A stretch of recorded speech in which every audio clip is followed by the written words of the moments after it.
You didn't tell her you had fish, though. You didn't tell her you had fish. Well, good morning, everybody. Please sit down. We need to start now. So, welcome here at the second day of our convention. Global Best Practice Awards convention for 26 here at Interclean in Amsterdam. You all here present, but also the people connected. Many people connected also via an online live stream we are using now. This was also yesterday very effective. We have yesterday over 1,000 followers.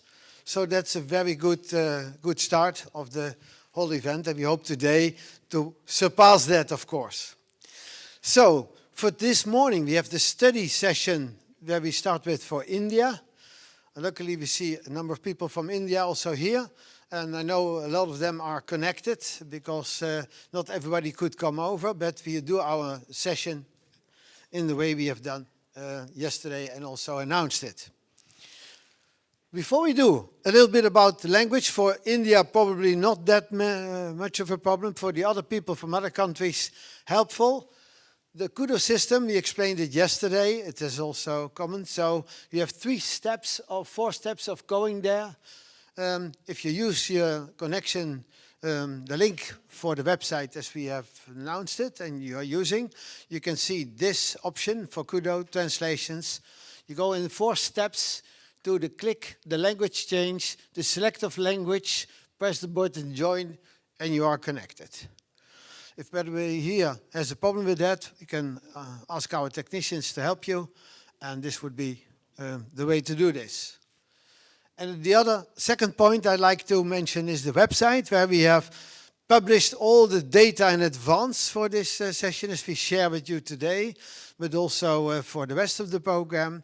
And there you can find also background information on speakers, on topics, on whatever, and also the sheets we are using today will be distributed via the website after the sessions. So you can see, you can follow all the information there. And the website, as you know, is in very many languages. I thought it was 100 plus, but I learned recently it's almost 200. But almost every language you can follow all the data and on the website as well. So that's for a start. We have now 1.5 hours roughly for sharing with you the data we gathered for India by our desk research study and to talk about that. This is in the framework of the Global Best Practice strategic study we are operating, and we'll send you, I'll give you now a little bit more information on that program to start. So we do this after the welcome. It's explaining why this is helpful to the industry and yourself. What kind of actions we have in mind between now and the end of the year to cover this and to share this with everybody. And the 3 phases we do here is desk research, the validation, and the final report, editing work. So we start with the objectives of the study. We felt, because there's so many changes in the market, in the climate, in political and economic wise, very, very intense changes we see now, we felt it a good time to make an analysis and an inventory of all the data available we can gather to get a good picture on what the situation in the industry of today, but also which trends are applicable and which scenarios we see for the future on a short, medium and long-term future, and what this will bring for the industry kind of challenges, and how as associations we can support that development by making an action plan of how we can do that effectively and efficiently. And that's the reason why we started the study. Also because we have done this in earlier settings also, and realized that if you have a good solid database on the countries, but also on the international development, it's much more helpful when people want to do investments in long-term future. These days take much more investments relatively than we have had in the past probably, but it's a long-term vision you need to make that sort of decisions and assessments. And also something, it's helpful because it reinforces our platform networking, because we feel this is very much helpfully if we cooperate together and we do this internationally and joining our knowledge and expertise and making steps more effectively to the future than we otherwise would have been able to do. And last but not least, when we started 25 years ago with all sorts of things, it was already a topic of interest. We should do much more PR to not only the industry, but also to our clients. Isn't it so, Mr. Tepps? Because I can remember that was one of your strong remarks, all the meetings we've had in the beginning. So that's it. That was the challenges. So what's in it for you? Really accurate information, probably not to 100% on all details yet, but really much a very big step forward, having a good overview. What is there? What's happening around me? What kind of trends and developments we can see, and how does this affect your own business? We can see here. And starting with that, you have profiling the capabilities of the industry, because things are developing so fast. It's helpful to make it clear what kind of new innovations are there available, how we introduce them, what does it mean for the services to our clients, etc. And I think also the company visit yesterday we had with Wasco is a good example of that, because you see how quickly the services can be improved and can be more specialized and can lead to added value in services, and that's what we all intend to do. And also the presentations we have yesterday and also for today will make a clear picture out of that as a starting point, and that's what we want to document. And of course, the industry PR, as I mentioned a minute ago. So, in how we are going to do this, we have first a data collection phase where we have done in the last couple of months. A lot of data has been assembled, and we are going to validate that, and this meeting and also other meetings are the first step in validation of the materials we already achieved because of our AI internet activities. And then, of course, we have a last phase where the editing is there and make sure that there is a good, transparent, accurate report, final report, which is documenting all the efforts in it, which I described you now. So, what did we do already?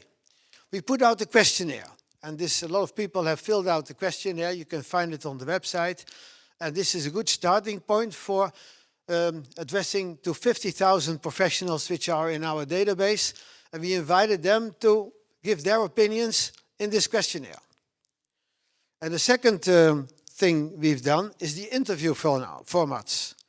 Because interview and 20 questions give a good feedback of what people have views and visions for their ideas for the future, for current, but also for the future. And they form a very good database for the scenario planning. We have meanwhile 50 interviews formats received, and we expect to receive in the next couple of weeks, months, 100 extra. So these are really a strong basis. So not only the internet, but the combination of the voice of the industry and the views and vision of the industry, combined with the desk research, brings a very good, accurate piece of information, we feel. And that's what we are going for. And how do we do this? Because the world is very big, but we have made 80 countries, which we feel the most important ones in our world, our industry. These 80 countries are researched by desk research already in retail and in the industrial part. And this part will be used for the first presentation. So what we present today is not the final report, it's the first step in what the desk research brought on the table, which we are going to have with the input of your remarks and also from the people who are listening to us on remote basis. We invite everybody to put as much comments as possible. We're going to validate by this information the desk research which we have already done, and that is what we feel. This will be in this 10 areas. So the 80 countries are split up in 10 areas, and of each country and area we will make a documented report on the input and on the desk research both. And these will be available after these sessions. After the tools I described, this will be combined. And it will also implement then the CINET database we didn't do so far. So this, what you do today, is only what we have from the internet, but we will validate it also by the database we have, and we have a considerable database over the last 20 years. And we also include scientific reports and studies, etc., which are recognized now, but not yet included in the desk research so far.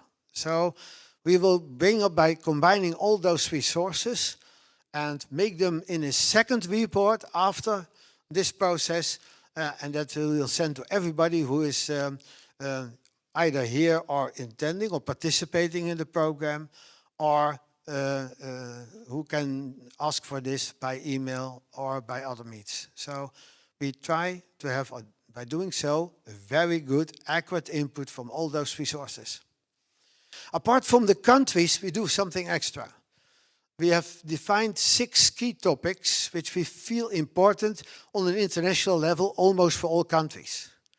Of course, the economic development and geographics and demographics are very important for the industry development, as we've seen the last couple of years. And this will also be very important for the scenario planning. That's a separate issue we are going to cover with those people who are experts there. We do the same thing for sustainability and circularity, where a lot of new developments are coming in, and this we'll include them there as well. We do for labor, we do for innovations and AI technology developments, because that's going so fast, but also in automation, robotization, and this sort of thing. And this is technology in principle available for all people in our industry. So that's what we feel important to have a good picture at anyhow. And we do this for financial issues which are there in the common financial system, and political issues. And after, of course, the last couple of months, many people said, include also energy. So we do also energy in this process as a separate part, which is applicable for, in principle, the complete international industry. So that is our approach. This is the validation we'll do. And we'll make sure that this second report is discussed or put forward to you for a second response. And then we will have, of each 10 areas, a final report. So a very solid and accurate documentary on the situation in those 10 areas, but beyond that in the 80 countries, because these are the basics of this. And after that, we also use that for an international global picture on how this has affected the total industry. And then we have defined for July 7th that this should be ready in a draft version, so that we can discuss this with a global representation of persons and organizations, to make sure that this is a good solid base for the international assessments and the final report we make out of that. All this information, we do the majority in English, but all the translations and Kudo we use wherever needed for translations, and make sure that everybody can understand it. And of course, all the information on the CINET website is already available in all languages. So that's very helpful for everybody to be able to participate in this program. And then 23 of October at in Milan at the Expo di Tergo, we do the official presentation of all those end reports. And they will be published one day later to all the press, to all participants in this program. They will get all the material which they have been asked for. So we have on either on the questionnaires, but also on the interviews and also on other documentary. You can apply for all those materials and they will be automatically sent to you in the 24th of October if we have this database assembled. So very immediately use of all the data we have available. And the group who is organizing this, these persons mentioned here, Mr. Butker, Mr. Leon Wennekes, he's here as well. Mr. Van der Broek, he will be tomorrow our moderator. Mr. Droog, he's at the left here, and myself.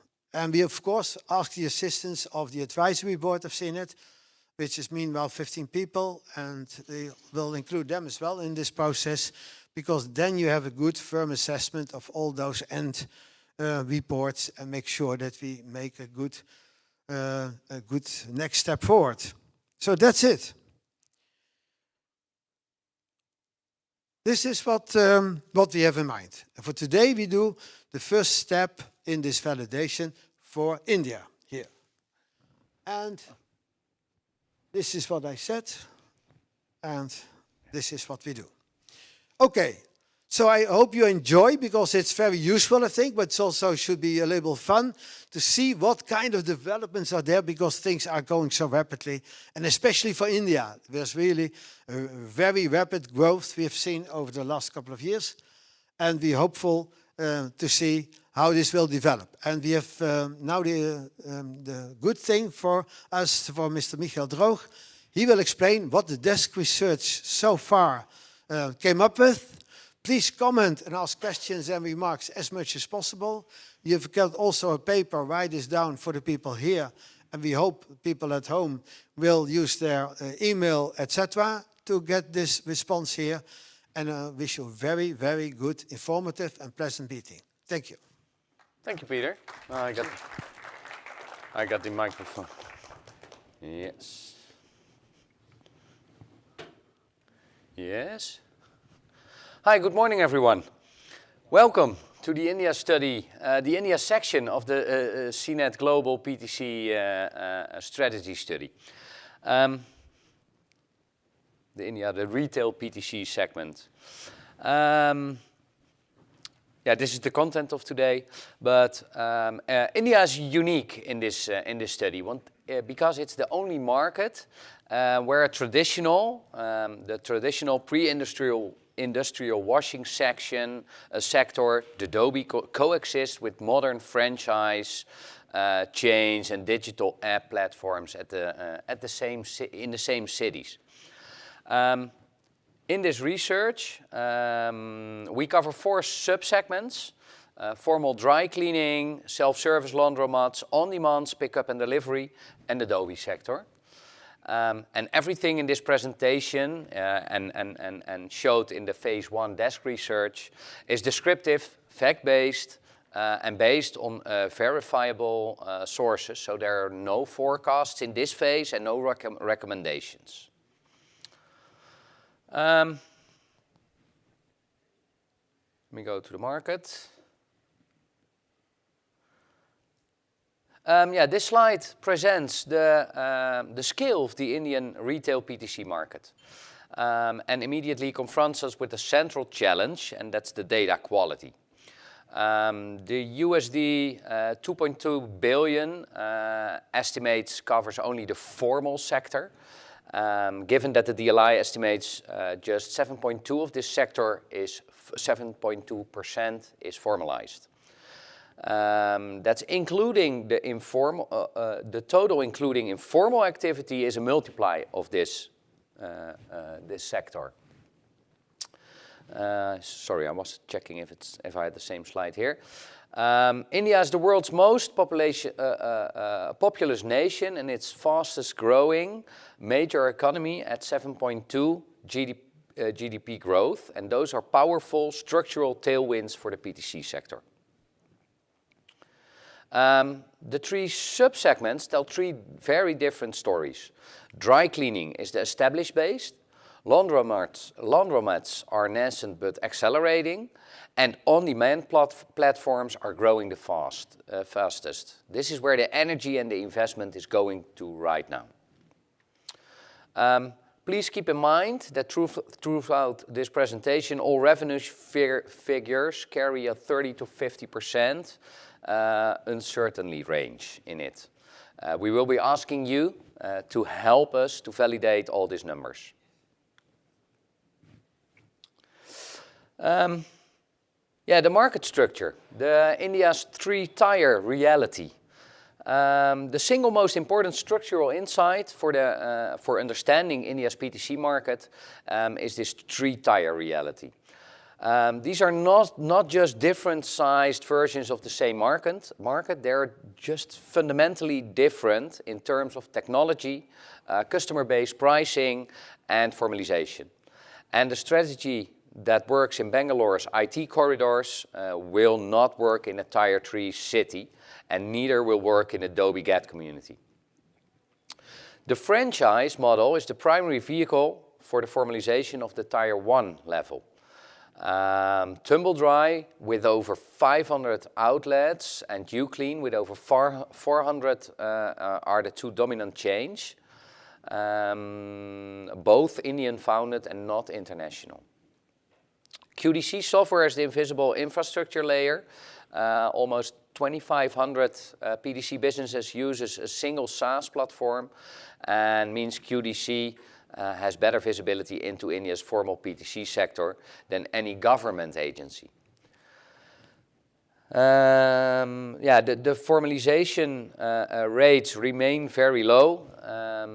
We see that there is not a governmental organization who has all the numbers about the market of India PTC. And there's the Interclean certification initiative. It's introduced to the DLI and is potentially significant. It will be India's first internationally aligned quality standard for the PTC. Whether operators actually adopt it at a scale is one of our key questions to you later on. The sub-segment analysis, the dry cleaning market. The dry cleaning market is being driven from two directions simultaneously. From the demand side first, it's a growing urban middle class, estimated 300 to 400 million people, is creating real and expanding demand for professional garment care. Business attire for the corporate professionals, and specialist care for wedding and occasional wear, silk saris, sherwanis, and embroidered lehengas are the two most resilient demand categories. Wedding wear is particularly important for India. It's a category that domestic helpers cannot service, and it's structurally growing with India's expanding middle class. From the constraint side, three factors are holding back growth. Water scarcity is the most acute. Delhi, Bangalore, Chennai, and Ahmedabad all face chronic water stress. And commercial laundries pay significantly for water access. Domestic help culture in metro households still suppress the commercial report for that. On perk, India has no federal ban or phase out deadline for that. So there are some regulations that exist, but enforcement is highly variable. Most small operators function without formal consents. Then we go over to the laundromats. The self-service laundromats is the most dynamic growth story in the India's retail PTC, but it's growing from a very low base. The 25,000 national estimate needs to be treated with significant caution because this number includes a very wide range of operators, from basic coin operators, the coin-operated machines, to the modern app-enabled facilities. And the premium, the app-enabled laundromat market, that's much smaller. Three structural factors are driving this growth. First, the internal migration. 8 to 10 million people move to India's metros every year. They arrive in apartments without domestic help, without domestic staff networks and without washing machines. They are natural laundromat customers, and second, India's monsoon season makes outdoor clothes drying impossible for about 4 months. This alone creates seasonal demand that sustains commercial laundry. Third, the young IT sector, professional demographic in Bangalore, is tech savvy, time poor, and will be able to pay for convenience. Bangalore is the benchmark. We think it has the highest laundromat density, the most developed app booking infrastructure, and the most active franchise expansion for that. What works in Bangalore today is likely to reach our Tier 1 metros over the next 3 to 5 years. The capital requirement, 200 to 500 million for a modern facility, is a real barrier. Franchise models like Washbox and Mr. Washing Man are reducing this particular threat a little.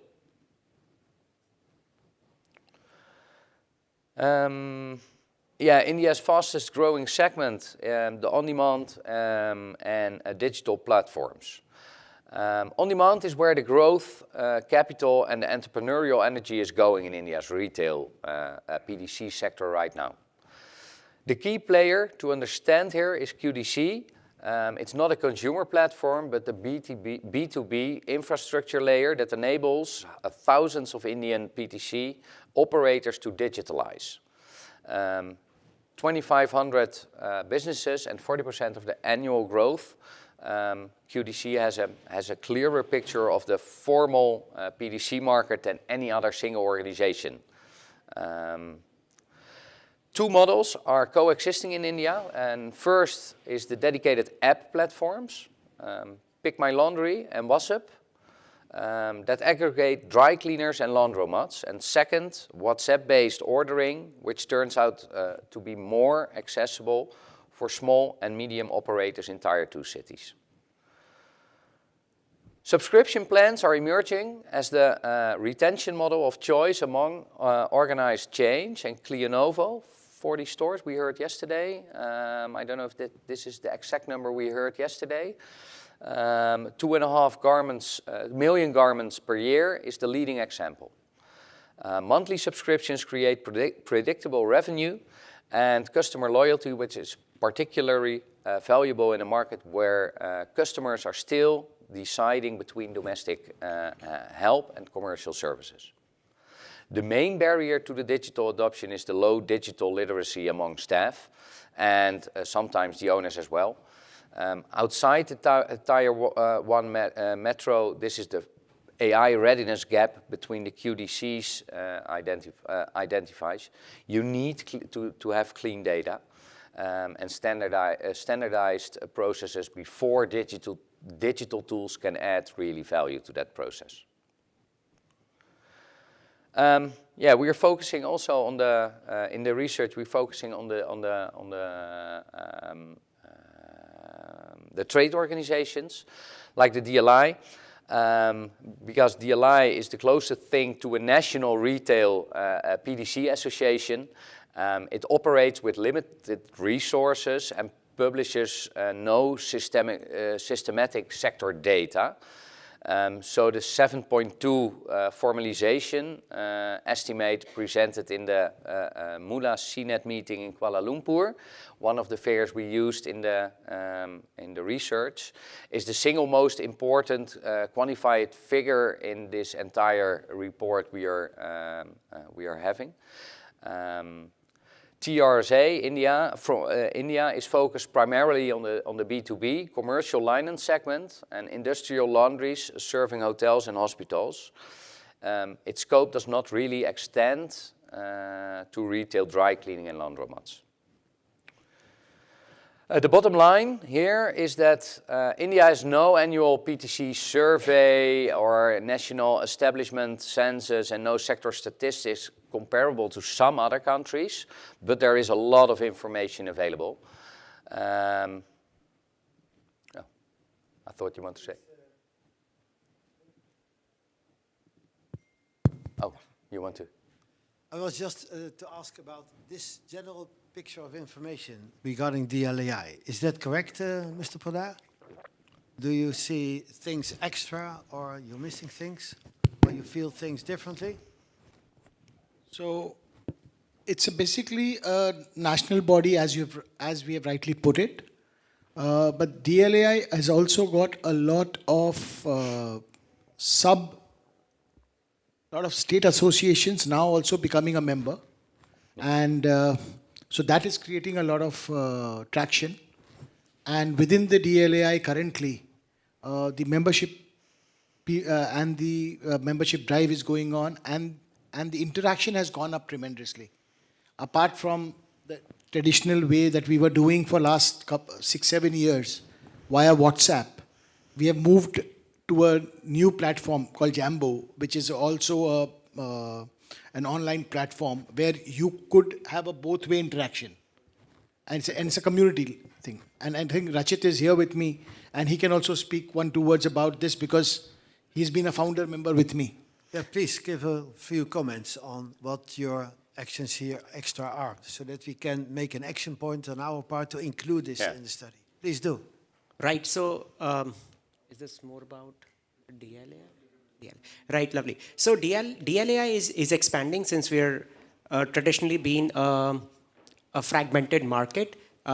We initially found it very difficult to make people believe that an organization like this can really help them. But slowly and steadily, people have started to realize the importance. And we've been taking a lot of steps, like India is a big country, so city-wise, state-wise chapters. We are doing events, small events and gatherings, coffee meetups in different parts of the country, so that people get together, they get to know each other, and there's a community which is building up. And Anup was just sharing about a platform that we've come up. It's a community building platform. We want people to interact with each other. We want those conversations going. So it's a broadcasting plus community discussions, forums related platform. We're still not there, taking steps, but yeah, I believe we are moving in the right direction. So we organize an extra activity to get good input of the position and the plans and the actions DLI is meanwhile taking. Okay? Thank you. Thank you. And please interrupt if you see, if you have the answer, the need to answer or some correction on the data. We're now going over to the desktop analysis. That's a model for the demographic, economic, social, technology, environmental, and politics. And we need that to set the landscape of the research, and especially about India in this case. The most important demographic factor in India, that's the median age of 28. Every major European and East Asian PTC market is dealing with aging populations and labor shortages. India is the opposite. It's a young, growing urban workforce that is natural customer base for convenient services and a structural source of affordable labor. Economically, 7.2 GDP growth means India is the fastest growing major economy in the world right now. Per capita income at PPP adjusted, US dollar 8,400 places. India at that stage of development where commercial service adoption, including the PTC, typically accelerates rapidly. About the social part, the domestic help culture is the single most important suppressor of the commercial PTC demand. Middle and upper middle class households employing household staff for laundry directly competes with commercial laundromats and dry cleaners. But this is changing among younger urban professionals, particularly in the IT sector, who increasingly live alone or in small groups without domestic help. For the environment, I told already, water scarcity is genuinely existential for some PTC markets. Delhi and Bangalore are already experiencing chronic water stress, and this directly affects the economics of running a commercial laundry. And on the political side, India has no national PTC law. Yes. Just want to add for the environmental part where we are saying there's a water shortage existing. Yeah. Just want to clarify this point because if you look at the chat GPTs and if you look at the AI programs, a lot of them come up with this kind of a theory. Effectively, India is a low ticket segment. So when I say that, India, if you're doing the dry cleaning of the garment, is typically about $3 max for a suit, $3 to $4, $5, depends on various in. Just to give you a perspective. And if you're doing the laundry for B2B, it's somewhere around 40 cents per kg. So what is happening is the people or the laundry operators, either in B2B segment or the B2C segment, are unable to spend or invest money in the water purification, then again recovery of the water, which is by and large making it scarce. Government, I think 6 years back, if I'm not mistaken, has come up with a very clear mandate. You cannot dig water out of the ground and you cannot push water back into the ground. So these are the two important changes which have happened. Those who have already got wells going, bore wells going, are allowed. No new bore wells will be constructed. And if anybody is creating a bore well, it is a criminal offense. So this is what is psychologically creating the scarcity of water, not actually. So water is abundant in India. Few areas, because of government issues like Chennai, are having problems of drainage because of the political will.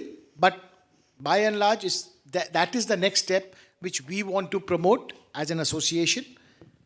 Please use water conservatively or well and recycle it. Responsible, use it responsibly. And be a responsible usage. That is something which we are promoting as DLAI. Thank you. Good point, good point. No, thanks. Thank you for that again. On the political side, let's go back to the presentation for the political part. Oh, yes.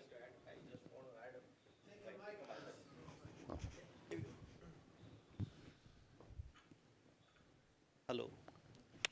Yeah, as Anup Podar sir, sir rightly pointed it out, we don't have a shortage of water. It's the way we are using it.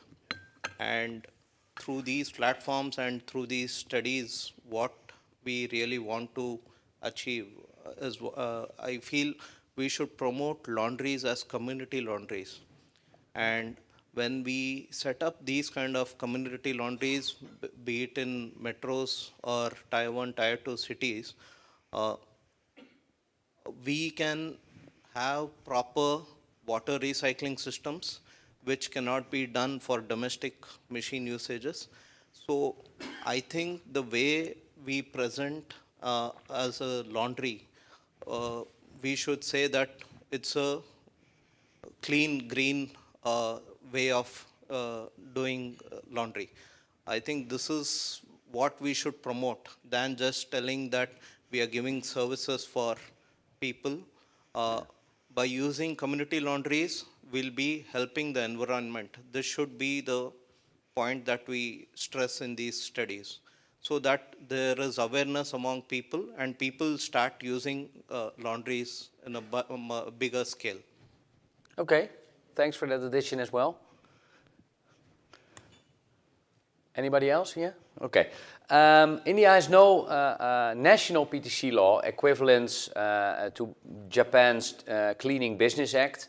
So regulation in the country is a patchwork across central and state government with highly variable enforcement.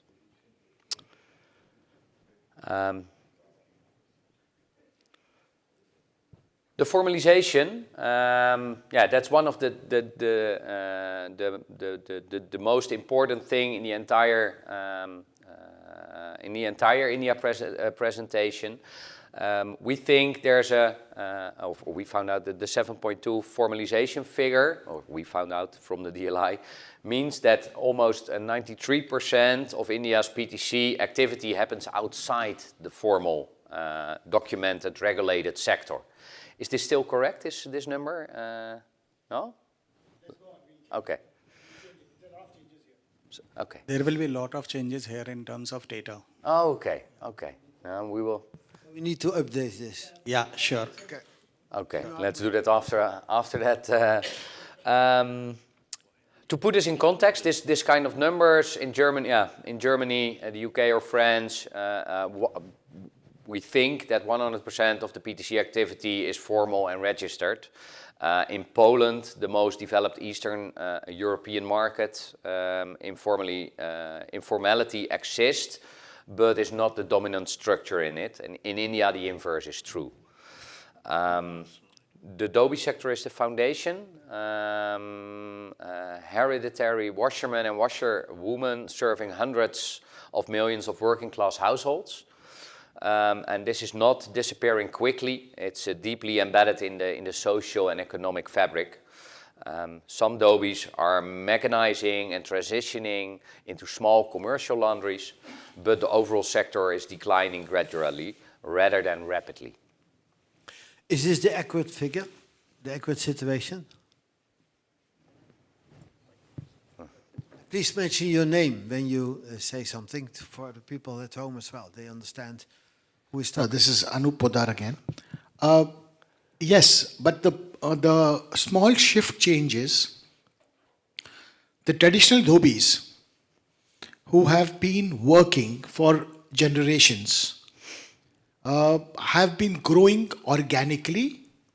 They are happy coming in through bicycles and covering your bed sheets to put into the clothes to take it, so they can take about 50 clothes, 40 clothes, 30 clothes at a time, deliver it, press it, get it back. The new generation, because of the educational standards which are increasing, because earlier we had only about 35% literacy in India, except Kerala, which is now 100%. Now the literacy has gone up so much, and internet has penetrated so much. So what has happened is, this has brought about a sea of a change. The new generation, the tech generation, and the WhatsApp and the YouTube generation has aspirations. So even the Dobies or the old traditional lot are upgrading themselves. They are modernizing. They are also becoming entrepreneurs in a right way, using technology, which was not a part of 10-year-old generation, even 10-year-old. So that is a sea of a change we are seeing. Plus the clothes of an average middle class in India, the prices have gone up 5x to 10x. Everybody is looking at a brand, be it domestic or be it international, doesn't make a difference. So they are looking to take care of it well. The mindset of the consumer has to change from paying what they are doing to a Dobie to paying to what they want to do to a laundry. So that is work in progress. But the upgradation is happening, as we already said. So it's transforming much faster due to the technology. Okay, thanks. Let's go over to a small regional analysis. I hope we found out the correct estimates here. India's 7 major PTC markets. We got Delhi, Mumbai, Bangalore, Hyderabad, Chennai, and Kolkata, plus Ahmedabad. It's geographically concentrated in these 7 major areas. Beyond these cities, formal PTC presence drops sharply. Delhi is the largest market by total size, driven by 32 to 35 million population, and Mumbai has the highest value per transaction. Is that, yeah? Okay. Bangalore is the innovation hub. Can we say that? Yeah? And Hyderabad and Chennai are growing markets, driven by their respective industrial clusters. Kolkata and Ahmedabad round out that group because significant populations and commercial activity, but lower formalization than the western and southern metros.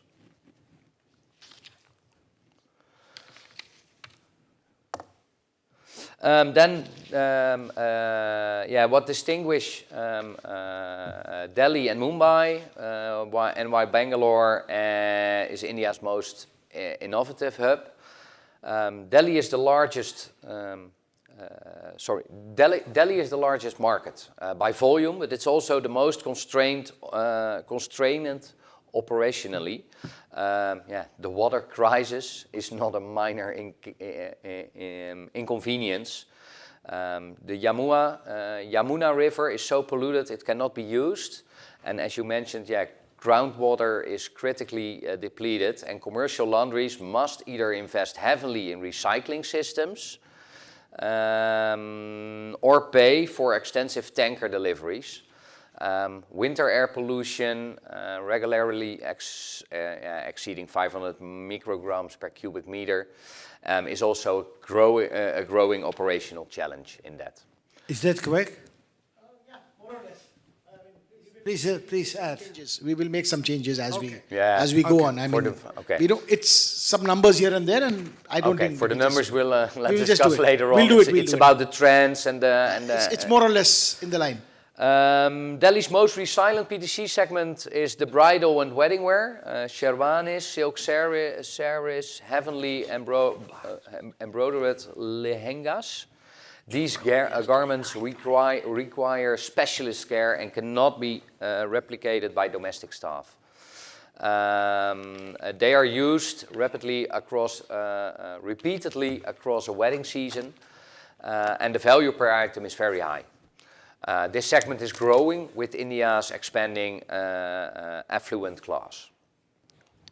Bangalore, as mentioned before, is structurally different. It's 1.5 million IT workers, young, tech-savvy, living in apartments without domestic help connections, are the ideal PTC consumer. Every app-enabled laundromat concept, every subscription model, every digital platform gets tested in Bangalore first. What succeeds, that there provides the template for the rest of India's Tier 1 cities.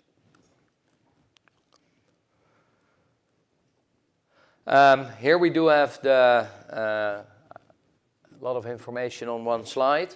But this comparison table is designed to show you that the 3 major metro markets, while are all formally Indian and all classified as Tier 1, are actually quite different in their PTC structure.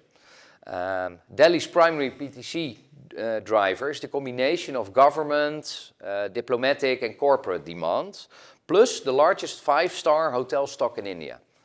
At 65,000 to 75,000 rooms, its binding constraint is the water, not the demand of the PTC. Mumbai generates the highest per transaction value because of the concentration of the financial services, Bollywood and the luxury hospitality. And its binding constraint is real estate. commercial laundry facilitates are being pushed to Navi Mumbai and Thane because central Mumbai rents are prohibitive. Bangalore has the most favorable operating environment of the three. The IT sector provides a uniquely loyal and tech-engaged customer base. Laundromat adoption is most advanced. On-demand platforms are the most active there, and subscription model are the most developed.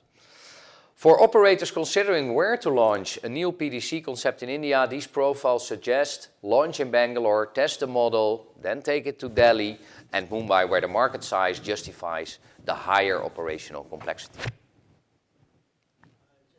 Quick two things here. Yeah.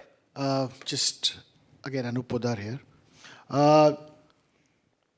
There was one word which I have just learned from my daughter. It's DINKS. Double income, no kids group. and the migration population. So earlier, the migration population was coming into Delhi and Mumbai. Now, today's migration population is going to Hyderabad, Ahmedabad, Chennai, Bangalore. When you already have a set traditional or generational wealth and you have already settled into a society, you will obviously have your set systems. And nobody wants to reinvent the wheel.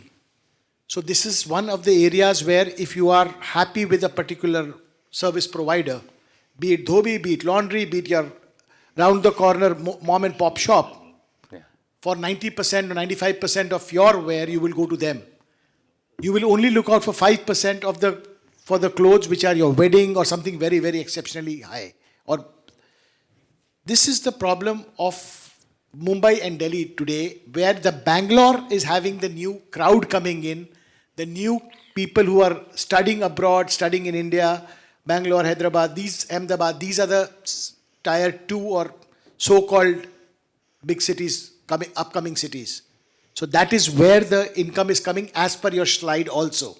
So if you're looking at your own previous slide, the numbers that was showing were accurate for this reason. So we need to understand why it is also happening. So thank you. I just had the Bangalore, now we're at Delhi. Sorry, I was checking where I was. About Delhi, the 160 plus embassies and diplomatic missions in Delhi generate sustained premium dry cleaning demand, and that you do not simply find in any other city in India at this scale. Diplomats and their staff require the formal attire, and formal attire requires specialist care. The wedding wear segment, already spoken, we already discussed. And the water situation we also discussed already, so don't repeat that again. And the on-demand platforms are active. WashUp and Pick My Laundry both operate in Delhi. Maybe a question: are these the only two, or are there new kids in town already, or? There are a lot more, but are these the most important, or do we need to? Okay. Let's go to Mumbai. Mumbai generates the highest per capita PTC revenue in India, driven by the concentration of the financial services, Bollywood, and luxury hospitality. The real estate constraint is the defining operational feature of Mumbai's PTC market.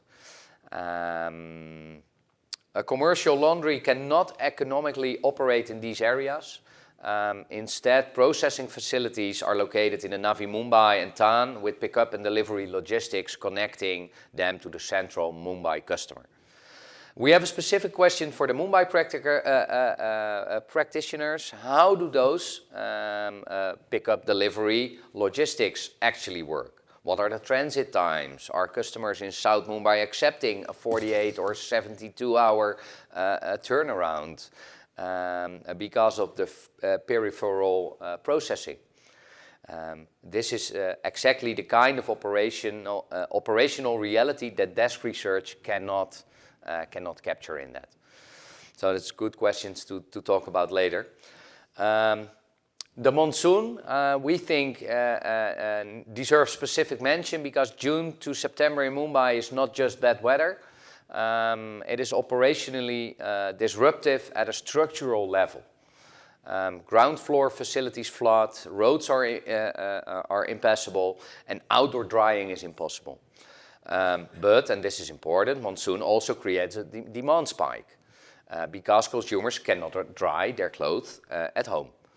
PTC operators who are well positioned for monsoon can capture this demand spike as a competitive advantage. The Bollywood connection is real.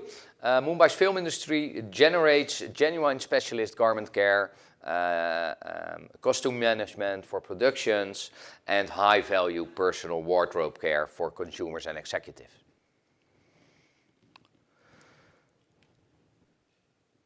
Bangalore talked about the IT sector there that creates a customer base that does not exist somewhere else. The median age, 25 to 30, earning above average incomes, living in the apartments. Yeah, they do have a time scarcity from their demanding jobs, and they are almost perfectly aligned with what a modern laundromat or on-demand platform needs to be succeed. The geographic concentration is also important. IT corridors, Whitefield, Electronic City, Koramangala, Indiranagar have enough population density and enough young professionals that a laundromat or pickup service can achieve the customer density needed for unit economics to work.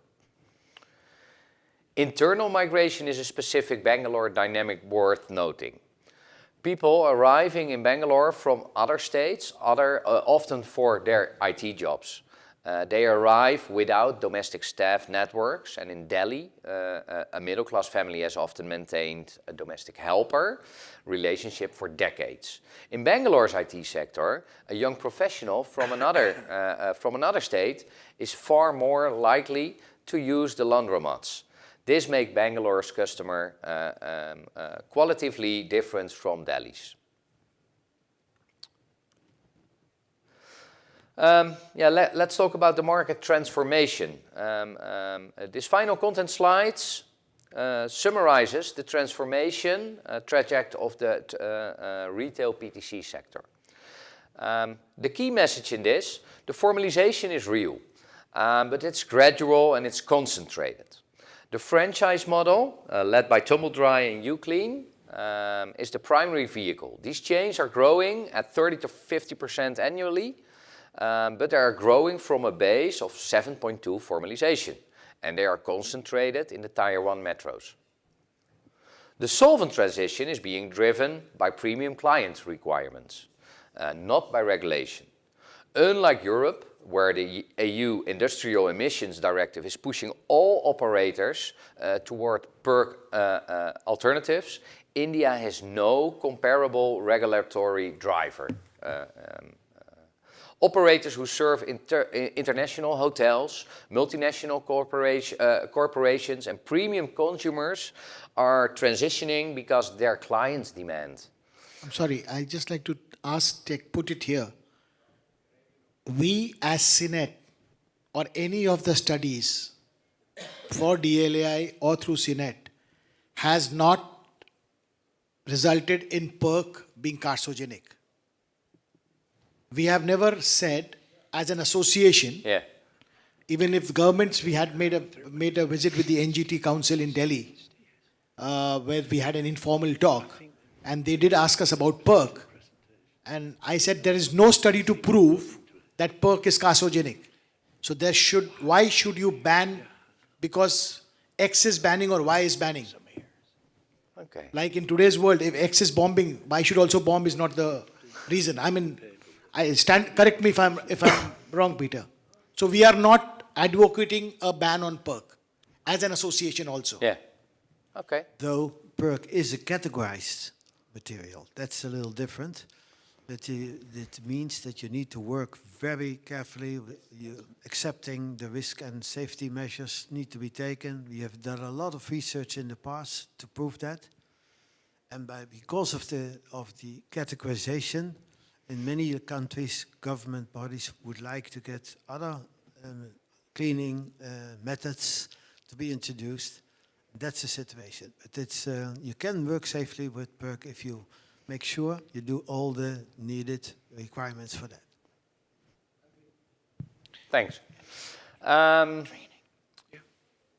The digital transition has a similar pattern. It is happening the fastest in Bangalore and among the tech sector customer base because that customer expects it. Outside the Tier 1 metros, most PTC businesses still operate with paper tickets and manual processes. The most important long-term structural facts on this slide is the urbanization trajectory from almost 36% today to approximately 50% by 2050. And that means hundreds of millions or more people are moving into the cities, into apartments, without that domestic help networks. This is the structural tailwind that will drive India's PTC market formalization over the coming decades, regardless or a regulatory push. And my last thing, that brings us to the practitioner questions. We want you to hear from you on whether this picture matches what you see on the ground. But let's go over to some questions after this presentation. Maybe a lot is already discussed, but let's, I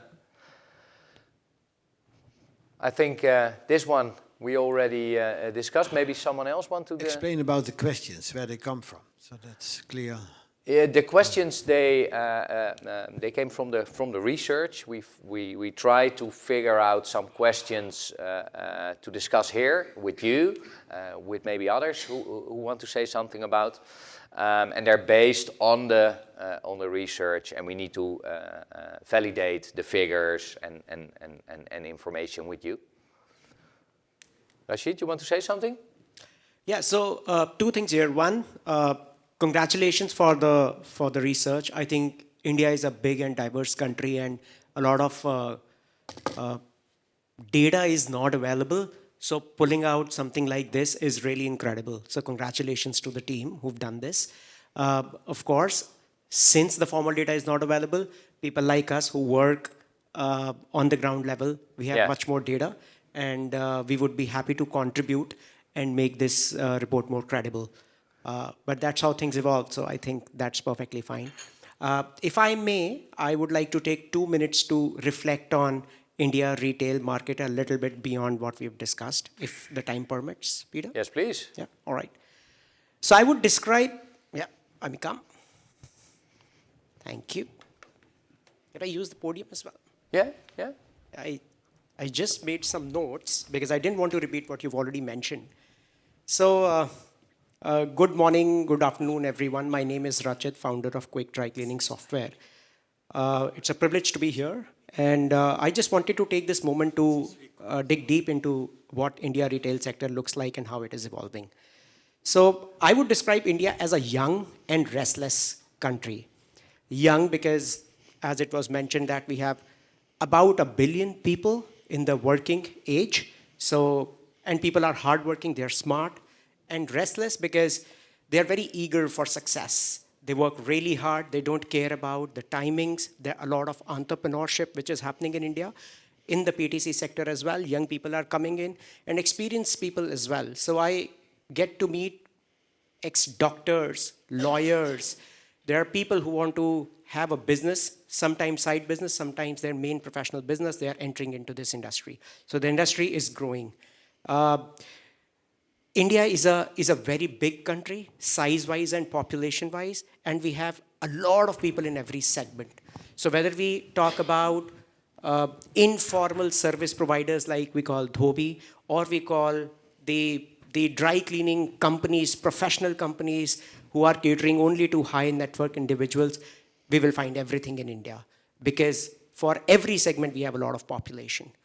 there has been a segment shift from the, we were middle class heavy population, but now looking at the disposable incomes, how they have grown over the past few years or past few decades, I would say, we have a transitional shift towards a lot of people have moved to more upper middle class level and the rich level.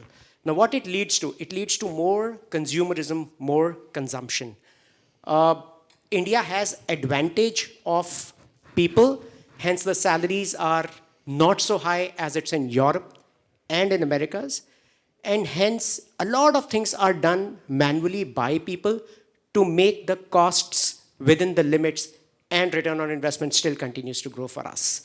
Now looking at that, a lot of international brands, right from iPhone to the garments to the Hollywood movies, they get released on the same day. So when the iPhone gets released in the US, it gets released every new iPhone in India almost on the same day.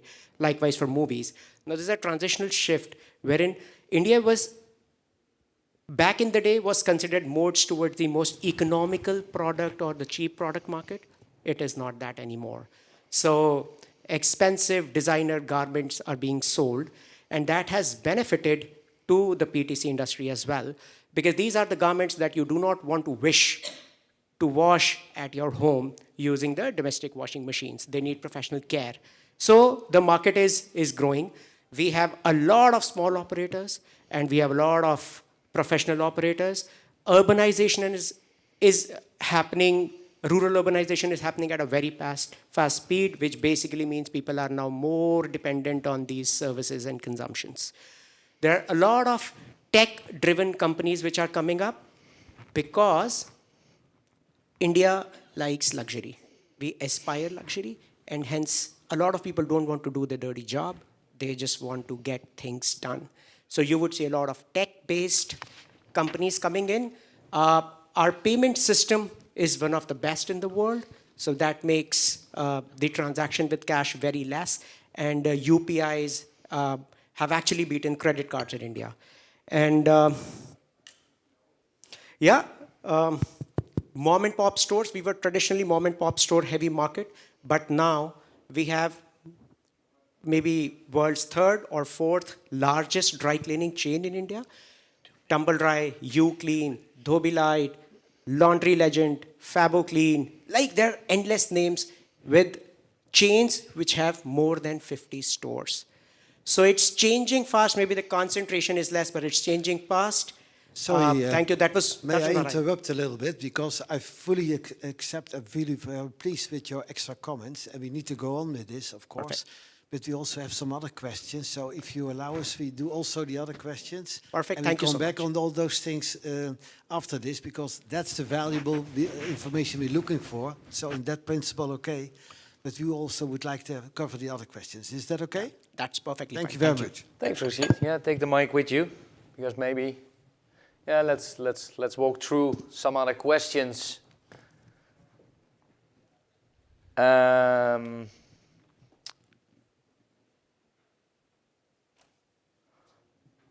Yeah, what's the most reliable basis for estimating India's actual market size? Anu, or? It's a question. What is the population of India? They still don't know. They have estimated it to 1.5 billion people. Yeah. So the market size estimated for the PTC retail market is your guess as mine. Okay.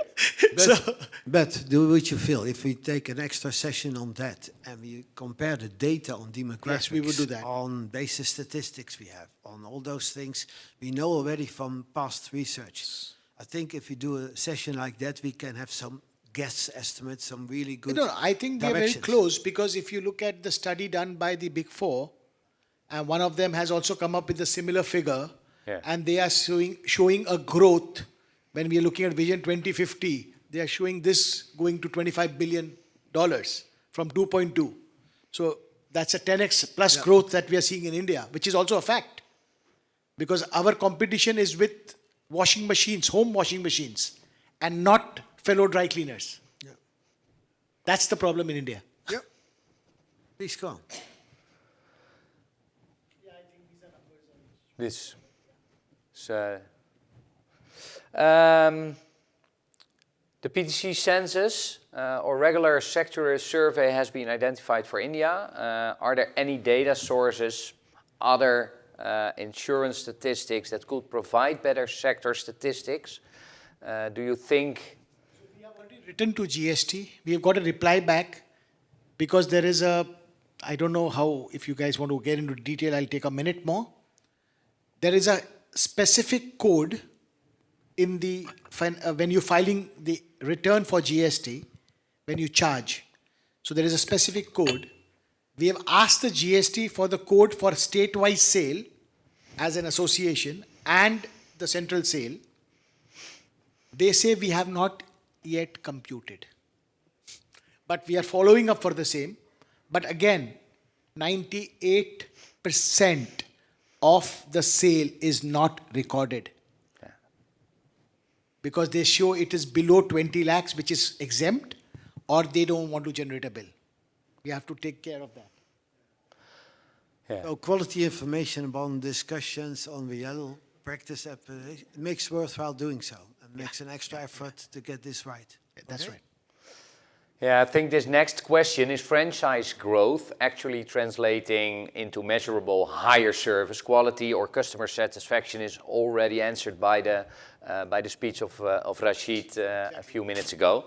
Is it primarily a branding phenomenon or is it getting the higher satisfaction? I think the need for higher satisfaction is the reason why this franchise growth has happened. Can you confirm that or? McDonald's serves a reasonably priced burger. And are they the best? I don't know. Are they the worst? I don't know. But if you're traveling to a third country and you are not comfortable with the local food or you don't know the quality of the local food, you will go to a McD just for the continuous or a standardization of quality. So, translating that into our laundry segment, there is no pan-India retail chain. So once you are having any brand which is going to be more visible, is already getting a branding. That is what is leading to this. And the people whom you are naming are having correct vision, correct quality, correct pricing is a debatable question. But yes, their visions are aligned and they are growing tremendously, thereby creating a value chain for the entire laundry industry, which in India has been non-glamorous, and they're trying to at least glamorize it and make people understand, yes, there is a tumble dry or there is a Uclean or there is a X at every nook and corner. Yeah. So there's a space they're creating for themselves, which is good for the industry. I think we can skip that one. Is the double formalizing? And yeah, you already answered this question earlier. This is something about the numbers we're going to discuss later on in an extra session. PERC we already discussed, I think. Yes, this is something which we are implementing. Yeah, this about the circling. We are looking at implementing this in the coming days. Okay. Room for new. Is there still substantial room for new entrants in the market, or is it already full? Are there enough? I only want to say one thing. Whether you take out one tumbler from the ocean or two tumblers, it doesn't make a difference. There is always a scope for new people and there's always a growth in business. Quality always pays. So you need to go whether you want to go for a quality or quantity or price war. There's room for everybody. Okay. Yeah, the capital cost for a modern laundromat. We had identified that as a barrier. Is that equipment financing improving, and are equipment suppliers offering financial terms for Indian operators? Maybe you can say something about the financial part I of think that? this is the numbers are for a laundromat. It's too high. It's much cheaper in India. Okay. I would like to just give. There are three kinds of machines which are available in India, technically. One is the imported European or American machines, as you have mentioned. One is the Chinese-made machines, who are also being imported into India or also being branded by the so-called manufacturers and resold into India. And the third segment is Indian-owned, Indian-made machines, make in India and that. I would just like to take 1 minute, Peter. We have a machine manufacturer with Mr. Gupta. He would give more insights into the pricing and all that for only 1 minute. I know, that's why I'm saying 1 minute.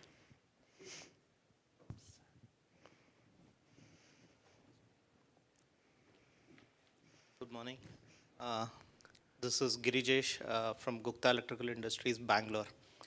Yeah, thank you, Anup sir. We are striving to brand ourselves as a completely made in India product manufacturers. We have a very strong competition from China, of course, but we are making ourselves more relevant, and when there is still patriotic pride when we say it's a made in India product, and we see people leaning slightly towards us when this product is being developed completely by us. And yes, when we approximately get around 150 to 200 inquiries per month, based on, yeah. We are talking about the finance cost. Yes, I'm just coming to that. So most of these inquiries, when it has to translate into an actual sale, so there are a lot of financial support systems which the government is providing as of now. There are central government schemes, and there is a lot of pressure on the banks to make a self-employment more accessible. So we have successfully made a lot of machine sales to these kind of first-time entrepreneurs and startups. And yes, we can easily say the small starting ticket is around 10 lakhs for that's 1 million for a basic laundromat. And yes, you can segment it as small, medium, and large, and based on what kind of linen you want to process per day, the laundry size can be changed. Okay, thanks for this addition. Yeah, we still got some other questions left, but I think due to the time... Oh, I thought you want to... Is technology adoption among India's PTC operators accelerating broadly? Or is it concentrated in a small Tier 1 metropolitan elite? You want to say something about that? Oh. No, it doesn't matter. No. So, yes, I think these reports are more or less accurate. It's about 460 odd cities that one of the QDC is also possible. And there are other vendors also who are much smaller in this field, but they are probably the largest. And I think it is what is going on. It's Tier 1, Tier 2, Tier 3 cities, all are going towards technology. So this is the one part which you need to change. Yeah. Today, Tier 3 has more paying power than Tier 1 because they have more disposable income, because their spending is low. So that's what we'd like to correct here. Yeah, I think this is the same as WhatsApp. I think we need to get over. This is water scarcity is identified. We'll change this. We already discussed this. Okay. We'll change the slide. Real estate, we already how do pick up, delivery, logistics from peripheral actual work, and are transit times acceptable? Yeah, is that? The TLC is already doing this model. It's highly successful. I think we already discussed this as well. Then we're almost there. Is sustainability becoming a customer demand driver in India? Still educating. The problem is the laundry operators do not want to educate the customers. But internet and seminars like these, CINET, DLAI together, automatically the customers are getting, with India, with more and more companies participating in CSR, sustainability, awards, AI. So each company which is participating also brands in its social media, thereby creating an awareness to the consumer, which in turn is leading to this. So it's work in progress, but 3 to 5 years, we should have a large amount of population who are going to demand this. And when a customer demands for maintaining the business, the owners do it. This will be discussed this afternoon as well in the I know. session. But But that's I why think I'm keeping the it short. change is going rather rapidly, meanwhile. Yes. There's a lot of more attention for We have it. sustainability We have it as on the we have slide, seen yeah. in the past. Yeah. Now, I made a sheet with a question for Rashid's presentation a few minutes ago. I think that was the answer for this one.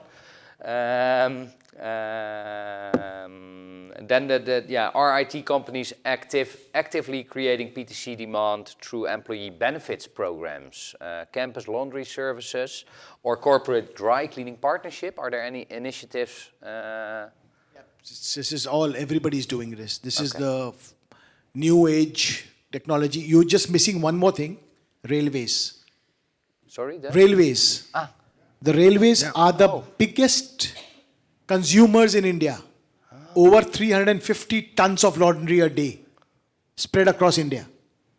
Oh, that's good. So that's one of the major missing points. And we have a gentleman here who does for railways, who also recommends railways. So, I mean, we'll talk about it when we have the next session. I know we are running short of time. We talked about that. What would help, we already discussed. I think this is one. Peter, you would like to say some final words for this session? We do. Thanks for now, for my part. Thank you very much, Michiel, because it seems so easy to do, but it's really quite a job to gather all those information and make sure you have the good resources for doing so. What I would like to add a little bit on this, because we have talked over so many things the last couple of years, I think we missed a little bit the influence of the fashion and the dressing habits and the typical India way of dressing in the past and how it's developing. I think that's an extra attention point for this study. Is it true? Is that also your opinion? Yes. Yeah? Okay. Okay.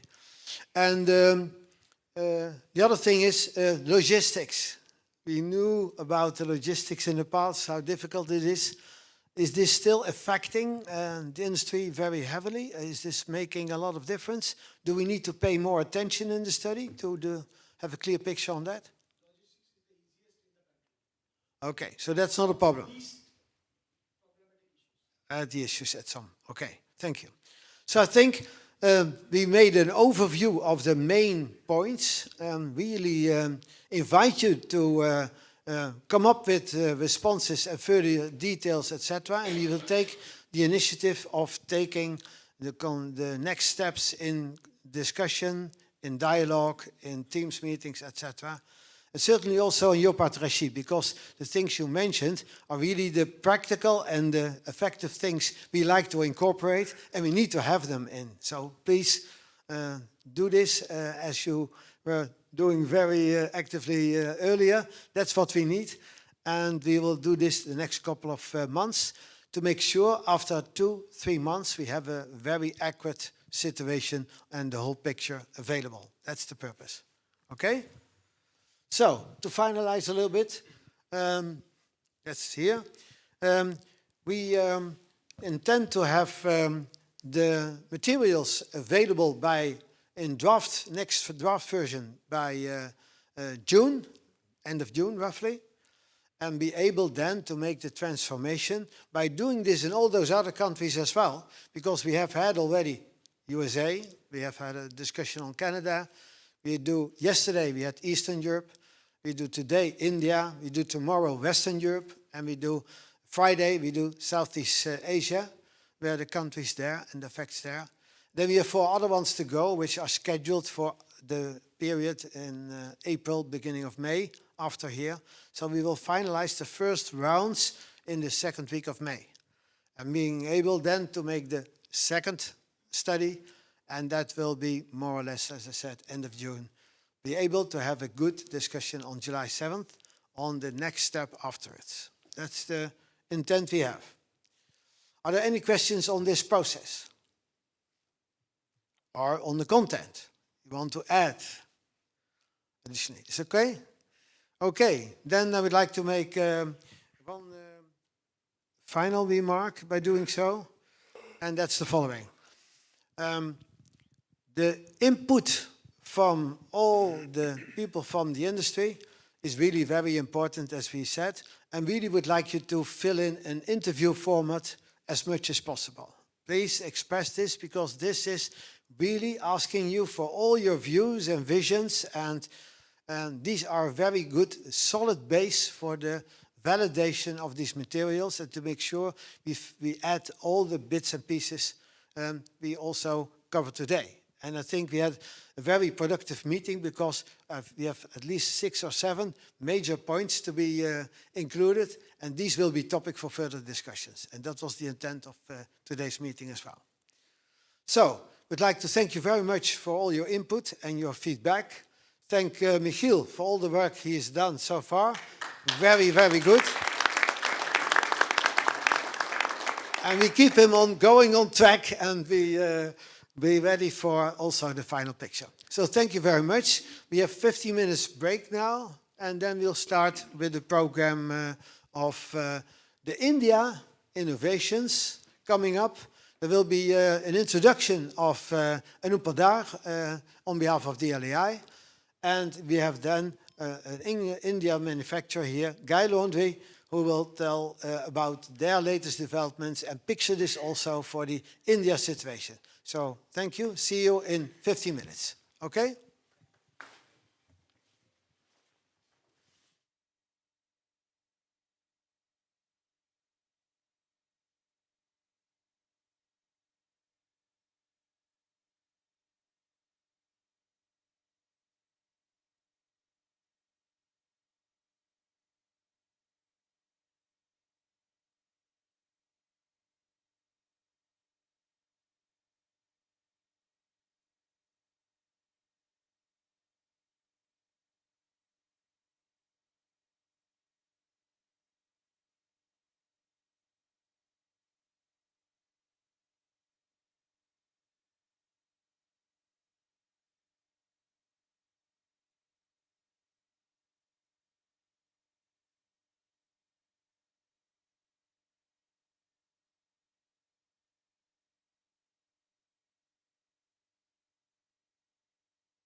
now.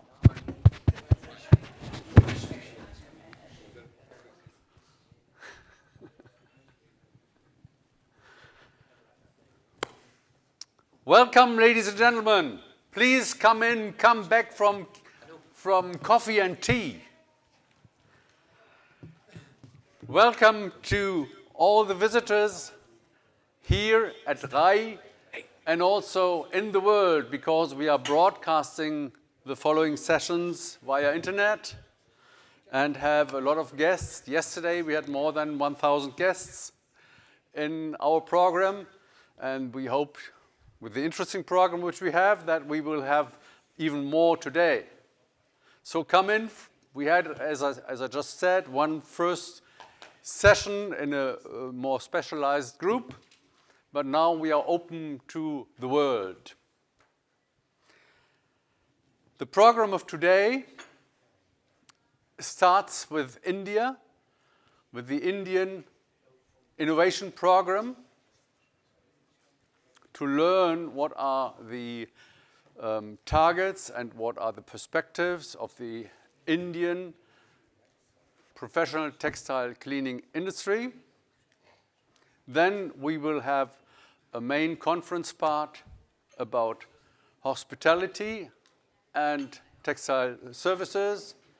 And the third important bracket of content will be a workshop on circularity, sustainability, and all around the ecological environment.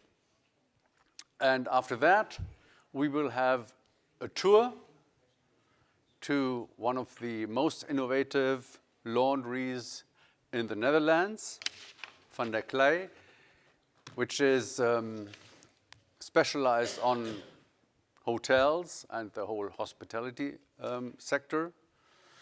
And that is more or less what we have today. In addition, we will have a tour at Interclean to a couple of selected providers of chemistry and machines. This tour will be done by Redmar Arning. Redmar, are you here now? Well, he's already outside.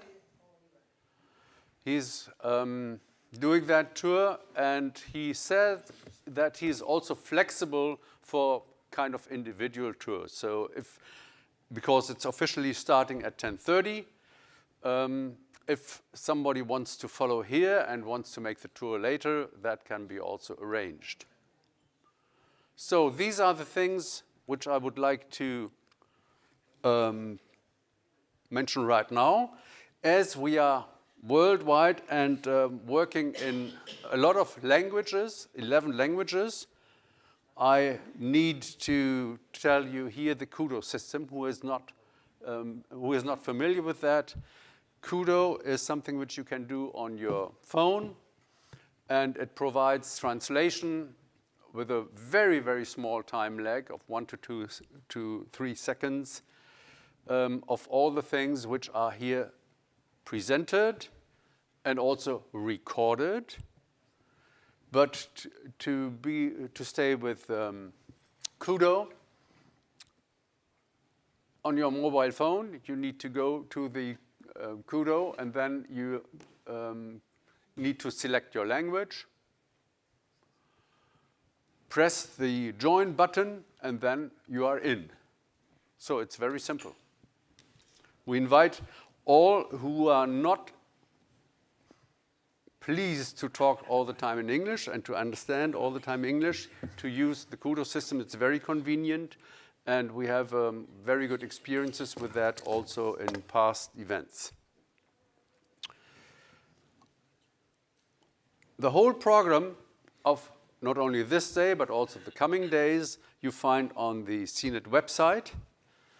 I need also to add that it's all recorded and that we have a repetition of the recording of today around 3 p.m. our time for those who have different time zones and are still sleeping.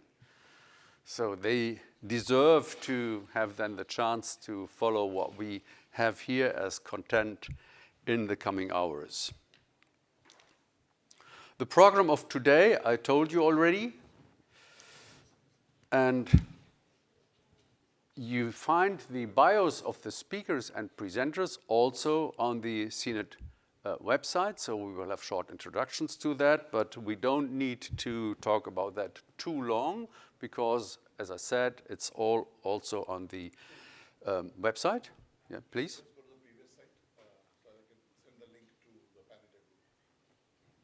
Which one exactly? This one?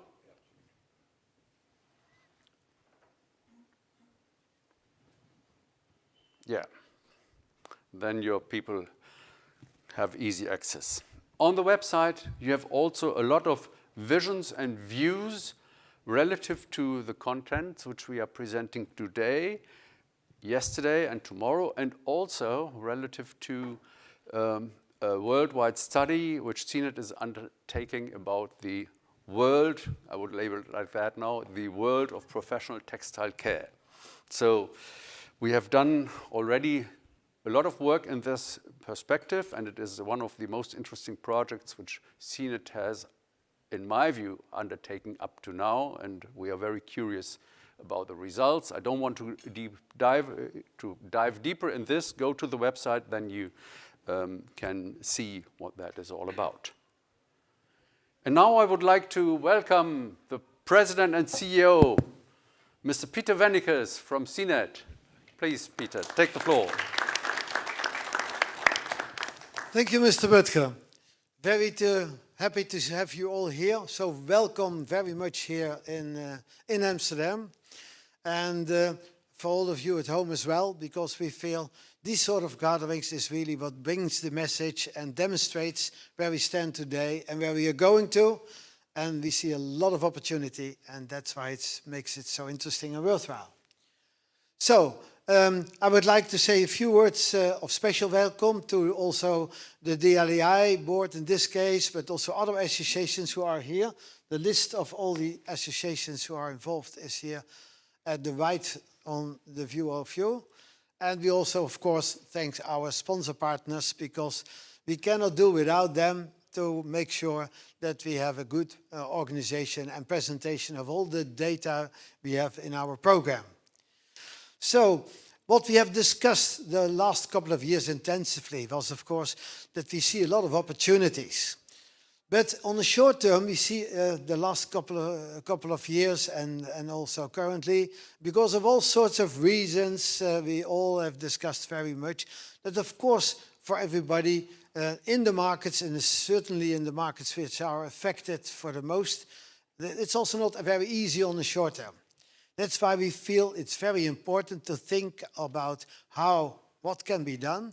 And we see a lot of companies and organizations working on improvements, on new steps, and looking on opportunities in spite of the political things, in spite of economic development on the short term, in spite of sustainability issues and whatever, legislation coming up.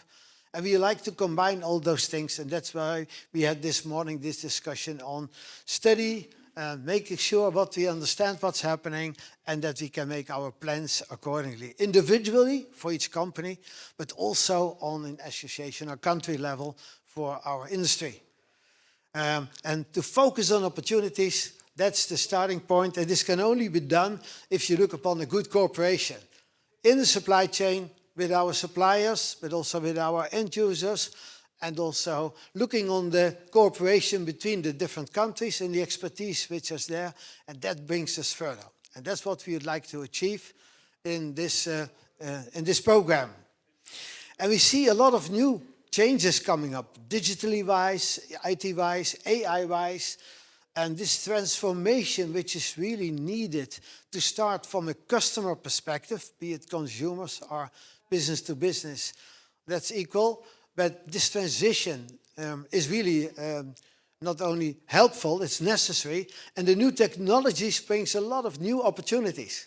And we will see today examples also how these new technologies help us in bringing a new perspective, having a service level which is increased and better better solutions for the demand and the client requirements we see raising up. Because this is really a topic where we see a lot of development, and that's what we want to cooperate on.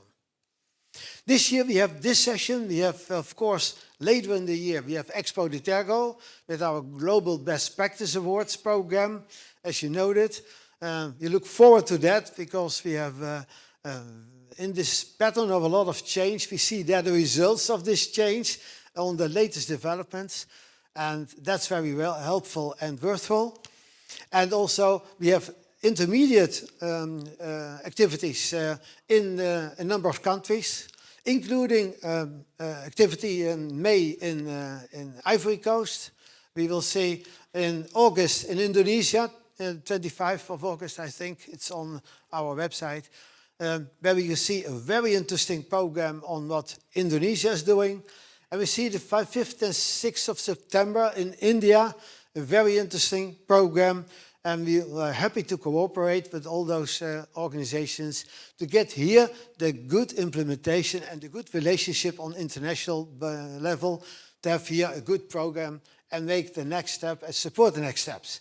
Because in this sort of countries, that's where also a lot of development is.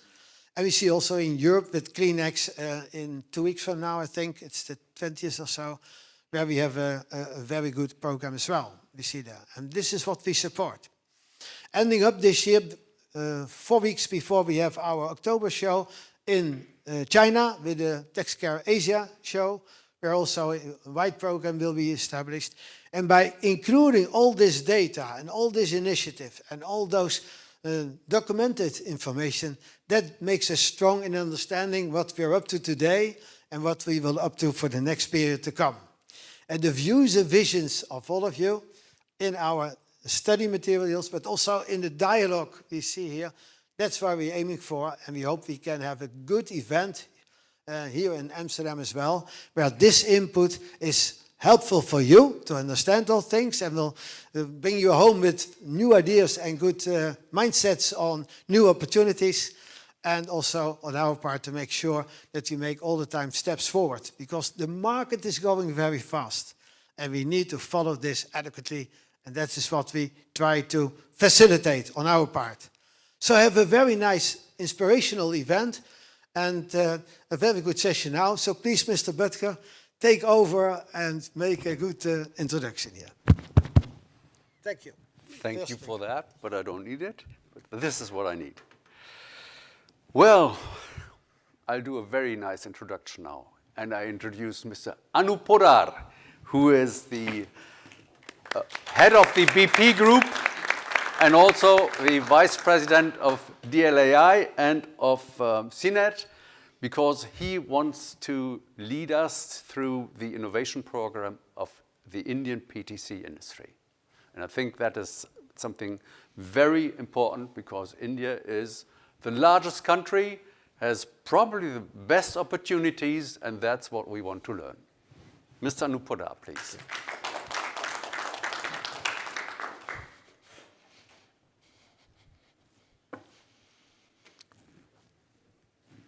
Thank you very much for your very kind words.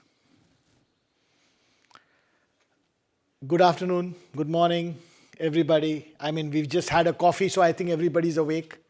And I hope to keep you awake the time to come. So, it's the India Innovation Program. So, India has been, for the laundry industry, a consumer in the true sense. But the things are changing.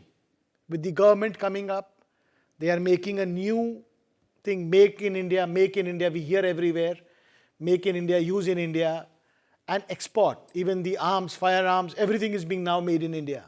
So why not the laundry machines? Or why not in the laundry sector? So India is slowly but surely turning into a global hub for manufacturing. Now, we have low input costs. Technology is coming in from everywhere. It's the same technology which we are using in Europe. Yes, the only thing which is a hindrance when we talk about, I'm going to quickly touch on 3 topics. One is machines, the second is chemicals, and the third is IT. These are the 3 essentially large things which any laundry needs as a core. So when you are importing the machines, it is of a rising cost. The advantage that we see or we perceive as launderers and as dry cleaners is that a European machine is more standardized. They tend to last you for 20 years. The reason again is the quality of the materials used is standard. They don't want to compromise. The same thing when we go to a third world country, probably China or any other countries who are willing to compromise the quality for the price. Similarly, India were manufacturers of machines, but we have always been price. So to achieve a certain price, you have to compromise on a quality, because ultimately the steel prices in the world is nearly common.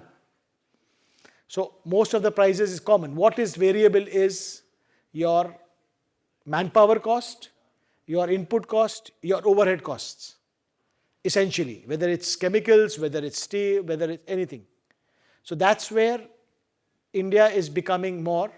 We have good manufacturers or currently manufacturers who are actually producing machines using good quality steel, good quality ingredients, and good quality technology.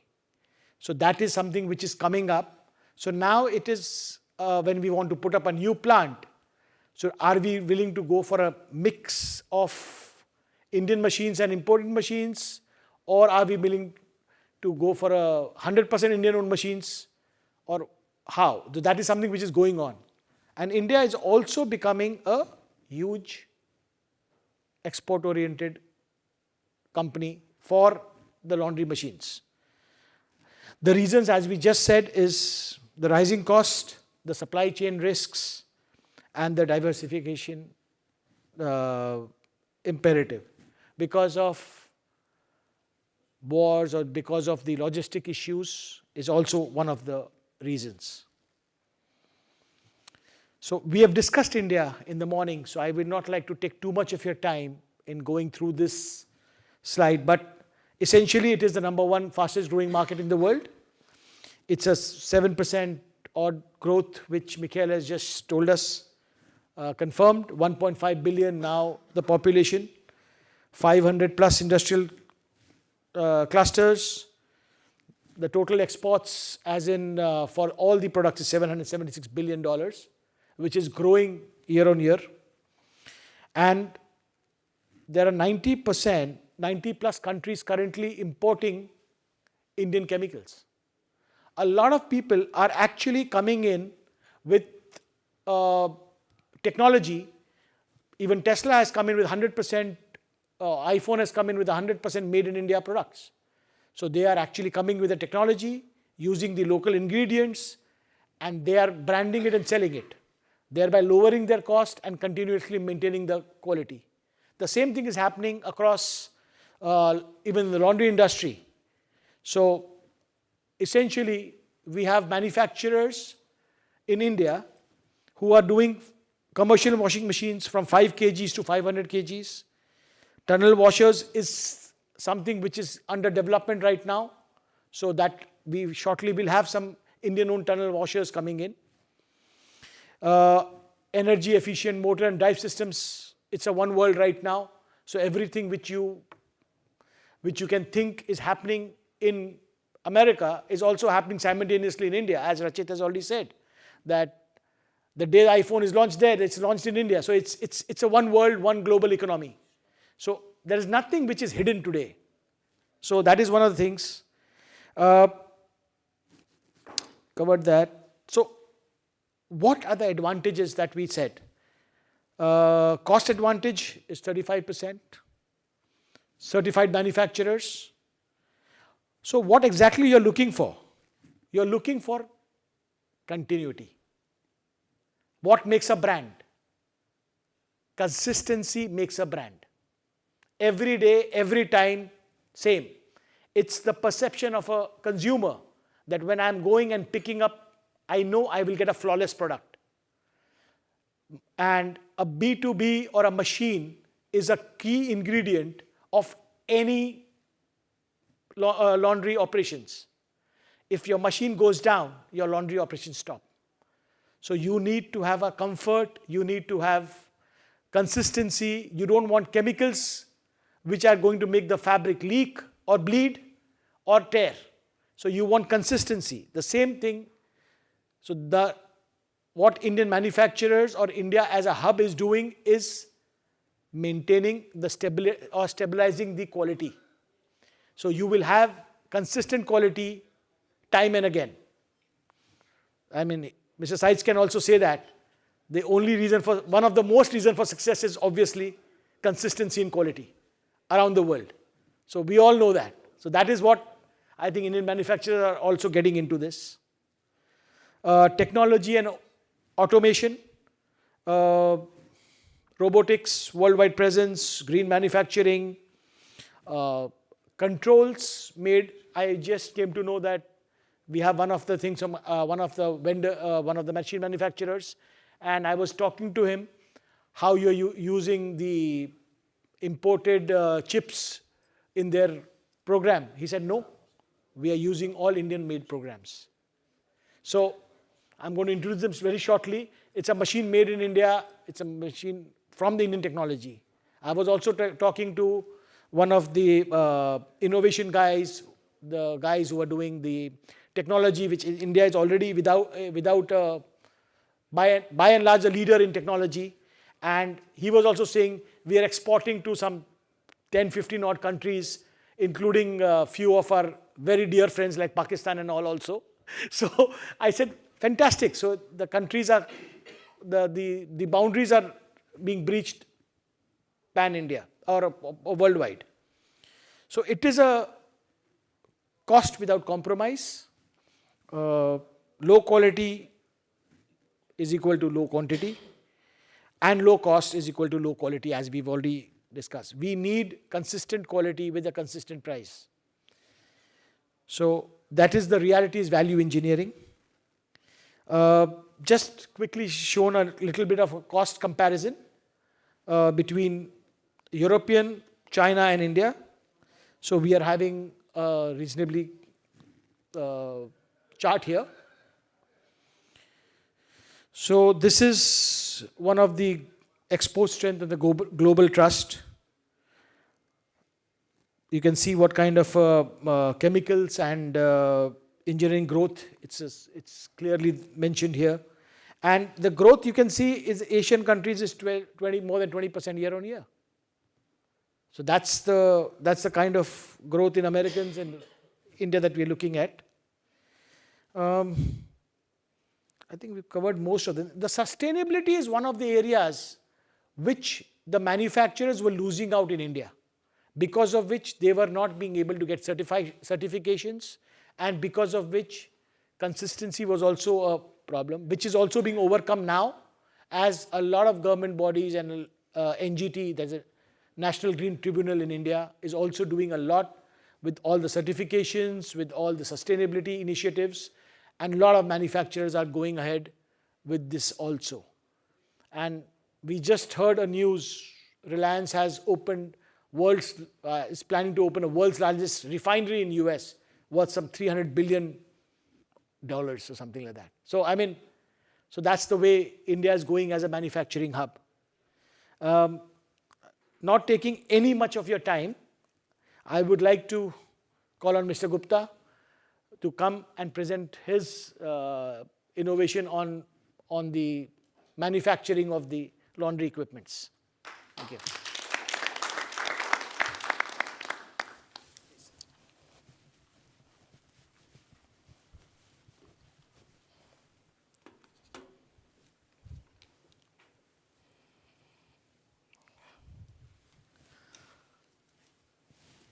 Good morning, ladies and gentlemen. I'm Girijesh. I'm here to represent my company, Gupta Electrical Industries, from Bangalore, India. First of all, I would like to sincerely thank everyone and the organizers for giving us this opportunity today. Today in this presentation, I would like to give you a brief about our company, which has a rich history. And I would like to take you about our journey, how as a manufacturer we have evolved, and also some of the case studies which have made a meaningful impact on the laundry sector. And as a manufacturer, innovation has to be a continuous process for us to be relevant in the market. And some of the innovations that we are working on, I would like to present in this presentation today.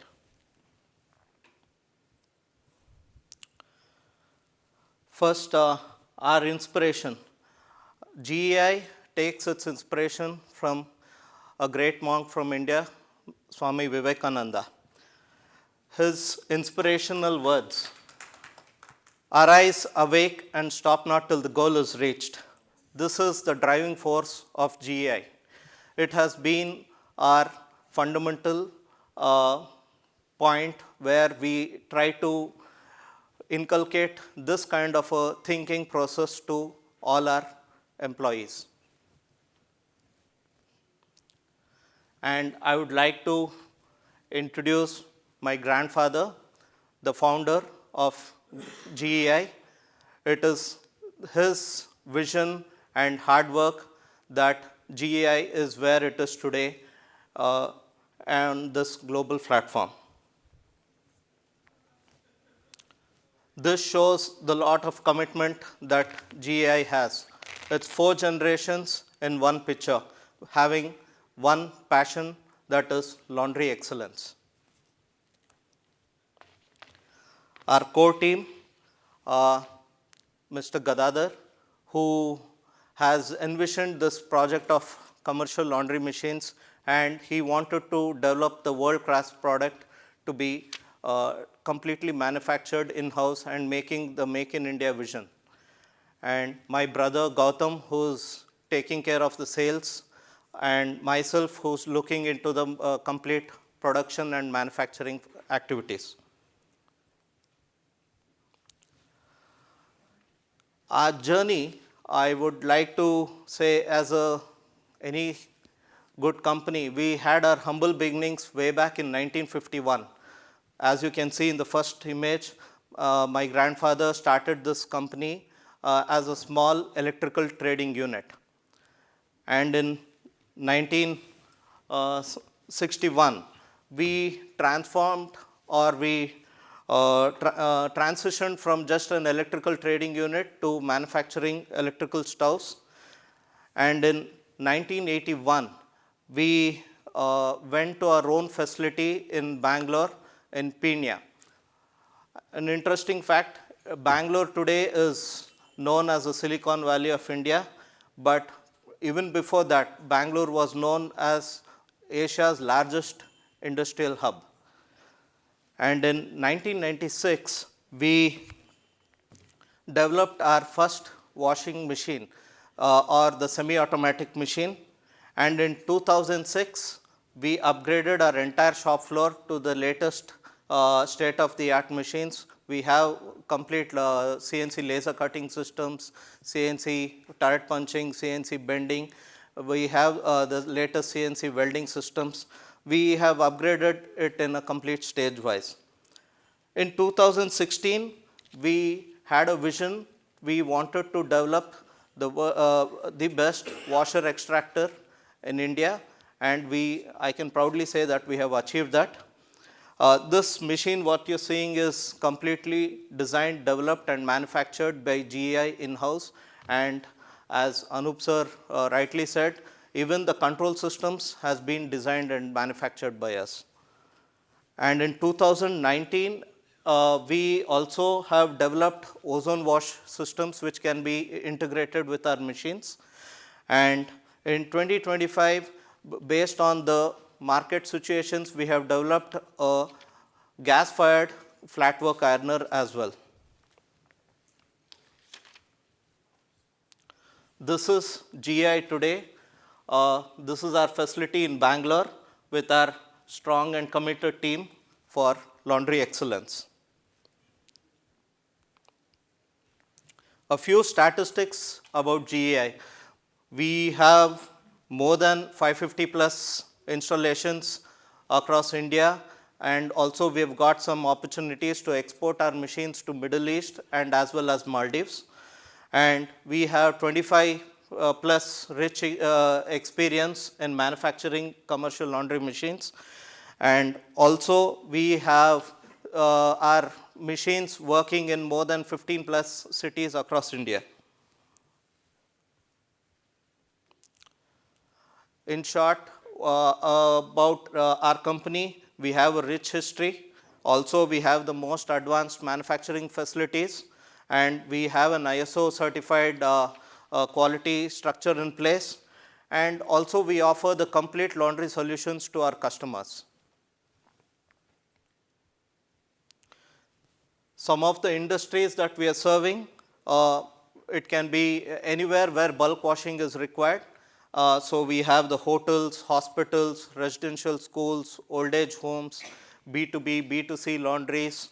And we are also, our machines have been supplied to the Army, Air Force, Navy. And a special mention, our machines are working even in nuclear power plants across India. These are some of our prestigious clients or customers.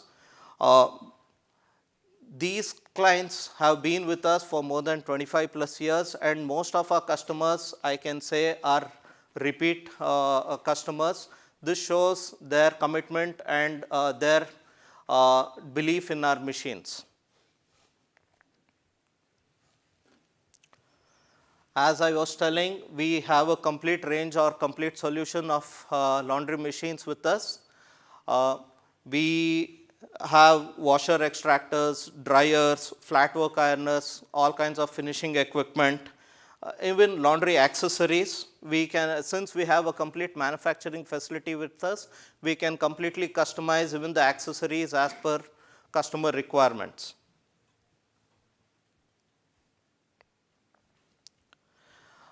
How GEI works with customers and what sets us apart. At GEI, we do not just believe in just selling and forgetting. So we have a complete customer-centric approach. When a customer walks in to us or does an inquiry to us, we give a complete pre-sale support to them. When I say pre-sales, we try to understand what kind of laundry they are trying to set up, what is the quantity of linen they want to process per day, and also what kind of machineries will actually help them achieve these things. And when this sort of a discussion happens, the customer is more happy and he feels more comfortable and confident about our machines. And even in the after sales support, when we just don't give AMCs and CMCs. When we go to a customer location to install the machines, we give them a complete training and education as to how to use the machines or even how to process laundry as a matter of fact. Many first-time entrepreneurs who are trying to enter into the laundry space, they feel they know how to wash, but there is a challenge in understanding how to wash linen. For example, whites or colors, should they mix and wash? These are the sort of questions that we in GEI, we are trying to support our customers and bring this change or educated our customers also. And engineering services, when we say we give a comprehensive support, we also help them design their laundries in a very systematic way. We help them understand the power requirements or even the drains or the water requirements for every laundry. And also we give them a layout plan as to how the flow of laundry should happen across the laundry. So this is how we are trying to make a difference by not just giving machines, but trying to enrich our customers' experience. We believe that when a customer buys our machines, he should succeed, and his success is our success. A small demo or a small layout diagram that we have. This shows a 3D representation of the layout design that we are giving to our customers. What difference we are making in the laundry scenario. Here, I would like to introduce our turnkey project, that is the Dhobighat project. As in the previous discussions, many of you were hearing the term Dhobi. In India, the washerman community is called as the Dhobis. So this images show you how there is a stark difference. In India, you can say one India has reached the moon and the Mars through their technological advancements. But in their other side of it, we are still processing laundry in a very traditional way. Here, there's a small video about how the Dhobighat was performing before GI's intervention. And this is, I'm not sure. Not sure, it's not working. Sorry. I'll just go back to the images just to give you an idea. See, this was a traditional Dhobighat where you can see the water, in the same water people are washing on one side, even the hospital linen, on the other side they're even doing hotel linen, and even the drying is taking place in an open ground. And people stand inside the water for 3-4 hours and they're actually washing, which is even harmful for them and it is unhygienic. But we try to identify these kind of situations, and GI tried to negotiate with the decision makers and the policy makers and made a huge impact and change in the Dhobighat project. This is the transformation of the laundry in that particular Dhobighat now. This is again another video I would have loved to share, but I'm sorry the video is not working.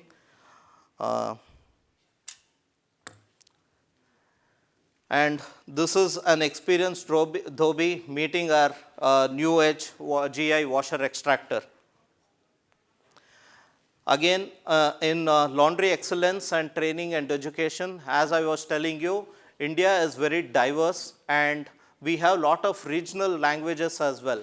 So when GEI comes into the picture of installing our machines or giving training, we believe a local language dialect will be very useful and having an impactful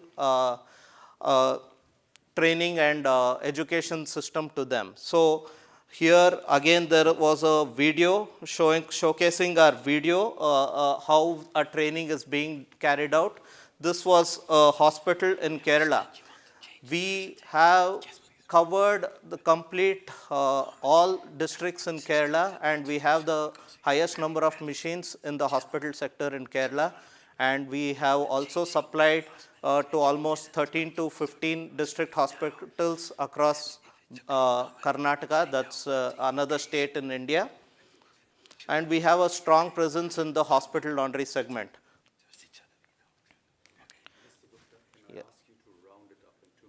Yes, I'm done.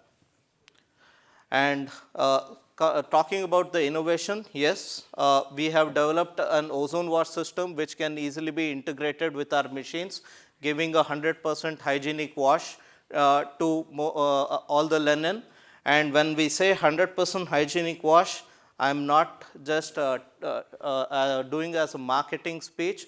We can back it up with complete reports, and that is an NABL approved lab report that I'm presenting to you, where 100% disinfection is guaranteed. And in this video, we have completely implemented these kind of systems in many of the hospitals across to our customers. And since as a manufacturer, another innovative step that GEI has taken is we have developed a Internet of Things, or commonly known as IoT. We can give complete data to users or our customers, where how many cycles per day or per week or per month, however the data they want, a complete customized MIS system can be given to them, which helps customers take informed decisions of how their laundry is performing and how they can improve it. And as a manufacturer, we get lot of data as how our machines are performing, and also instead of just giving a on-call service, we can give a predictive maintenance schedule to our customers. This kind of innovative systems is what GI believes in delivering. Thank you for this opportunity, and I would like to thank everyone here, and a special thanks to Anup sir and Suresh Bhatia sir and Peter for giving us this opportunity. Looking forward to a great collaboration with you all. Thank you.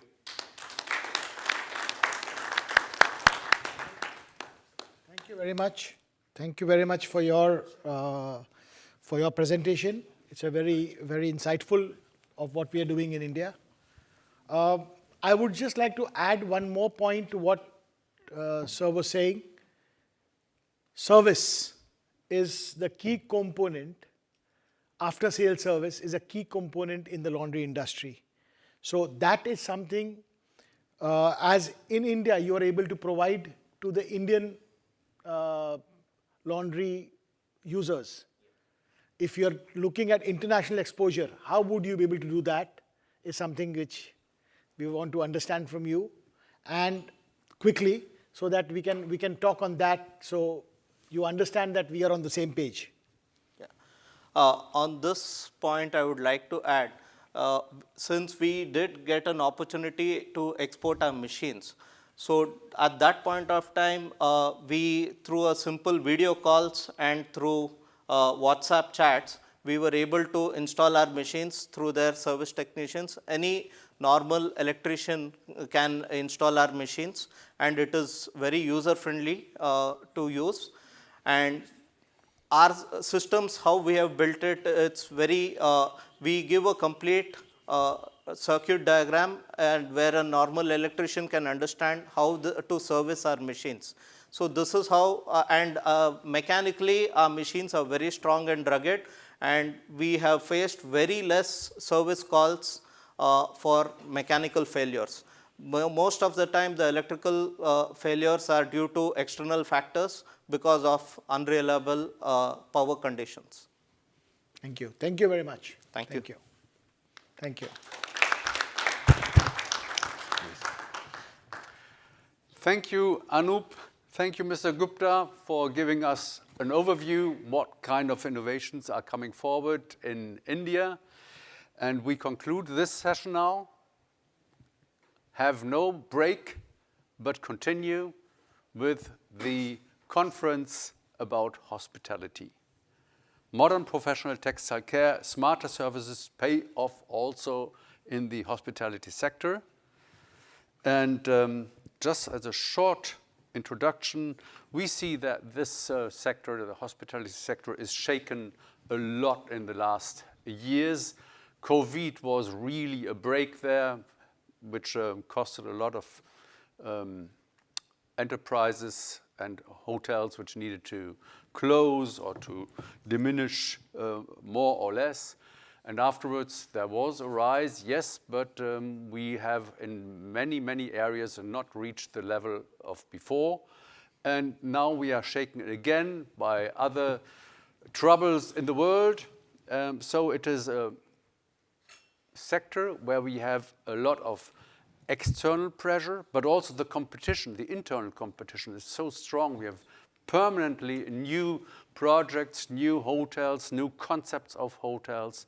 So that this is a sector which has really kind of disruption, which needs new solutions also for the textile service companies, because all these disruptions are pressures which ultimately are very often cost pressures, and this is then something which tightens the budget. So for textile services, there's not really a good space to develop.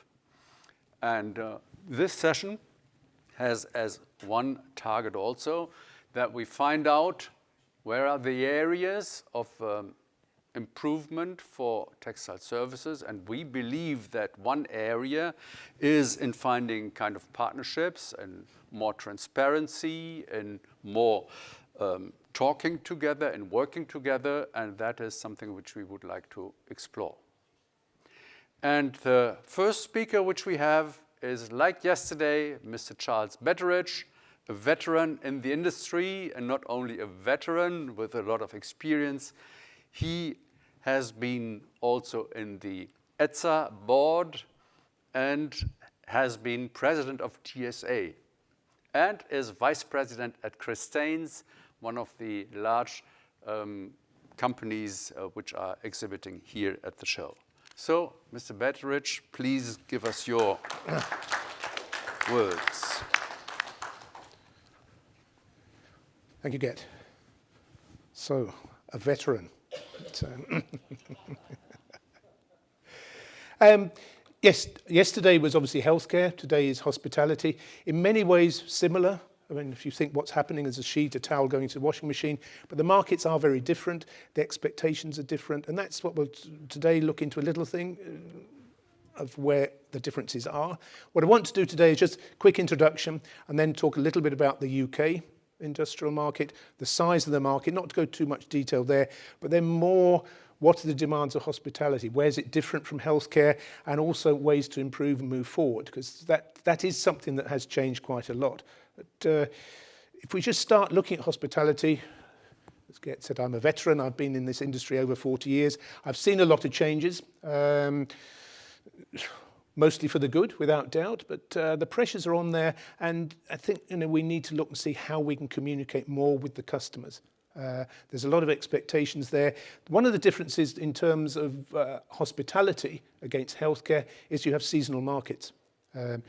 You've got the summer season. Okay, for countries like Austria or Switzerland, that's the ski season. They're much busier there. But the problem, of course, for a laundry is you like to have some continuity. You need to know where you are, and peaks in volume don't help in terms of processing. Just in thinking of the staff, if you have extra work to do in the summer, you've actually got to either pay overtime, get extra staff in. That's costing you more. So although you're getting more linen coming in, you've actually got more costs as well, and that's something there. COVID, I mentioned yesterday, made a big effect. It made people think differently. One of the things I would have hoped was that after COVID, the expectations might be a little bit more that a hotel sheet should be disinfected.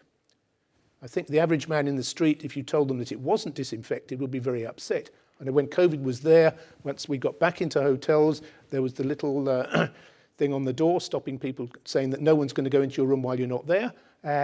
But we've got back, and unfortunately, just like disinfecting your hands, people have stopped doing it. But I think what people did realize as we came out of COVID was certainly the hotels, restaurants, it's not just the price, it's the guarantee of supply. Because once we came out of lockdown, hotels reopened. One of the questions is, where's the linen? 3 options. 1, it's at the corridor at the end of the 3rd floor, wrapped up with some wet towels, and it's been there for months, which wasn't a great option. 2, it's in the laundry and it's been cleaned. And 3, it's disappeared. And it was probably about 33% of all of them. But that did make people think, am I going to be able to get my linen? And I'd like to hope that the hotels have taken that on board. I think they have, that it's not just something that happens automatically. You do need a bit more, and you need to make sure that things are going through on that side. The other thing, textile life, and that used to be a thing on what are the chemical companies doing it, or are big bad chemicals destroying it? That's got a lot better, certainly since the advent of things like peracetic acid. Chlorine is used very rarely, certainly in Europe. Textile life, though, is one thing. Linen abuse is another. It's not just how you can destroy linen in the laundry, it's how you can destroy it in the hotels. And if you talk to housekeeping staff, or you look at housekeeping staff, how do you clean the toilet? You take the towel that you've just done, you put some nice toilet cleaner in there, and you wipe it round, and all that phosphoric acid or nitric acid that's in the toilet is absorbed by the towel. You give it back to the laundry, and when it comes back damaged, who's done the damage? And that's getting back to the dialogue we need to be having. So I think that's an important thing we need to look at. And I say the UK Insight, and now look on some of the figures for the UK, just to give you an idea. Obviously, that is a very exact number, 786,775 hotel bedrooms. That was the figure we got end of 2024. That number is changing. And again, we have a lot of dialogue with organisation STR, CoStar, talking about the trends in hospitals, in hotels, and how that's beginning to move. Because that's also important for the laundries to know how are things going. If you look at hotel occupancy, again, that is, that's a key thing. Average daily rates, RevPAR, those are the sort of parameters that the hotels are talking about. And again, restaurants as well. But if you put B&B, Airbnb, all the hostels and everything, there's 1.8 million beds in the UK that are available for people to sleep in, and then obviously for laundress to put through. Obviously, bed linen towels, very similar to what's being washed in healthcare. Table linen, chef's clothing, that's the sort of thing that's being washed. So if we then just look a little bit at the market size in the UK, on average, it's 48 million items per week, which is a big number. And for people who don't know our industry and think laundry, laundrette, when you start explaining that to them, it suddenly comes home what an important industry this is. And you know, the hospitality side, that's 59% of the the market, hospitality for the UK laundries. So it's a very big part of it. In terms of money, £945 million per year, which is a big number. US dollars, that's about 1.3 billion. Well, I get mixed up with American billions, and so 1,300 million US dollars per year. But and it is a big market, and it's one that is very important for the UK laundry sector. The main suppliers, obviously, there are the large groups. I mean, they're around there. They're looking at it. And if you've got a chain of hotels, then they want to probably have one partner. So if you've got a nationwide chain, they don't really want one laundry for the south, one for the north. So you do get a number of independents who've gone together, something like the NLG, the National Laundry Group, which has about 20-odd members, I believe, around the country, so that you can, as a hotel group, you can say, I can talk to them, or I can talk to one of the big groups, but you know you've got someone local who can deliver to you, because nobody's going to start driving 300-400 miles to deliver hotel linen. Then, of course, there's obviously the local operators. They will more likely serve the small local hotels, but that's more of a personal service. There might be more difficulties in delivery, how they can do it, and that's a market that's there. They can actually survive quite well, perhaps get a little bit more money, and that works as it's there. Hospitality itself employs 8% of the UK workforce. So nearly 3 million people work in hospitality, which is why it is something that the government needs to look at in the UK and listen to what's going on, and be a little bit careful on how you're doing it, because hotels, restaurants are having a lot of trouble in the UK in terms of what's been happening, national insurance contributions, national living wage. It's making it very difficult for them, which makes it difficult for us, of course, as well. Just looking forward, the trends, hotel occupancy is up. Before COVID, it was about 71% in the UK. By 2022, it was back to 71%. 2024, it was up to 79%. Obviously, that's a percentage of the number of rooms that are available. There are new hotels being built in the UK. One small thing that is beginning to, well, is still affecting it is in the UK, there is a, I'm not going to get into politics, but there's a big thing with asylum seekers. And there are currently 30,000 asylum seekers in hotels in the UK. That's actually down from 54,000 in 2023. But that is using up a lot of the hotel occupancy, so that is in those figures as well. Restaurant visits at the moment are down, because everyone's being a little bit more careful, and that's a tax thing. I think that's the same in a lot of countries. There's not as much money about. People know, not sure what's going on, where are we going on that one. So that's affecting things. And again, what you also see there is that people perhaps thinking, can I afford to go out with the family on a Sunday? They can't go to the middle restaurant, so they'll perhaps go to the smaller fast food one that doesn't have table linen and doesn't have cotton serviettes. So there's that side. Linen abuse I've mentioned. That is something that certainly needs to be talked through. And then there's the price pressure that's been pushed all the way through. Although when you look at some of the daily rates that hotels are getting, that is, you then start wondering, and certainly I think a lot of us in Amsterdam are a bit surprised what a hotel costs here. You try then to get 20 pence more for a bed pack, that's a little bit different. So if we look at the demands, what are hospitality organisations looking for? Sustainability is something that certainly the major chains will talk to you about and say, we want to know what you're doing, how much water you're using, how much energy. And that's something where the industry has made a big difference. That's what I've seen over the 40 years that I've been in it. And just looking at the figures between 2012 and 2023, 31% less energy, 60% less water. And obviously, if you've got less water, you're heating less water, so that helps the energy. And we saw after the Ukraine crisis, when energy suddenly became very expensive, people looking at that. The last couple of years, people have been more looking at water because there's a lot of countries, Spain is one of them, where water is very scarce. And laundries are being told, if you can't recycle your water, you're not going to have to close your business. So that's a trend there. Last slide, ways to improve, move forward, dialogue. That's the key thing. That's something we've done very well in the UK with UK hospitality. That came a bit out of COVID, that we now talk and sit down regularly, talk with the major groups, how we can help them, how they can help us. Again, this was something yesterday, recognition of value, the needing to know, we are providing not just a service, but it's a valuable service. You need that. Talk to housekeeping. They're very important, how they're doing it, what they expect, what you can make easy.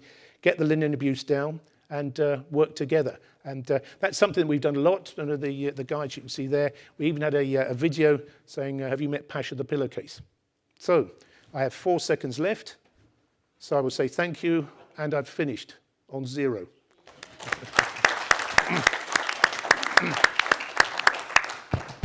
Are there any questions? Thank you very much for your instructive presentation. Are there any questions? Looks very similar to what we experience in Germany. So thank you very much. It's the same everywhere. Okay, I think, but again, you can look at it, and DTV in Germany are also very good on that sort of side, talking to people. But I think the UK, by getting in touch with the UK hospitality, you've got De Hoga there in Germany. These dialogues are very, very important and can be very productive. And linen abuse, like I say, talking to they've got no idea. But that's where you also need to involve housekeeping. But then you'll get complaints on things. A duvet cover, for example, some of the complaints you'll get is that you're not removing the hairs off a duvet cover. But when the duvet cover comes into the laundry, they've taken it out and it's inside out because they pulled it out and all the hairs are inside. But the actual housekeeping, they want it back like that because that's how they put it back on. But if you then start thinking, how can you physically in a washing machine get the hairs out that are stuck inside the bottom of a duvet cover? So, but it's little things like that that start understanding each other's problems. You had another question? Yeah, I have one question. In Germany, there's a new trend that hotel companies pay 3 to 5 euro per bar voucher to the customers when they skip the housekeeping service. Do you have the same experience in the UK? In UK, it's actually, they're more clever. What they do there is they offer you a free beer. Make them drunk. And if you have a man who gets offered a free beer, you know what's going to happen. But yes, that is a big thing. You're actually seeing there through that linen is being changed a lot less. And again, when we're at home, we don't have fresh towels and everything delivered, but it does make a big difference. So you're also seeing there's less that. I can never understand why you have so many pillows in hotel bedrooms. But and also, you then ask the question to housekeeping, do you wash every pillowcase? And the housekeeper themselves decides. So you can work out what happens there. Am I going to take that off, put it back on, or am I going to take it off the floor and put it back on the bed? So it is a difficult one, but no, you are quite right. From the hotel point of view, they're thinking this is a big win. Because the other thing you saw after COVID, and certainly in the UK after Brexit, was housekeeping staff, the numbers were going down, so you didn't have as many people, and you can only sell the number of rooms that you've cleaned. So if you've got less time to clean a room, if you can actually say, this guy doesn't want his room cleaned, I can sell that room. And what you save on linen compared to what you get for the room pays for the beer.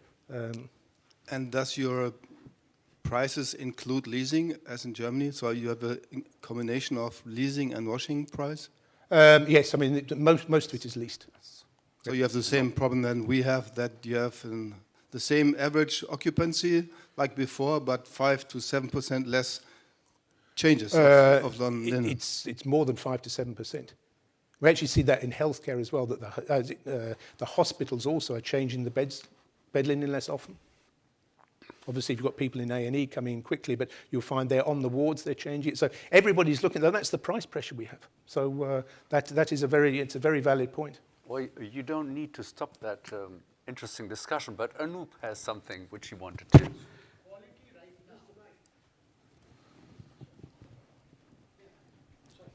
Now we have two. Yeah.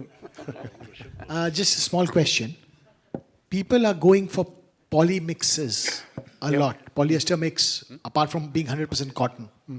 In our part of the world, it's still 100% cotton, which is more.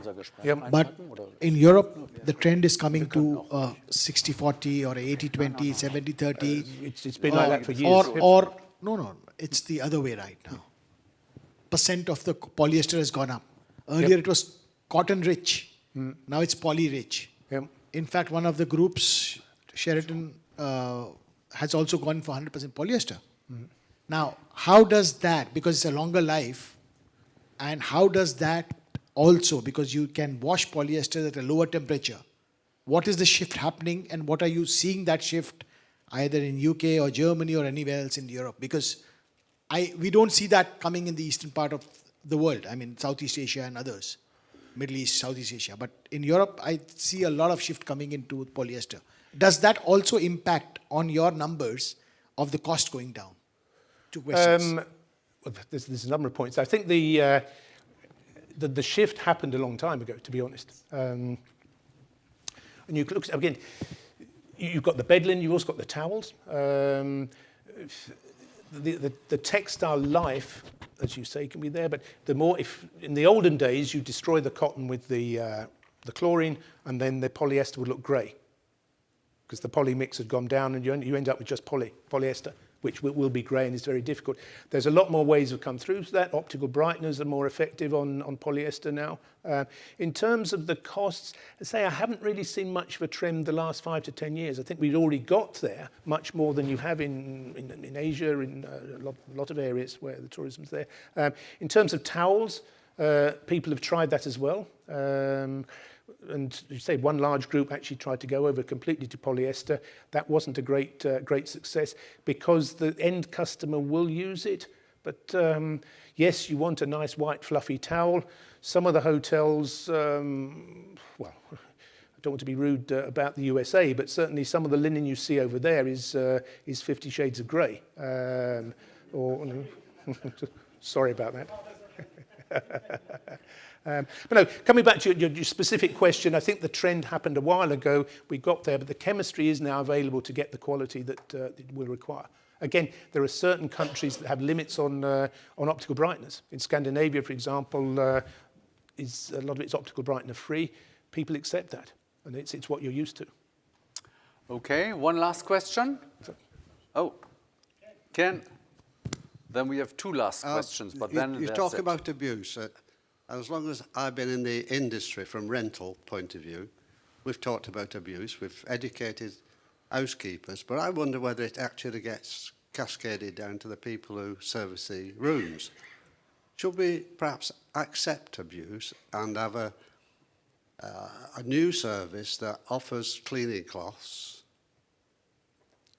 and a ratio of bed pack? So we supply the bed pack, but we supply cleaning cloths as well as part of the service. It's a nice idea, but it costs money. And again, it's but that's how hotels work. Huh? I know there's one parameter when a hotel wants to buy, and it's price. Yep. But I see you're getting. But the key point, Ken, is to get that dialogue going and to get the hotel managers understanding that housekeeping are there. And we actually did a study. We got a study made in the UK asking hotel managers and housekeeping how much linen they thought actually got, what the textile life was and how much got destroyed. The housekeepers were very much more aware of what was going on. The hotel just thought, well, it's fine and it'll last for years, and that's unfortunately not the case. But it is, you're right, it's getting down to educating housekeeping, but it's a question of what's easier. And if you're a housekeeper, but you need, and that's what you're saying, what's they supposed to use to clean the toilet? If they haven't got a cloth, and there's a dirty towel there that they know they're just going to chuck in the bin, it's very easy to pick the towel up and do this. That's my point. Yep. If we had a different coloured cloth that we supplied as part of the service, this is a cleaning cloth. Yep. The staff would take the cleaning cloths with them when they service the rooms. Yep. I don't think it gets cascaded down Oh, it from doesn't. housekeepers to Yep. the staff who Yep. actually clean the rooms. As I say, you know, if you get the hotel to pay the extra for the cloth, I mean, you could say it might be better actually just to give them the cloths free of charge and stop the abuse on the towels. But by making it more effective, the other thing is, you know, you look at RFID. There's all sorts of things coming in there that perhaps you could better check how many times you can wash it. But the life cycle of a towel is basically until it gets stolen. Gentlemen, thank you very much for that lovely discussion. Lovely and lively. Rolf, you have one last question, or can we do that later when you... I was just wondering, I have a new client who you are very familiar with, I suppose, which is called Premier Inn. Yep. And they told me that they have 750 UK hotels in the UK. Yep. And they have only 20 laundries as partner for these 750 hotels. In Germany, they have 60 hotels and need 23 laundries. So I was wondering, is the size of a typical UK laundry much bigger than in Germany? There are large ones. I mean, certainly the biggest one you'll find is in Merton that washes 135 tons a day. I think the biggest in Germany will be Greif, which is about 85 tons a day. There are larger laundries, without doubt. I think you need to look at the geography as well. You know, Germany, in terms of square kilometres, is much bigger. Okay, gentlemen, I suspect that you can discuss a lot I'm longer, not and running it away is today. also interesting. However, we have other points, and we have other areas, and we have other views. So thank you again very much that you shared your views here and be part of that discussion. But we need now to move on. But I am not disappearing today, so if there's anyone who wants to talk afterwards, I'm quite happy to take questions. If Rolf and others have the idea to have more discussion, please go to Charlie, and then this would be okay. Okay, thank you. So we are changing two things. One is we have a contribution by our friend TP Chan, who is the head of the Laundry Textile Service Network. Well, that was not really exact, Laundry Network. And he will tell us something about his view about supply chain cooperation, how that accelerates textile services. And that will be online. So we have a change in media. And please, is that already Michiel? Patrick, is that already Anna? Yeah, there he is. TP, how are you? I'm good. We are looking forward to your contribution about your views on textile service cooperation with hotels and among the supply chain. I'm supposed to be with you all in person, but for some reasons then we have to do this online. You know, hope it's okay for you all. Yeah, we are glad that you are with you. Please. Thank you. Yeah.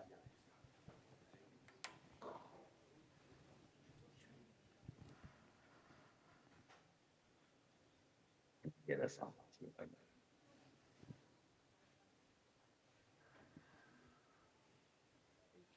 Are you still there?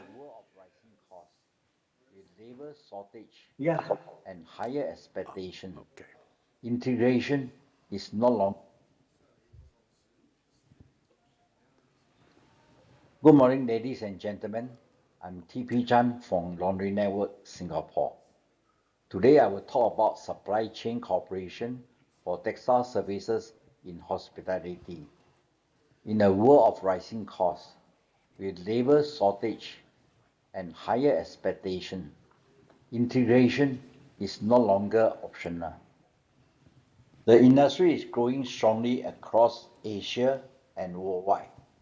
Hotels are demanding better textile services, consistent quality, faster turnaround, and higher hygiene standards. Today, textile services has direct impact on guest experience and brand reputation. However, the industry is under increasing pressure. We face labor shortage, rising energy costs, supply chain disruptions, and ESG requirements. But hotels expect better services at lower cost. This creates a growing gap, and the traditional way of operating is no longer sufficient. The core issue is fermentation. Hotels, laundries, and suppliers often operate independently with limited visibility and poor data sharing. This leads to inefficiency, delays, and losses. Traditionally, operations are manual and reactive. With integration, we move to RFID tracking, real-time monitoring, and data-driven decisions. This transforms operations from reactive to predictive. RFID is a key catalyst. Each linen is tracked across the life cycle from usage to washing and return.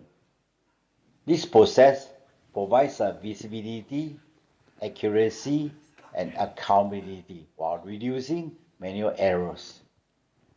In Singapore, we've achieved over 99% inventory accuracy, reduced losses, and improved turnaround time. Most importantly, we gain full overview on operations. Automation further enhances efficiency. Sorting systems, conveyors, and batch washer reduce labor dependency and improve consistency. Today, automation is no longer optional. It is essential. The real value comes from connecting the entire ecosystem: hotel, laundry, technology, and logistics. With the shared data, all stakeholders can make better decisions. This video showcases a project in Singapore. Integration between hotels and laundry improved the visibility, control, and service quality. The key message is simple: integration works. In line with Laundry Network's pursuit for technological advancement, the company has partnered with Republic Poly and Star Hub to venture into robotics automation for greater efficiency and productivity. Republic Polytechnic is an institute of higher learning. Therefore, we always aim to be relevant to industry so that our students, when they graduate, can hit the ground running. This collaboration with Laundry Network for this project ensures that we are addressing manpower challenges for the entire ecosystem, for the entire supply chain. By this I mean that we are actually aiming for a net productivity gain as we move forward into the future. This kind of changes in the industry needs to filter into curriculum so that our students and graduates are also ready for the future, for the long term as well. Integration also supports ESG goals. It reduces overproduction, energy, water usage, and extends textile lifespan. A smarter supply chain is also more sustainable. Looking ahead, integration will become industry standards. AI, automation, and data will drive efficiency. The winners will be those who choose to integrate. The challenges will continue to increase. The technology is ready and the solutions are proven. But the question is, how fast can you start? Thank you very much for your attention. Thank you, TP. Yes. I think that was a very good overview towards the perspectives which the modern technology gives, and also what integration can be done with instruments and not just only by talking, but of course it needs also talking. Any questions for TP? That's not the case, I see. So once again, thank you very much for being from Singapore here in the world. We have now more than 2,000 followers, and they have all heard your message. So thank you for that, and we here in the audience have also heard. Thank you very much. Have a nice morning. Thank you. Hope that you follow us further. Yes, I'm continuing to do that. Great. So thank you once again. We stop now, please, TP. He can hear, but we want to change the topic.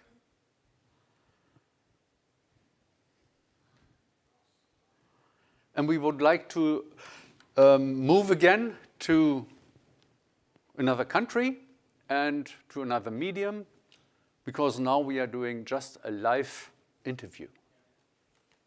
And we have with us, can we change that, please? We have with us Mr. Rolf Slickers, who is the CEO of Servitex. That is a company which is totally concentrated and focused on the hotel business in Germany, and there on the larger chains, not on regional hotels, but on larger chains. And he has a very specific type of company which is typical for Germany, but it's the only one in Germany which is going for hotels. So Rolf, perhaps you first explain a little bit your perspective, and then we have a little talk about the problems and the chances. Please. Hello, everybody. Thank you very much for the invitation. Yeah, my name is Rolf Slickers. I'm 63 years old. I have been working in the hotel industry for 40 years in 6 different hotel chains. And since 9 years, I changed into the laundry industry. And I'm leading a quite complicated structure because it's not a company, but a joint venture. So in fact, 7 families operating 14 laundries in Germany with 2,000 employees have been joined forces to offer national and international hotel chains Germany-wide frame contracts. So in total, our 14 laundries are catering to 1,000 hotels every day. That means 450 tons of laundry. But Servitex, which has only 2 employees, 1 assistant and me, is delivering 25% of their annual turnover. So in total, our 14 laundries have a turnover of 140 million euro, but Anna and me, we are supporting 35 million turnover. It's quite a lot for 2 people. And we are producing very low cost, only like 450,000 euro. So everybody in the room would have such a sales force, I suppose. And the aim is to support to national and international hotel chains Germany-wide contracts. Why is this necessary? Because there's only 5 laundries in Germany to be able to cover the entire country. So we are the number 6, and we have been quite successful. We have been founded 24 years ago, and at this moment we have 15 clients. And the interesting thing is that in Germany, white label companies are becoming more and more important. What is a white label company?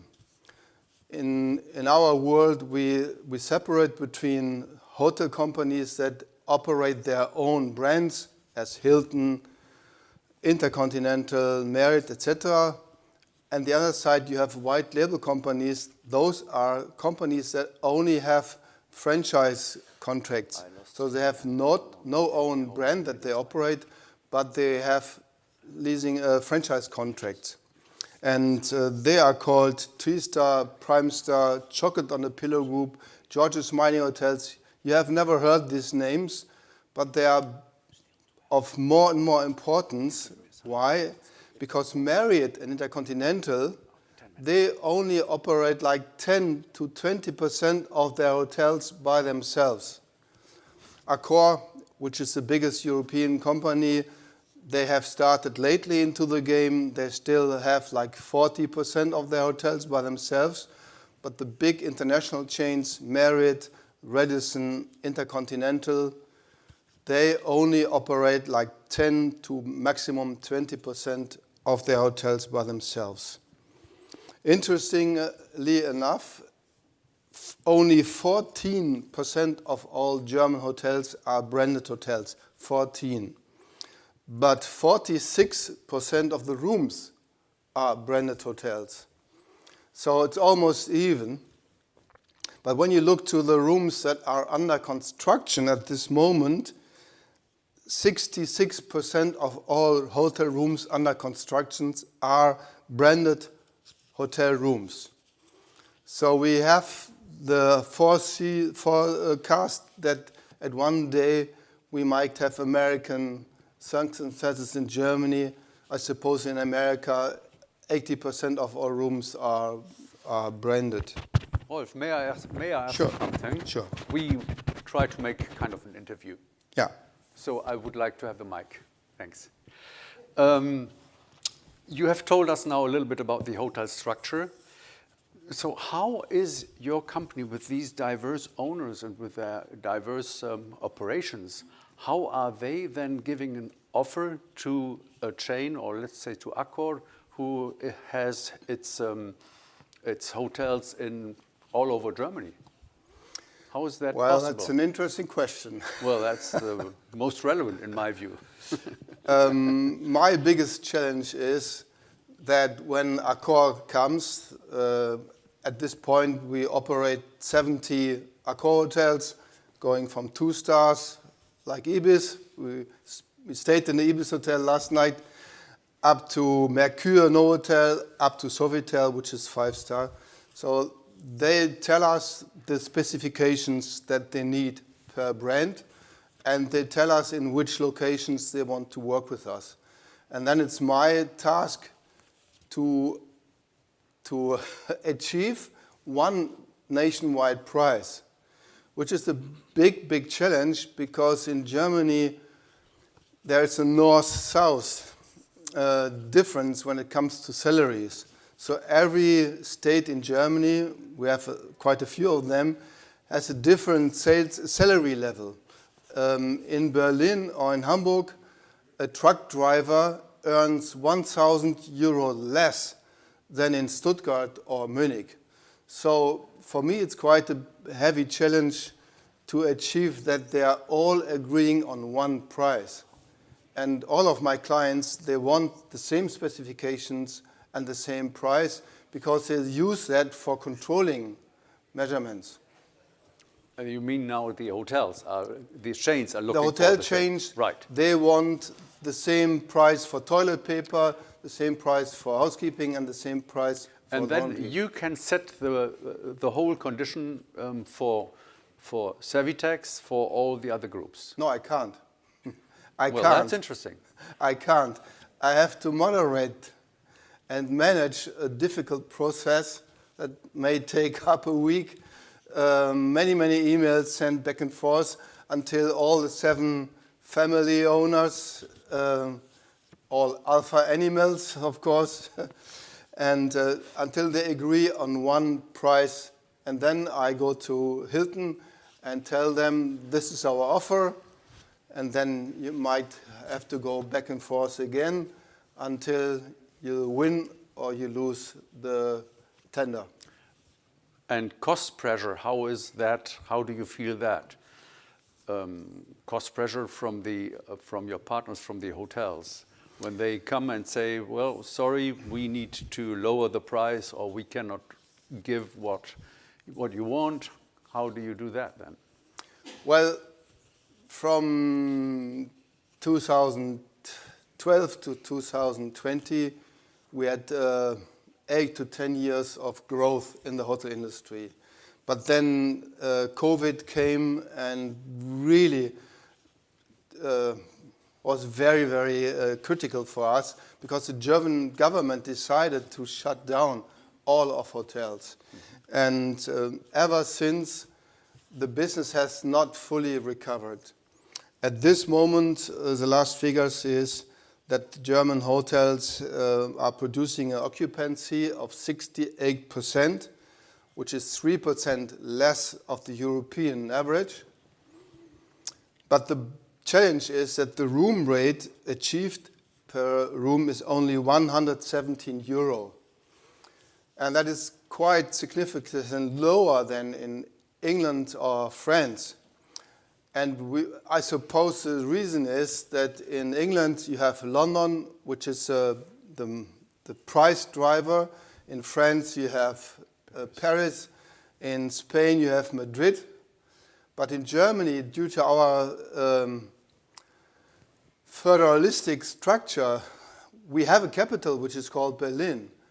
But you can have a 5-star room for 100 euro at a weekend. In Paris, you would pay 300 euro. In London, you would pay 400 euro. So the hotel rooms are much too cheap in comparison what quality you get. Because German hotel schools have a high reputation, equivalent to the Dutch hotel schools, and the buildings and everything has state-of-the-art. So it's quite cheap to stay in a German hotel if you are outside of a fair season. So there's lots of pressure on the hotels. The occupancy has risen since COVID to a quite nice level, but the hotels have not managed to raise the hotel rates as fast as the costs have been going on to them. At the same time, the laundries are under strict the laundries are under much pressure because the German government has decided that from 2025 to 2027, the minimum average salary goes up by 14%. So I don't know about your laundries, but in Germany, a laundry has typical 50% sales cost as part of the entire cost structure. So when the average sales salary goes up by 14%, that has a heavy impact on what you have to... So production costs, 50% production costs. Yes, 50% production costs. And then if that goes up by 14%, you can imagine that we have to increase our prices, but at the same time, the hotel industry is trying to achieve lesser prices. So in 2022 and 2023, we had a buyer market in Germany where we could make the prices because the demand was much higher than the offer. But in the last 2 years, that has turned dramatically. And at this moment, German laundries are really fighting each other with very low prices. I don't call any names, but there are big players in the market that try to achieve the same situation that we have in France. It's no secret, but Elis is dominating the French market by far. And they have 46 plants in Germany, which is 3 or 4 times more than the number 2. So it's quite a stiff market at this moment. Let us shift a little bit the perspective. It's not only price.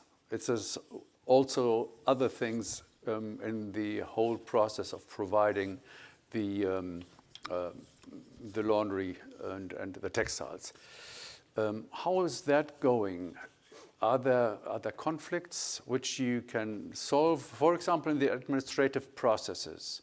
Is there something where you can work with your large hotel chains and also with all your partners? Or is that something which needs to be tackled? Is that tackled? Is that something which you have in mind? Or where are you standing there? Because we see that as one of the options to lower costs, have a better understanding between hotel chains or hotels and textile service providers Is that an area which is of importance for your business? Well, we are quite in a close relationship to our customers. We are the only laundry in Germany who has its own scientific board. You happen to be one of the experts on this board. So we have 4 experts on laundry, hotel business, sustainability and digitalization. And for the first time in October 2025, we invited 4 clients to become to take part at the board meeting of the scientific board. And they have similar demands to us. Number one, exactly like my colleague from the UK mentioned, number one demand is sustainability. They all want much more transparency. They want us to tell them what is our gas, oil, electricity cost. And for example, Accor, who is our biggest customer and the biggest hotel chain in Europe with 5,000 hotels, they ask us to set goals. And when you achieve the goal in 2 years' time, you have a green light and you may continue. When you have a yellow light because you're not really achieved, then you have to deliver in an action plan. And when you have a red light and you missed your targets, then you might be excluded and you're not able to be a Accor supplier any longer. That's quite tough. Next thing is that they want digitalization of work, which is a challenge for us. You know, if you have Elis, for example, they operate the same software in all 46 laundries. But in my 14 laundries, I have 4 different kinds of software. So for us, it's very difficult. We have not one platform where customers can go to. Every laundry has their own platform. But 80% of all cases that clients want to talk to me about is the loss of linen. And that has increased since COVID. Why is it so? Hotels have increased their prices since COVID by about 50 euro per night. But the service they offer has gone down. If you check in, you might be standing 10 or 15 minutes in a line because there's only one counter which is occupied. So I have the impression that customers don't have a bad feeling about taking the bathrobe with them home. But also the daily changing employees in the housekeeping sub-companies, you know, they change sometimes on a weekly basis, and they have sometimes very big families, and they have no bad feelings about helping themselves to a nice set of linen towels. So the loss has increased. Okay. I think we could go on this for a while, but we still have other views on the topic. So thank you very much, Rolf. I know that there might be some additional questions here. However, we perhaps can do that outside now of our session. I have one specific in mind. Thank you very much, Rolf. Welcome. Thank you for having me. So we go on and hop back to Asia. I think it's that we hop back to Asia. Yes. And I'm happy to invite Mr. Major from Shangri-La Hotels. And he's responsible for the laundries of the Shangri-La Hotels. And these are 70 or 50, pardon me? 70 OPLs, so quite something. And still, Shangri-La needs more laundries where they source out the textiles. Yes. So please, Ms. Major, come forward and tell us something about your speeding up and accelerating textile services. Thank you very much.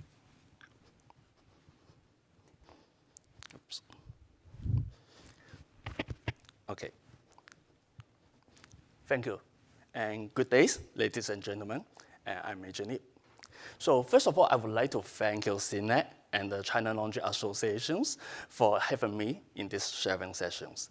So my topic today is Beyond Clean and On Time, where smarter textile service pay off in hospitalities. So although I'm speaking from the hotel side, but actually I started my career in the laundry. So first in one of the largest textile service provider in Hong Kong, and later I worked in the hotel's laundry in the Asia Pacific, and now in the headquarters of Shangri-La Group. So I would like to begin with one simple question. When basic service is already expected, where does the real value begin? So having worked in both hotels and also the service providers, I've seen the issue from both sides. So today I would like to share our learning and the practical view of the best practice we have learned, and where is the value actually felt in hotels, and why that matters for stronger partnership between hotels and service provider. So my purpose today is not to sell one solutions or one system or from the view from one side. It is simply to share where in the real operation, smarter textile service start to make a meaningful differences. Oops. Oh. Sorry. Okay, so let me start with the basic. In hospitality, cleanliness, on-time delivery, correct quantity, and reasonable price are all important. This thing matters. But today, these are just the entrance point. What hotel really buy is lower uncertainty. Hotels buy confidence that the critical items will be there when needed. They buy earlier warning when risk is building. And they buy better continuity at important moments, less finite disruptions, and closer and clear escalations ownership when something starts to go wrong. So this matters because hotel operations run on continuity. A missing item is rarely a linen issue. At the one moment, it's become a readiness issue, a banquet setup issue, or a guest experience issue. So the value is not only on what is visibly delivered. Very often, the value is what gets prevented for us. So this is also where hotels and service providers sometimes see the same situations differently. On the provider side, the view is often total volume delivered, overall field rate, batch completions, and general service success. These are all valid measures, and they are necessary for managing operations at scale. But the hotels rarely fail because everything is missing. More often, they fail because one critical item is missing at the one moment. In hotel operations, disruption is often concentrated, not evenly spread. A property may look broadly fine on total delivery, but one missing banquet items before an event, one delayed linen category during heavy arrivals, or one guest garment not being returned before the guest check out can create pressure far out of proportions of the total shortage itself. So that is why hotels often feel risk earlier than the summary reports showing. So smarter textile service for us is not only about whether total delivery looks acceptable. It is also about whether critical risk is visible early enough, before it becomes finite pressure or wider disruptions. And this leads to the next point. In hotels operations, timing of awareness often matters as much as the issue itself. If a risk is known early, the teams still has time to prioritize, reallocate, and prepare alternatives. The response can remain much more normal and controlled. But if the same risk is known too late, then the situations change very quickly. It's become emergency response. More manual coordinations, more finite pressure, and higher guest-facing risk. So the same shortage can have two very different outcomes. If it's visible early, then it can still be managed as a planning issue. If it becomes visible late, then it's no longer a planning activities. It's become an execution issue, and very quickly, a guest-facing risk. So in other words, late visibility increases not only the pressure, but also the cost of response. So one real value for smarter textile surface is not only more information, it's more about usable time for us. This becomes even more important during peak period. Peak reliability does not begin when the peak starts. It starts before the pressure arrives. Stronger operators do not wait until the busy days to react. They align with hotels in advance to anticipate the peak demand or special requests, adjust their staffing and routing earlier, protect critical item readiness, and reduce supplies before the peak days begin. If the reactions only start after pressure is hit, then everyone is forced into last-minute adjustment.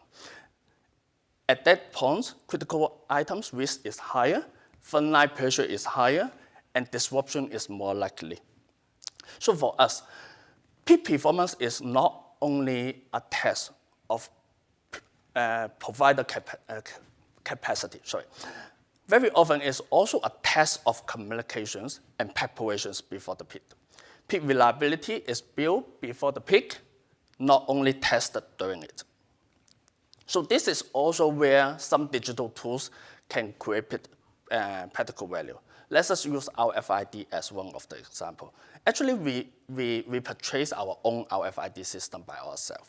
So, but however, very often people first talk about the cost saving for RFID. But in our view, the early value is often operational before it's become financials.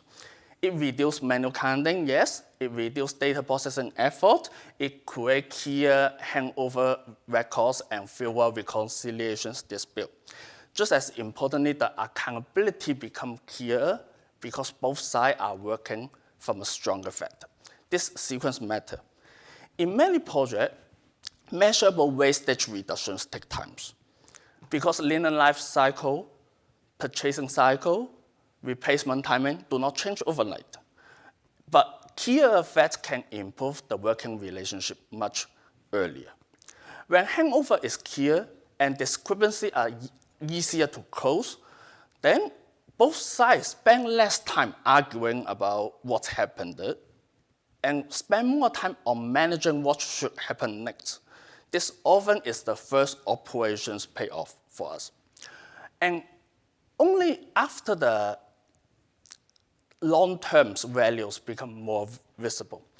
Better inventory visibility, better usage insight, better replenishment planning, and better circulation control can then support lower wastage and longer linen life. And in longer run, better visibility also supports healthier circulations.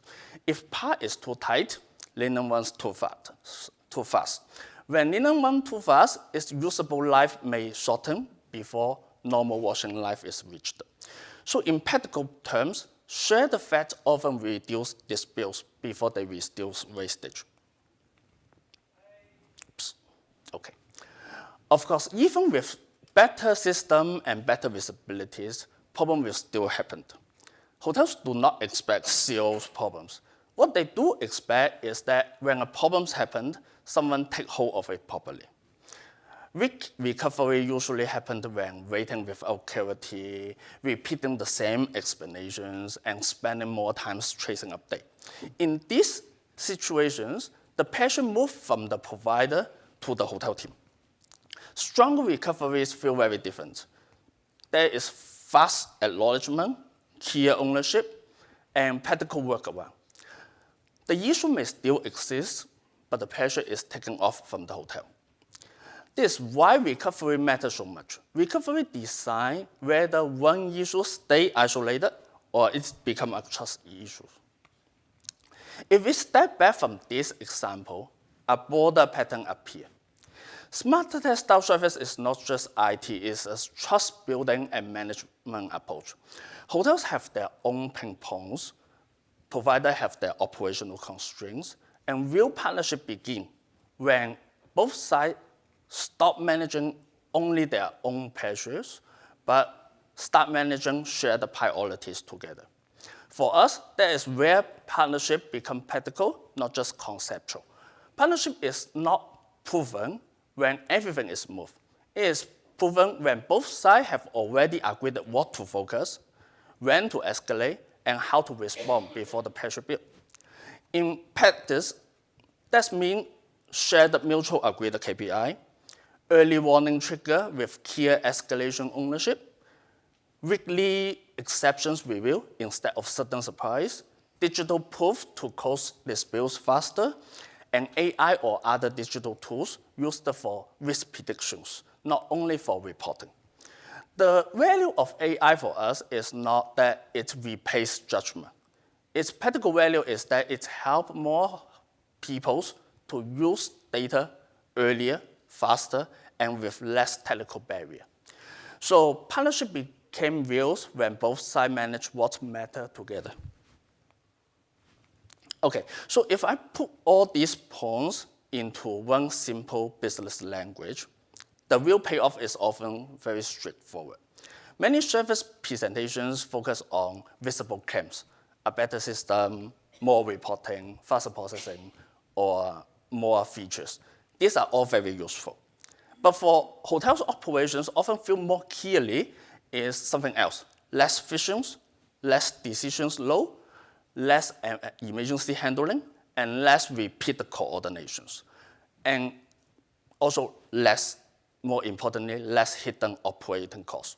And that's why real value is often feel not only about what had been added, but in what operations no longer need to carry. So I will close with one simple thought. The real payoff of smarter service is in hospitality is simple. It's make hotel operations easier to run. Thank you all, and I wish you a wonderful day ahead. Thank you very much for that insight into your ways of smarter laundry. And I have one question on that, but perhaps others have others, and they then have the first question.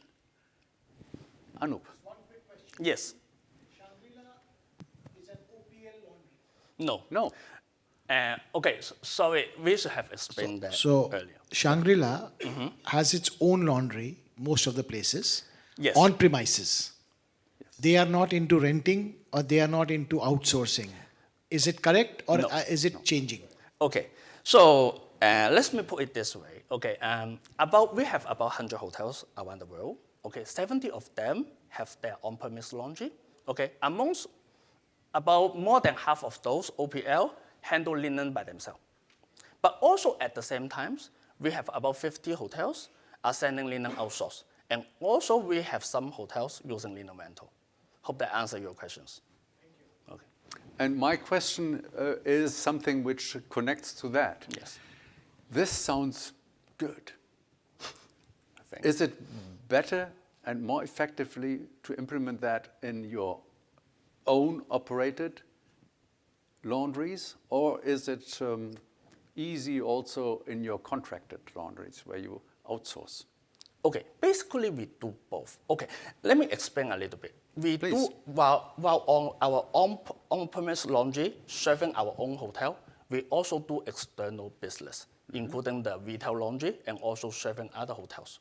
At the same time, we use the same standard to require our service provider to liaise with us, to work with us. So actually, this is what we are doing with our service provider, and those are the best practice that we learn from some of the best laundry service provider and also from our experience. And yes, hope that I answer your Great. question. I think that's a very good answer, and I would like to add there, or to ask, this is probably possible also with the subcontractors, because you are quite heavy and mighty in the market as Shangri-La Hotels. Yes. Or how do you see that? Yes. Yeah. Can you elaborate your questions more? Well, if you have buying power, Yes. and Shangri-La has that, then you can say much more easy, I want it this way or that way. Yes, indeed. But to be honest, we are not those heavy chain hotel. Okay, we are not the others hotels operators or hotel management company. They have a lot of hotels in the same city. Basically, we have just a few hotels in one city. But what is different is that we own most of the hotels. So we are also the owner. We have better control on that. And also, and that's why, as I mentioned, so instead of asking our laundry service provider to purchase the RFID system for us, we have our own system. Yeah, and then we install our own tech. But, and that is also why, well, actually, I always said to our suppliers, okay, because to be honest, I do believe that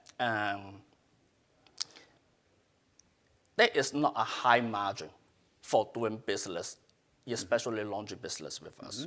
Okay, but we do have a sophisticated system that to evaluate and work with the laundry, and we do have a lot of quality assurance process, and that is how that laundry service provider usually use us as a marketing materials. Okay, so they earn less with Shangri-La, but they use the they have use the name. We are providers to Shangri-La. Yes, that's why. Okay, Major. Yes. Thank you very much. Thank you. I think that was very instructive. Thank you very much. And we still will be in China and have now the views of Ekoren, who is running herself the, no, you want to tell us about the China hospitality services. Okay, thank you so much. So, it's the sorry, button. she owns the Shanshan Laundry. That's what I forgot. Thank you. Excuse me. So, this one. This is going forward. Okay. And there you can go back. Okay. And you can Thank see you. and you can see that also there. Okay.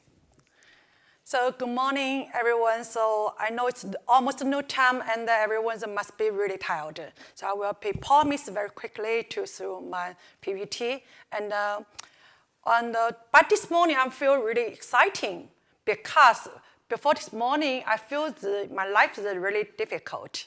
But today, after we all shared, sounds like all the laundry life is similar, and the hotel's life is similar, and the equipment life is all similar. So right now, I think maybe we can work together so to share some information.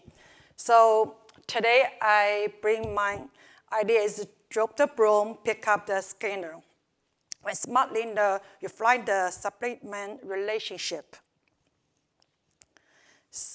So first, I want to introduce my company. So I'm the second. I'm not the own my laundry before. It's the 31 years ago. It's built up from my mom and my family. But actually, this laundry I can see from the Holland. So that's the story. Is 30 years ago, my cousin back from Rotterdam, and he was born in Holland. And he asked my dad, right now, what's the good business in China? Sounds like Chinese econ is going up. And my dad said, okay, maybe the laundry business. At that moment, he don't know everything. So we just buy the single machine and start with the business. And immediately, he sounds find no business there. So until right now, we work for in Shanghai, we work for the 90% of five-star hotels. I mean, if you ask all the Chinese laundry or the Chinese hotel, which is the best laundry in whole China, they may well tell you that's the Chuncheon. That's not because we are the biggest and not because we are the good quality. I think we combine all the details like the order service. So the first I will say in Shanghai, a 5-room international 5-star hotels generates 4.5 tons of linen daily. So for our Chuncheon is the whole day we service more than the 12,000 rooms from all the five-star hotels. So we are also the one partner with the Marriott Group in Shanghai. And, but one thing is only happened in Shanghai, because we should send 4 to 5 on-site staff, full-time personnel stationed at every hotel, receiving, coating, recording, coordinating, manual label masking system, infecting.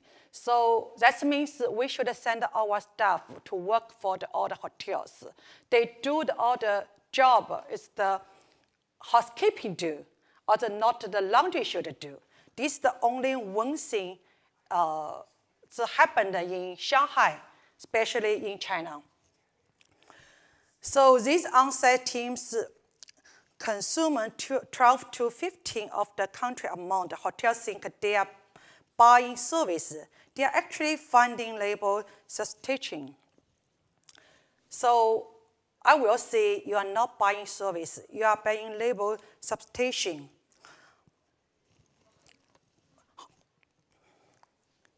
So cost doesn't disappear, they shift and both sides lose. I think it's not only the laundry lose, it's also hotel lose. Let's see the shaking ratio. In 2019, so all the hotels, they are sits on the 3.8. Until right now, I think that it's lower than the 3.16. Linear to room ratio have dropped 18% in 4 years. Cost pressure is squeezing the operation buffets. So right now in China, 95% the hotels below the 3.5 and the 63% below the 3.6. That's why they call me every day because they don't have enough liner. And most of the days, they will ask me to send 3 times, send the liner to the hotel. So with 3% and 85% occupancy, the rate means zero safety margin. One delay, one quality issue, and they will broken all the system. So let's see the cost cutting creative opportunities. So both parties staff from opportunity. 15 invited can't fix a strangle problem. 3 more labor cost at an information problem is like using a broom to clean up a data mess. So what's the technology coming? So when the technology coming, the intervention, so let's say right now, we can see in China, what's that happen? All the 5-star hotels from China, and they changed the IFRD. But most of international 5-star hotels, they just starting. But we will see it will be changed very soon. So IFRD tracking the system, every piece tagged, full life cycle visibility, real-time data capturing, automatic verification.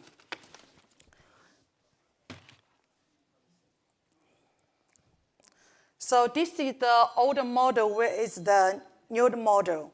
So why I say the goal completely reconstructing the relationship from offsite to transparency, from present to data, from substitution to partnership. Right now, the rebuilding the data, rebuilding the trust, this is the one true story. 2 weeks ago, and the hotel sent me the email. They argue with us. They want to pay the payment because they saw the linens are not very clean and not very soft. So on the beginning, first my staff to turn the label to show them. The label shows the linen from 2014, which means we almost washed more than 10 years. How is not the good, the quality and the good, not enough the soft, which means we are very good at the laundry here. So if we have the data, we know everything. We know the linear life, and we know how many times they do. So we don't have the argument right now. We use the 4.6 hours before to discuss all the country. Right now, we don't need to do that. When everyone asks why Chun, we just show the data because we can wash the linen more than 10 years. But of course, this is not, it's the right side. And, but after the COVID, all the costs are going down. The hotel want to see all the data is the more than the before. I mean the cost. So the agreement over country disappear when both sides scan the same tagging.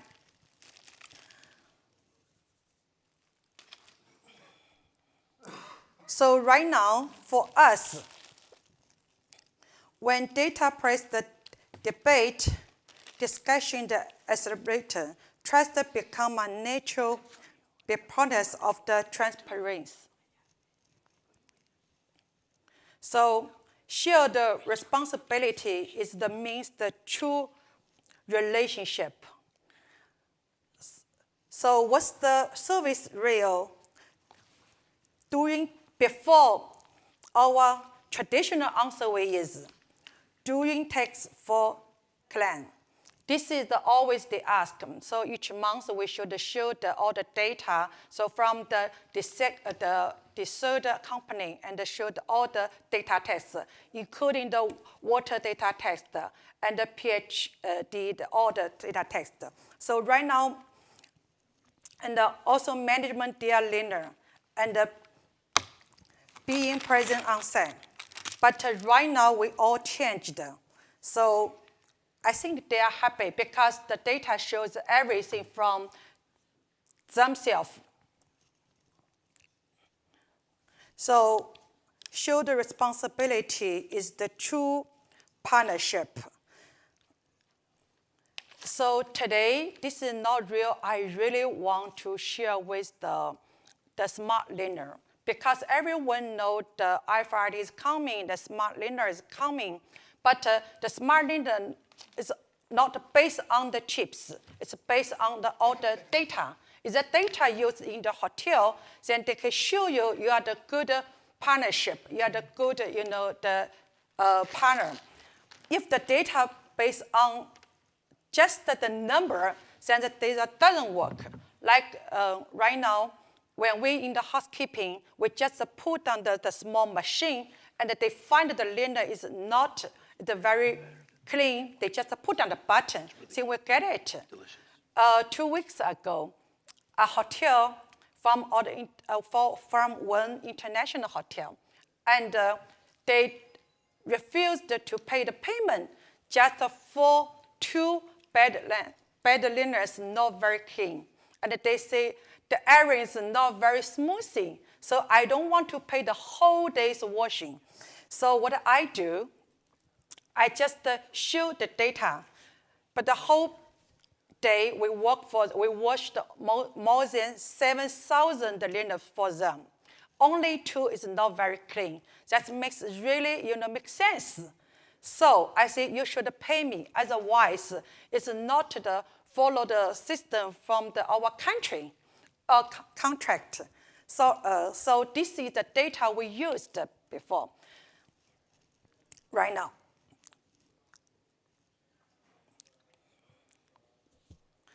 So I think this is 3 things is the hotels buy, and based on the Mr. Major, what he shows with us, I think we are thinking about all the same thing.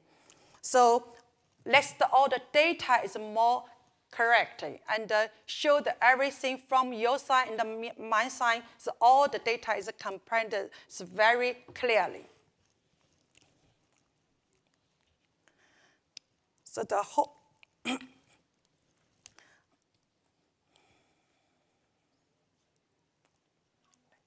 So we all know the better relationship brought by smart lamp. But right now, I will say it's just the start. And today I'm here. I just want to everyone, they are watch the channel. Everyone know the Chinese have the very good marketing, but the marketing is the running faster. But we need all the new technology, like from Indian the equipment, and we also need to work together, like the company from the German. Sounds like we service all the same the hotels, but if we combine together, work together, then I think the smart liner will be changed all the laundry life and the future. Thank you so much. The last thing I want to say, the future of service are transparency. Thank you. Sorry. Before I didn't check my PPT, I sound like all the PPT changed. So that's why make mine it's a little bit nervous, but it's okay. I think the language we are the same. And excellent. Very good. So thank you very much. Thank you. It was very much in line what we have heard. You are obviously more advanced. You are in the process of coming there. Yeah. And I think we all think that the Before we RFID and always data argue. generation, it's now my turn, is something where we have a bright future Yes. in services. Yeah, because in laundry side, I know, we are the 30 years, but I think from the Europe and the US, we are not very older. We are still young. So today, I really want to learn from all of things. And the Chinese now start to use the very smart liners and the chips, and they are grow up very quickly. So when the Chinese, the hotel the group, almost 1 year, they are down with the 5 million the chips in all the liners. So, but today I still want to say, and I'm really looking forward, all the new machine coming, new the technology coming. This is what we want to work together today. Thank you so much. Thank you.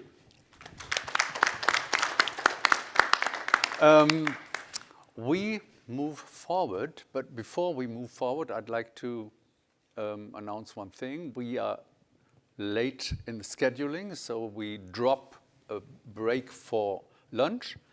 Everybody who wants can go and have his lunch parcel. I see that has been happening already.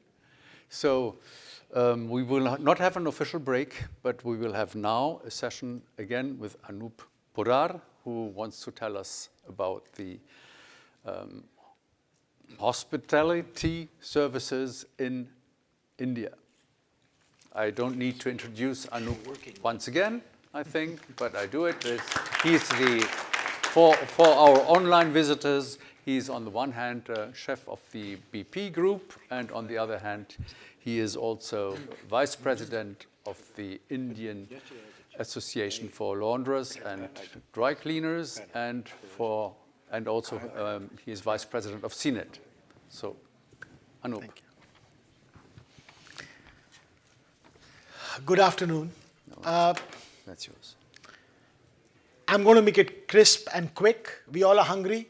We not like to keep you guys waiting for much longer.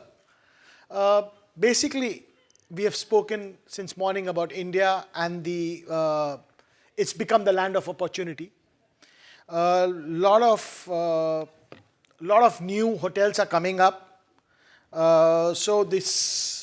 We have currently in next 5 years till 2030, 2031, 700 new hotels being built, 5-star. We are adding close to 100,000 rooms in numbers. So that is the opportunity that we are seeing in the Indian space of hospitality. Now, hospitality in India is a market in transition. I have always said that technology is the way forward, and India is investment ready. So we are getting a lot of new international brands, Indian brands, all being opening in India. We know the population is the largest, most populous country in the world. The transition which is happening, I'm going to quickly go through the slide and just going to talk on the key point because of the time. The transition which is happening from a traditional owned hotel-owned laundries to a OPL outsourced laundry to a off-site laundry. These are the two major ingredients which is happening. And third, last but not the least, from going from owned linen to a rental linen, which is a more mature market. When we see Europe, when we see US, when we see most of these mature markets, I call them, they are all on rental of linen. We've heard Rolf say this, we've heard Mr. Gutiker say this, we've heard everybody say this. In Netherlands, in everywhere, it is basically a rental economy. In UK, it's a rental economy. In India, very, very soon we'll have the rental economy. In next 5 years, we are seeing that shift happening. People are seeing the advantages, cost benefits 30% over. We will soon see that happening. Along with this, the market share in the organized segment is 95%. Unorganized market. So there is a gap of 95% in the Indian market, in the existing infrastructure, without the new hotels coming in. So it's a highway. It's a built-in highway. You just need to run on it or just fly with it. So this is already I covered. The cost comparison is very important. In India, we still have a local cost of 0.4 to 0.5 euros per kilo. In Germany, I was talking to Rolf last year, because of the high energy cost, we were stuck in Europe for 40 cents, euro cents, for close to 10 years, which went up post the COVID to 140, 160 if I'm not mistaken, come down a little but still stabilized at around 140. So there was a shift in the cost in last 5 years, which has not happened previous 15 years. But in India, it still is at 40 cents. But 50 cents if you want to go for rental. So that's still the cost going on. So we are seeing this shift happening. The costs are going to go up. The prices, revenues are going to come in. I'm sorry, ma'am, I don't know what the cost is in China. So when you're doing it. No, which one? European or Indian? Because the 3x difference. Yeah, so that's what we are. So as the market is maturing, we see the more and more people coming into the rental business, and they understand the concept of renting of linen or the advantages, sustainability, because come what may, with all due respects to all the hoteliers, they are not sustainable in the laundry. They don't have water recycling so much. They don't have RO plants for the thing. They also do not do enough with the lint, and because of the scale of each laundry, they do not or they cannot recycle the linen. Circular textile is missing with the hotel-owned laundries. I'm sorry, but that's the fact. We all need to understand, Accor we have been talking is high on sustainability, very, very high. But where is the sustainability if they buy linen? The sustainability is only if you're pointing a gun on somebody else's shoulder. Where is your own shoulder? We need to understand and address that issue, that we all have to come on the same page. So, yes, as ma'am said, 10 years, I say 250 plus life cycles achievable. Yes, it is. If you're using correct yarn, correct weaving, correct laundry, and correct machines and correct chemicals. And also if the linen doesn't walk away. But bed linen is a safer bet. Pillow covers tend to walk away because people tend to put wet clothes and take it away if you don't have enough of these bags in the room. And otherwise, as Sir was saying, that you misuse the linen towels. Sorry. So this is actually a 30% ROI saving potential if you are moving from an owned linen to a rental linen outsource model. So what are the trends in the linen? We all are laundries and dry cleaners. I don't need to run through it, but this is the general trend, that zero capex, pay-per use, quality control. RFID, ma'am has talked a lot right now. I will not go through that. It's being integrated. Don't want to repeat the things. In our world, will RFID be successful with the labor cost? Well, we have installed and we have stopped after having a 5 million investment. We had to stop it because it did just make economic sense. So, but yes, barrier washers are here to stay.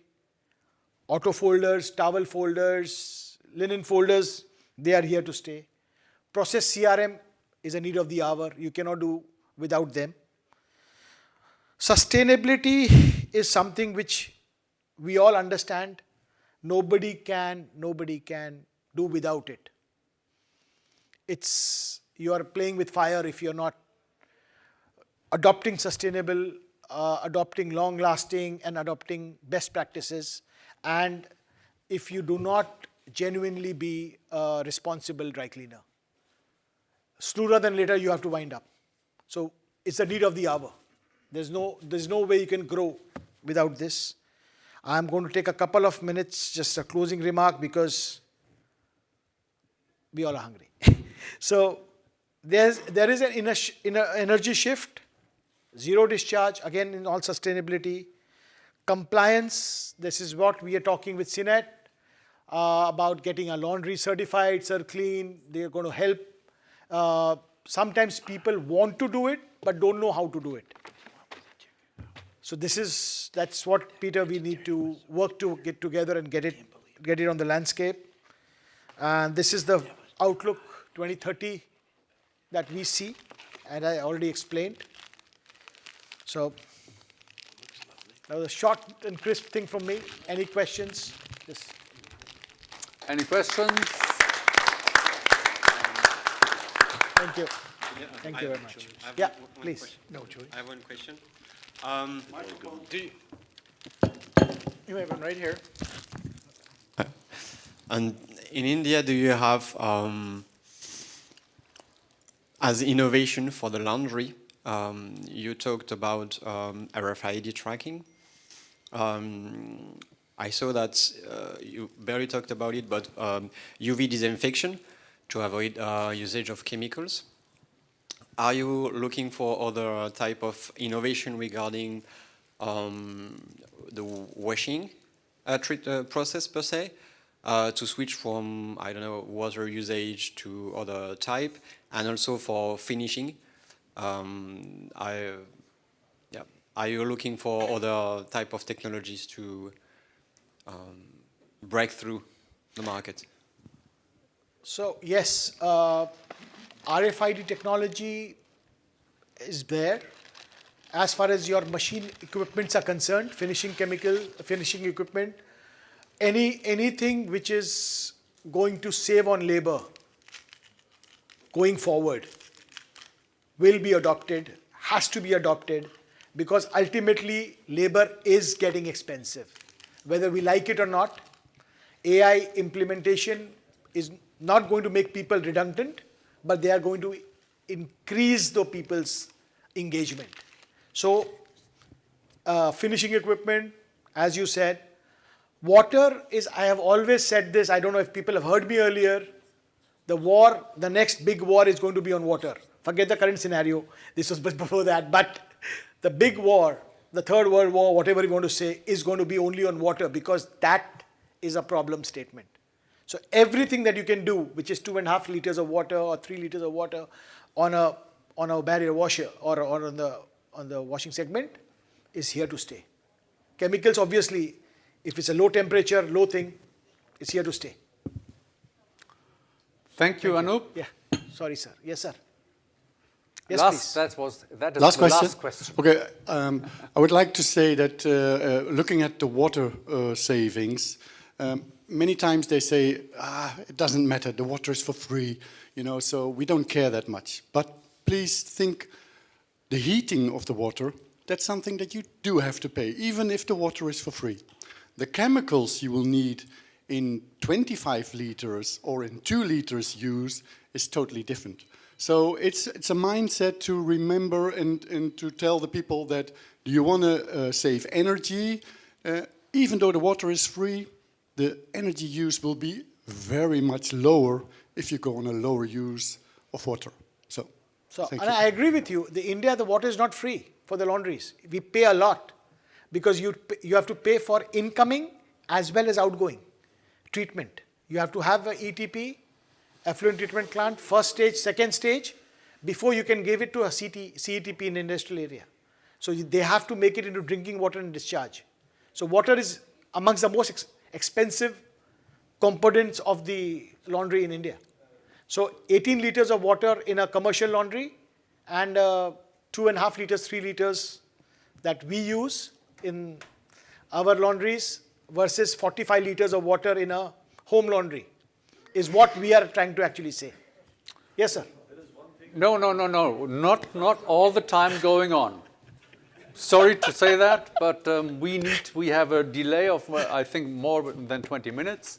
I'm sorry about that. No problem. So you might discuss that, please, among yourselves, and we go on and change the country. Thank you very much. Thank you, sir. Anup. Thank you.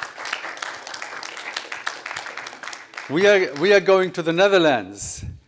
We are going to Mr. Van Klei, where we will go to in the afternoon also, because he has one of the most modern textile service companies in the Netherlands. I don't dare to say in the world or in... Netherlands is okay, huh? For the time being. And we will have a look at it, and he gives us now some appetite for that, for the high 4-star plus quality services and cooperation. Thank you. How is this working? Very easy. This is forward. There you see what it is, and the red one is going back. Okay. Yes. Goedemiddag allemaal. Ik doe het in het Nederlands, dat praat voor mij wat makkelijker en ik kan wat meer vertellen dan. Wasschrijver van de Klei, Linnenvuur. Wij zijn een familiebedrijf uit Utrecht. Sorry, yeah. The instruction for if you want to follow in English, you can use the Kudo system and Mr. Van der Klei can talk in Dutch. Hij doet het nu?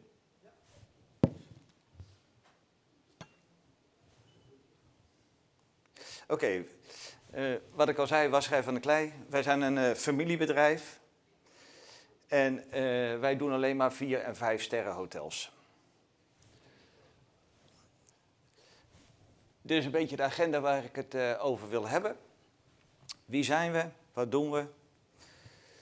Wij zijn een familie, een vader en 2 zonen. En wij runnen ons bedrijf. Wij doen 100% linnenvuur. Dit is ons huidige bedrijf. Volgend jaar wordt het bedrijf nog met 6000 vierkante meter uitgebreid. Omdat wij onze hoeveelheid werk niet kunnen verwerken. Maar zoals je ziet, het dak ligt vol met zonnepanelen. We proberen alle energie die wij kunnen zelf opwekken, proberen wij ook voor elkaar te krijgen. Ons zonnedak doet ongeveer 30% van ons energieverbruik.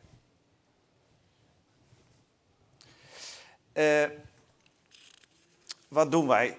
Wij doen 100% linnenvuur. Al ons linnen is ook getagd met RFID. Wij doen 100% RFID linnen. Al onze klanten doen daarin mee. En daardoor krijgen wij een hele hoge kwaliteit bij onze klanten. En ook heel weinig problemen met leveringen. Dat gaat eigenlijk allemaal vanzelf. Wij doen op dit moment ongeveer voor 35.000 hotelkamers iedere dag de was. Wij verwerken ongeveer 150.000 kilo per dag. Wij werken maar 8 uur per dag. 38 uur in de week, niet meer. Wij wassen wel 50 uur. Dat doen wij om onze restenergie te verbruiken. Al ons wassen doen wij met heel weinig water. Water is een van de grote problemen in de wereld. Wij gebruiken maar 1,8 liter per kilo. Dus dat is zeer weinig. Maar we hadden het net over energie. Al onze wasstraten worden verwarmd met teruggewonnen energie. Wij hebben geen nieuwe energie nodig om ons water te verwarmen in onze wasstraten. Dus alle energie wordt teruggewonnen bij ons om te kunnen wassen. Even kijken, de RFID doen wij nu al lang. Kijk, wij scannen alles met poorten, maar een poortscanning is niet 100%. Daarom gaat al ons RFID-linnen ook nog eens een keer door een sorteerrobot van Inwatec. En daar wordt ieder item stuk voor stuk gescand. De hele wasserij wordt op dit moment klaargemaakt om eigenlijk een dark laundry te worden. Dat wij eigenlijk zo min mogelijk personeel gaan krijgen voor vuil sorteren en voor verwerking.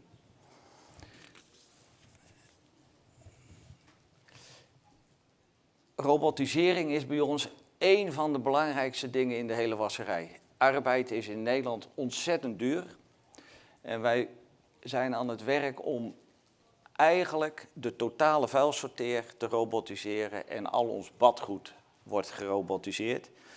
Als jullie straks bij ons in de wasserij zijn, kunnen jullie kijken naar het sorteren van de vuile was.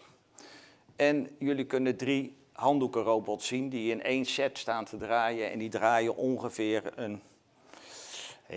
bijna 2000 handdoeken per uur weg.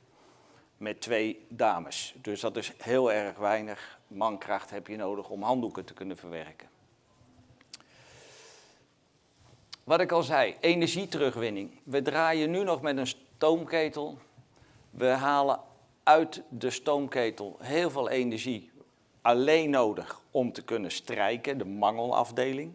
Maar de temperatuur die uit de schoorsteen weggaat is normaal 140 graden. Bij ons is die maar 32 graden. Wij halen alle warmte uit de schoorsteen en die energie stoppen wij weer in het waswater om te kunnen wassen, wat ons dan geen energie kost. Onze compressors, waar heel veel warmte in verloren gaat, zijn allemaal watergekoeld. Dus alle warmte die een compressor maakt, halen wij eruit. Ik kan je zeggen dat wij ongeveer een 14 kub water via onze compressors laat lopen en die verwarmen we tot 75 graden. En die temperatuur kunnen we weer gebruiken om ons waswater, weer energie sparen. Het is ontzettend belangrijk, energie is zo duur aan het worden en schaars, dat we willen alleen maar proberen te bezuinigen op energieverbruik. Een andere goal is bij ons in het bedrijf, wij willen in 2035 CO2-neutraal zijn. Wij gaan helemaal af van het gas, wij gaan 100% elektrisch worden. Dat is een hele grote stap in de waswereld, want iedereen gaat over op gas. En wij hebben een plan gemaakt en dat zijn we nu aan het uitwerken met energiemaatschappijen om 100% elektrisch te gaan verwarmen.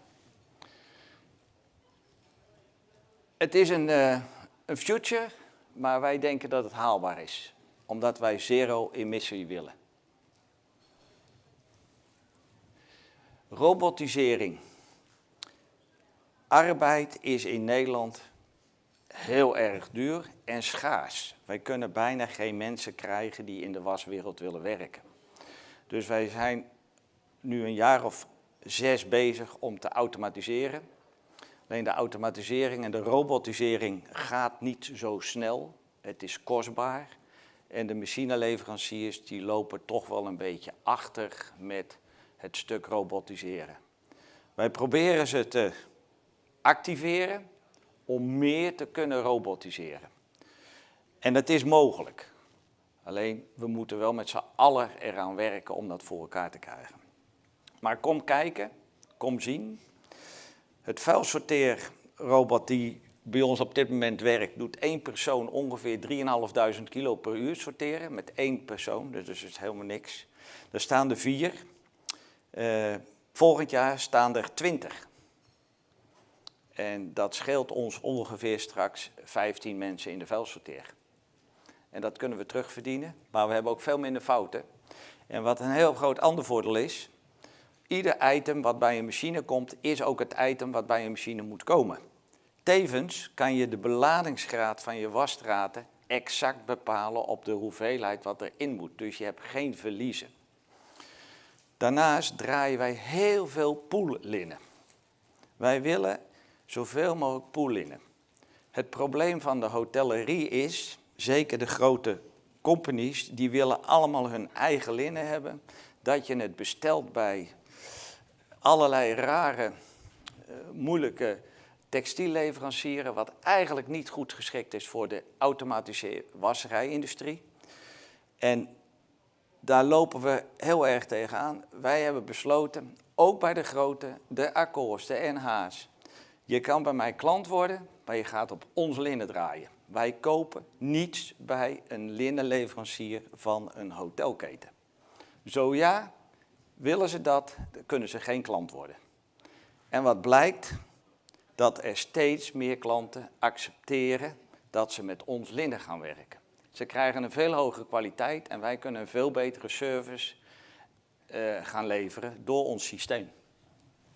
Ik moet een beetje doorgaan, want anders zijn we straks te laat. Ik moet die kant op.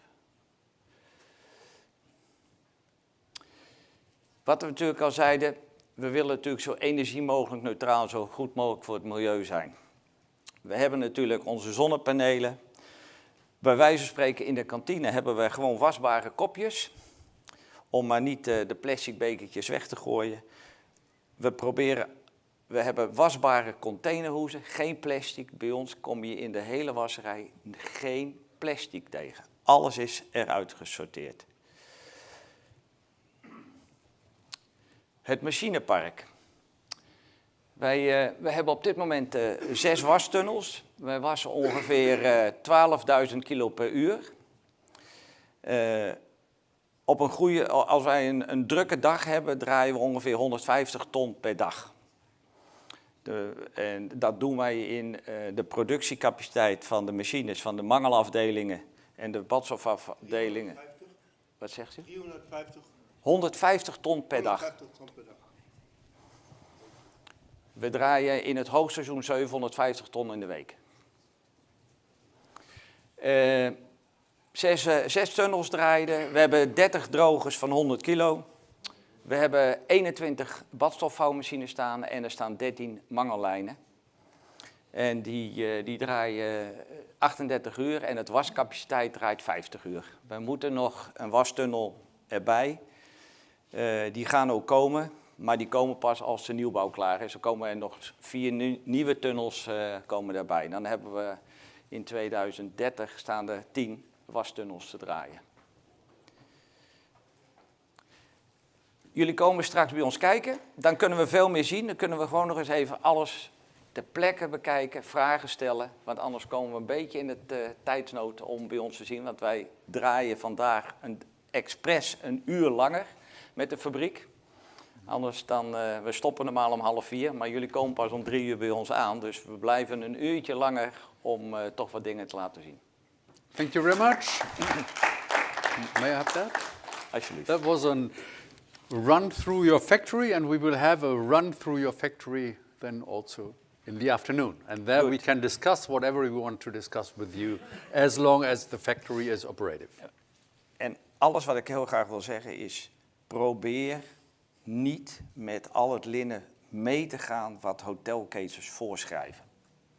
Okay, well, that sounds good. Koop niet bij al that sounds good, but de I'm not sure Accords if en de NH schrijven linnen voor wat niet goed is voor later de automatisering en ook om je waterreductie. Danke für thanks for this clear statement. Okay, good.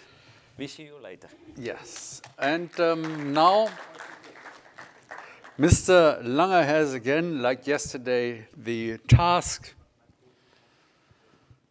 to show us the world of a modern laundry system in 10 minutes. But you are accustomed to that. Yeah, thank you very much. Thank you very much. Yeah, as already said, I was asked to give you a little bit overview about now the laundry technology. The laundry technology today and the developments for the future concerning topics like automation, like sustainability, like ergonomics, like sorting, like sustainability, but in 10 minutes. And and I told them, well, this is not possible, but Peter Wennekes told me, no, just 10 minutes, so I try my best. And yes, I'm Andreas Langer from Carnegie in Germany, responsible for process technology. And as I said, I will give you a very quick overview about technologies, and you see here already a small video. And I will go into all these topics, what you see here now, sorting, for example, and ergonomics within the next minutes. And as you already see here, I will do a lot with videos, which gives us much more the possibility to explain and to give you an insight compared to simple PowerPoint presentations. Not to lose too much time, I just want to start directly with the topic of automation. And what you see here is a full automatic towel system. A full automatic towel system which gets the towels from the dryers directly loaded to a robot. The robot supplies the towels to the folding machine. Full automatic towel line means, if you think further, after the folding machine, you have the stack management and the expedition. This means you have no people putting hand on the article between the soiled linen sorting and the final dispatch. This is not only due to the lack of getting people. We just heard it's very difficult to get people into the laundry at all, working in the laundry. It's also a hygiene factor, having no people putting hand on the article anymore after washing. What you also see here, different colors. So it's not only feeding and folding, it's also sorting. Oops, this was a little bit too fast. But it's also sorting. It's not feeding and folding. It's also sorting in the folding machine due to different categories. Also, automation means systems like you see here. We call it Smart View, which is the view on the laundry, the bird view on the laundry, where you see everything, every machine, how it is operating, other interruptions. You see every batch. Where is the customer at the moment? How do we get all the articles finally to the expedition? Another aspect of automation. But as I already said, sorting. You have seen the towel folder, which is also sorting. Sorting is a big topic in the laundry, and it's many process failures are due to wrong sorting. And what you see here is a machine sorting of soiled linen. What you see here now is obviously a garment system, but for flatwork it's on its way. So it's working in the same way. This video now is on garments, where we sort the soiled linen to different. I'm always pressing the wrong button. Going back.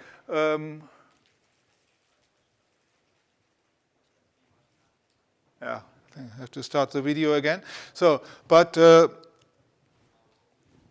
this was what I'm looking for here, this pointer. Sorting to different categories via a cascade system. And you also see here already articles being thrown out. Being thrown out because this is not only sorting, it's also a detection system. Foreign options detections, here especially with garments, you very often find foreign options like tools, like injection needles in hospitals, like scissors, like text markers and so on. So this system also recognizes foreign options. Here are some examples, and you can imagine a text marker, for example, adding in Germany we call it, can destroy an entire batch. Tools in the garments can destroy the articles as well as the machine. So here in this demonstration, the guy, maybe you have seen it, has put just a lighter into an article, and the X-ray system has found it and has sorted out the article.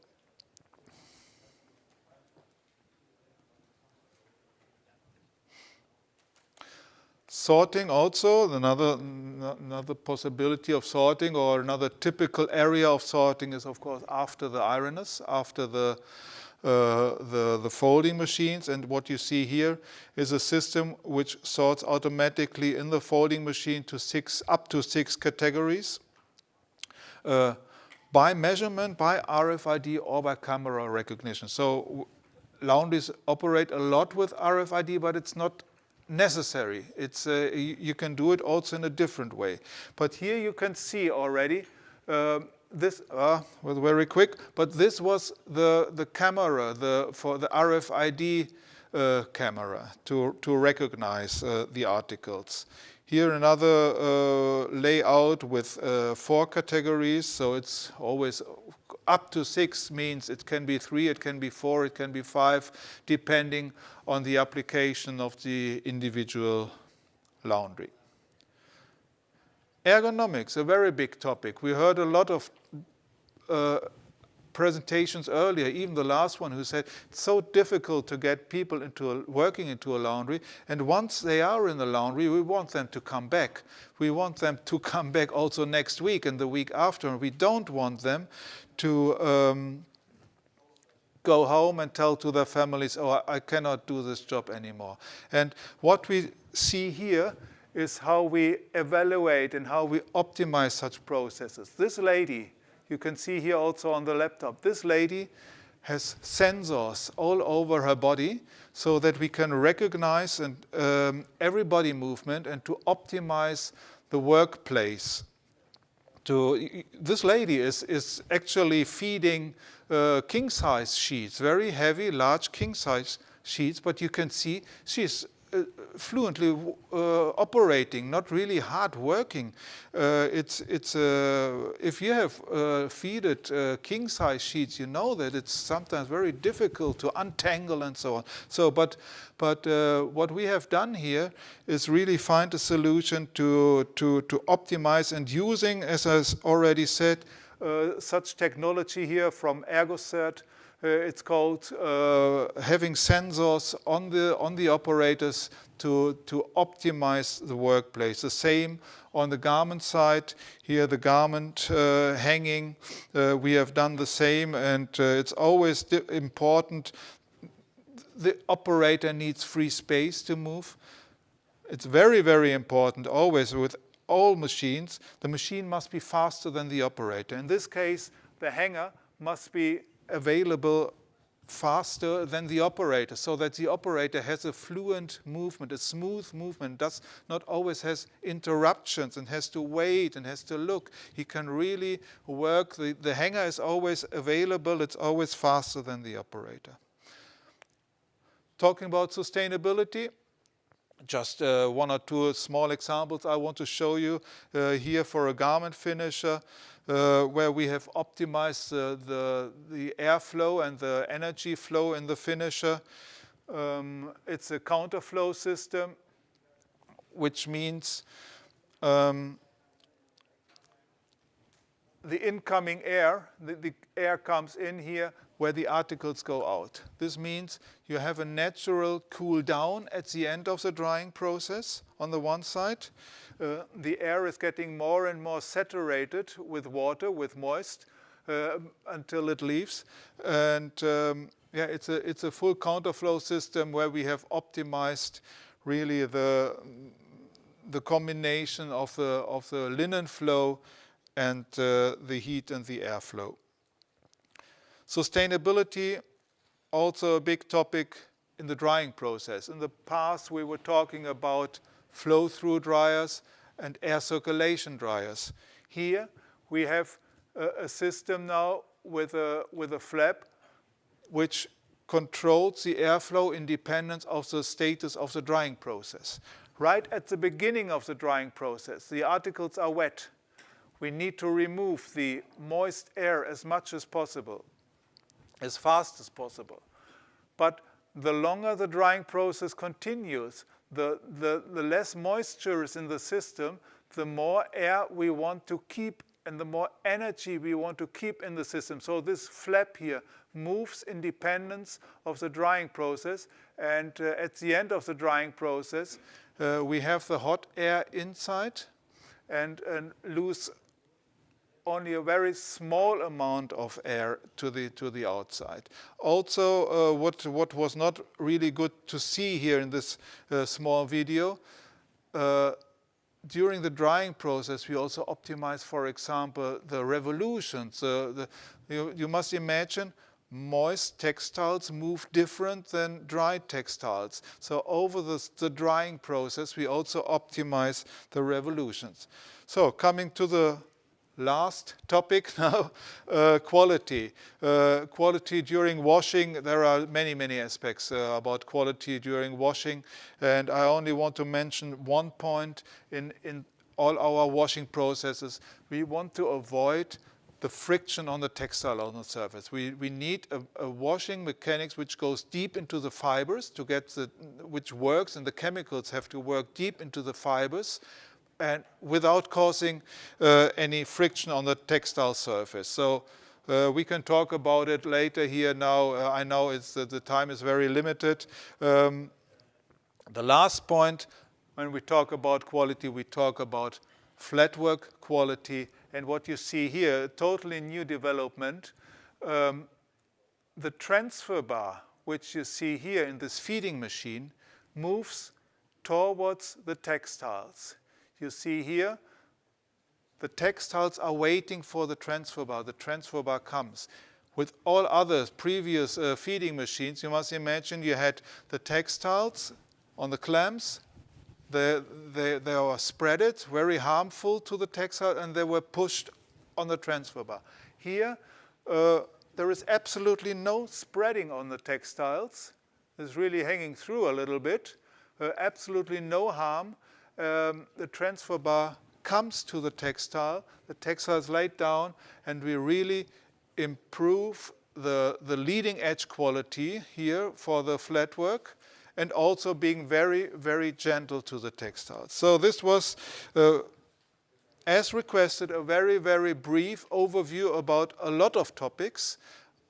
For all of these topics, I could talk 1 hour maybe, but I understand that here it's important for you to get an overview. Yes. And so thank you very much. You are of course invited here. You have here the QR code. It's also there on the roll-up. To get more information, we can discuss afterwards now. I think maybe there is a short break now. Yeah, thank you very much. Thank you, Mr. Lange. Are you available? Are you around for some time? Yes. For some time, yes. Yeah. Because we don't make a break. Yeah, I know. But what we do is, right now, we would like to thank you and all the other presenters for being with us. Like Rolf Slickers, for example, please come forward.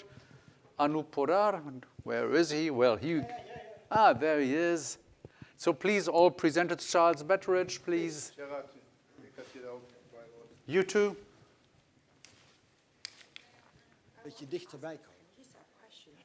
Not yet. Afterwards. He's available. So, Thank you. We started this morning with Charlie Bedwich. Thank you for your explanation on the UK and your expertise you shared with us. Thank you. Please.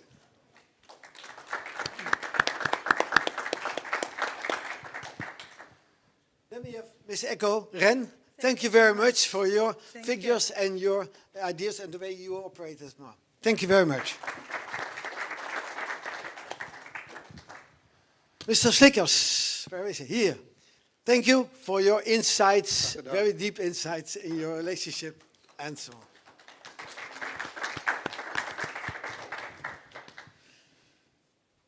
Let's see. Mr. Major Nip, you gave us a lot of impression about your needs, and we hope we were able to meet your requirements in the way we are working hard to get you 100% satisfaction. Thank you very much. Of course, Mr. van der Klei, please. You shared with us your insight, and I think everybody's very curious to see your facility in a couple and a half an hour, 2 hours from now, and be impressed about the things you have done so far. Thank you very much. And of course, Mr. Anoop Adar, we don't want to forget you. You shared with us a lot of things on India developments and India situations. And you will do a little bit on sustainability this afternoon. Thank you very much. Please. And of Mr. course, Lange has it of course, yesterday. We had, Mr. Lange has received this package yesterday. So thank you very much, Mr. Lange, because you gave the idea of where we are heading in new technologies, and that's really useful. Thank you very much. So, a small picture to have some essence. So.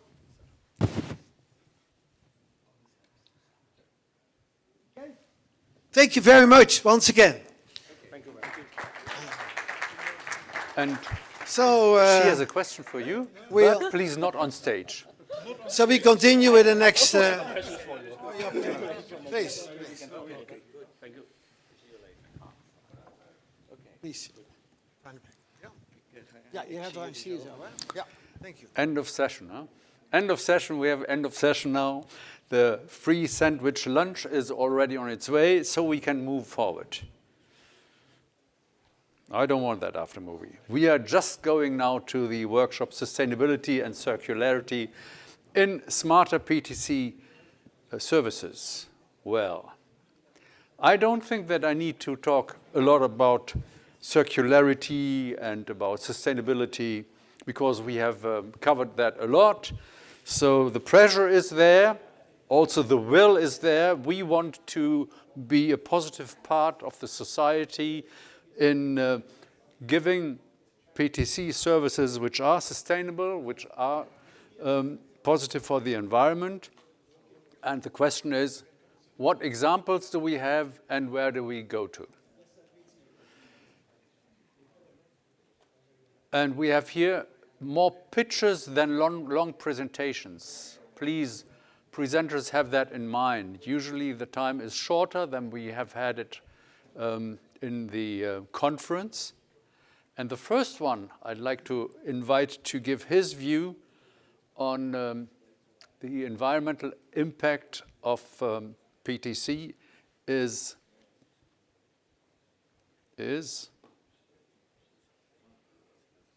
I thought it is Mr. Seitz. It was there.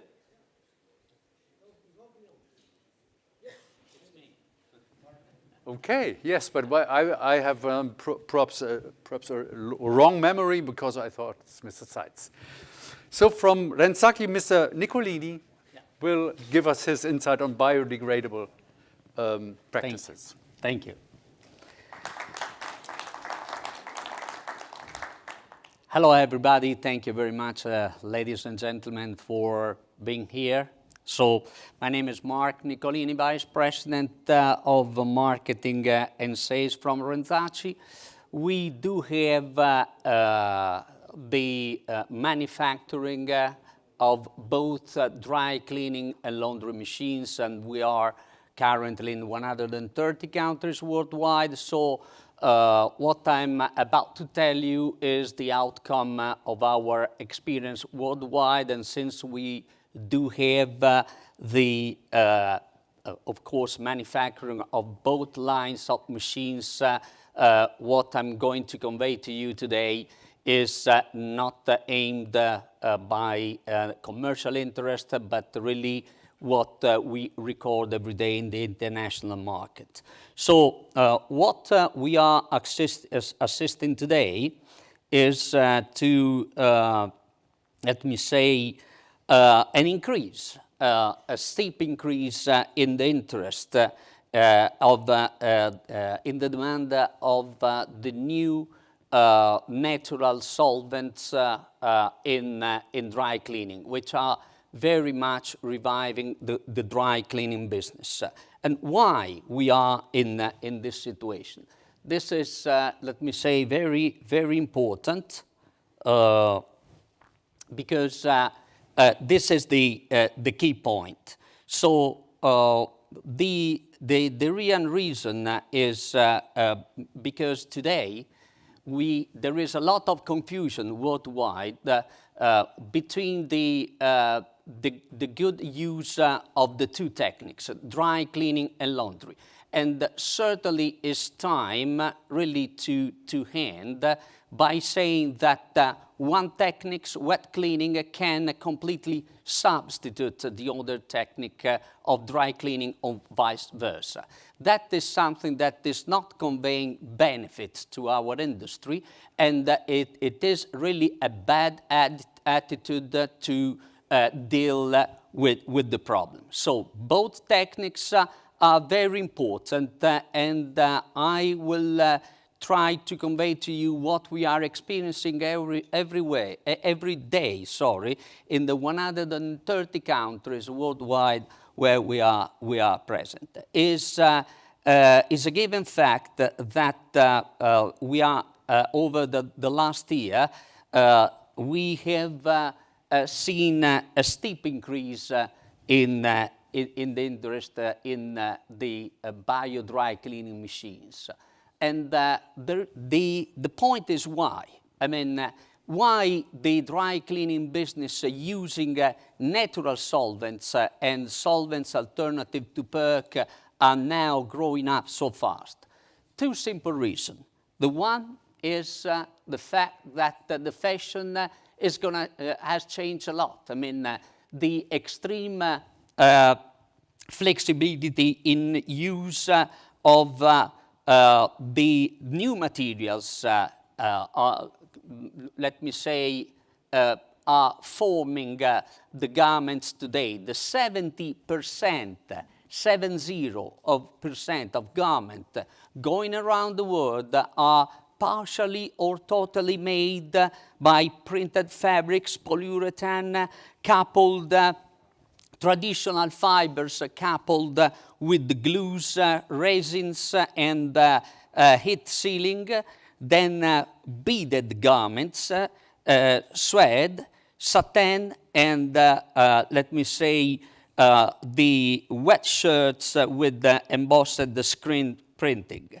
So all this garment, of course, cannot be made with PERC. And so this is the reason why a lot of people is going to say, okay, get rid of dry cleaning and go to the only with the wet cleaning. When they are saying this, they are comparing wet cleaning with the PERC.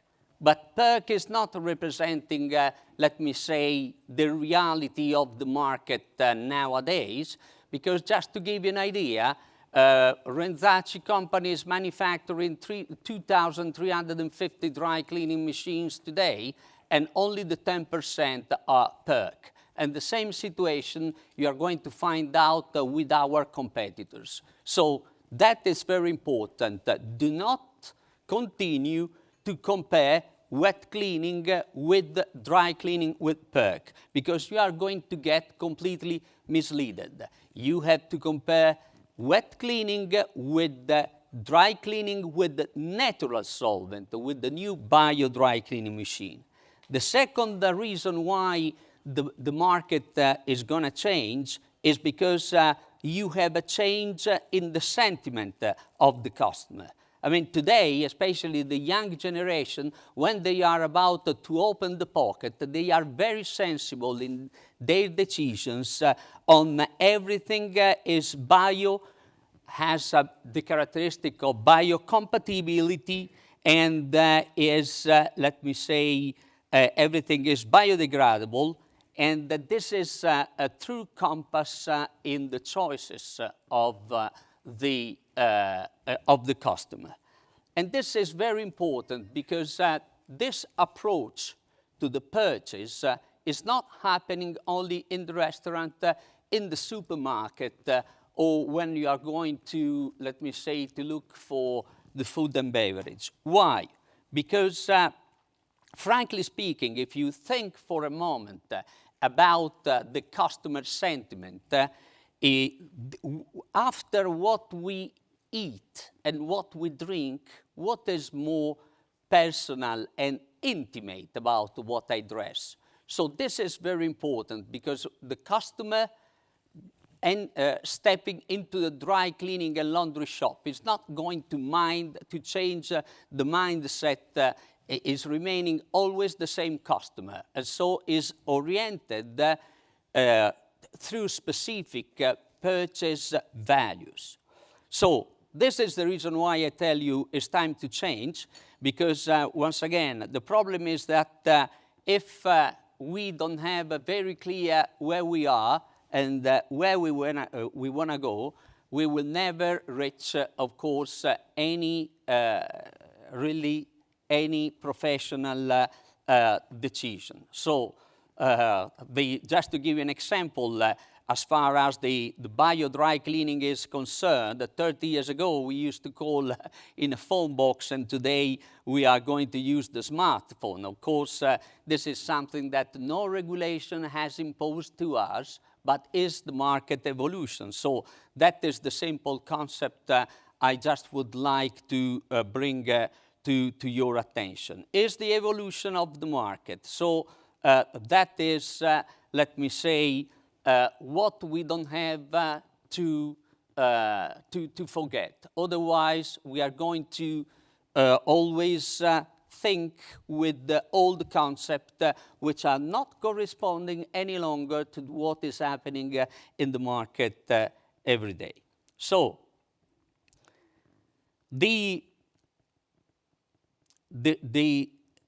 what I would like to tell you is that the bio dry cleaning using a natural solvent, which are very much diffused nowadays, has in the fabric a specific, let me say, advantages, and is, first of all, the deep and effective cleaning action.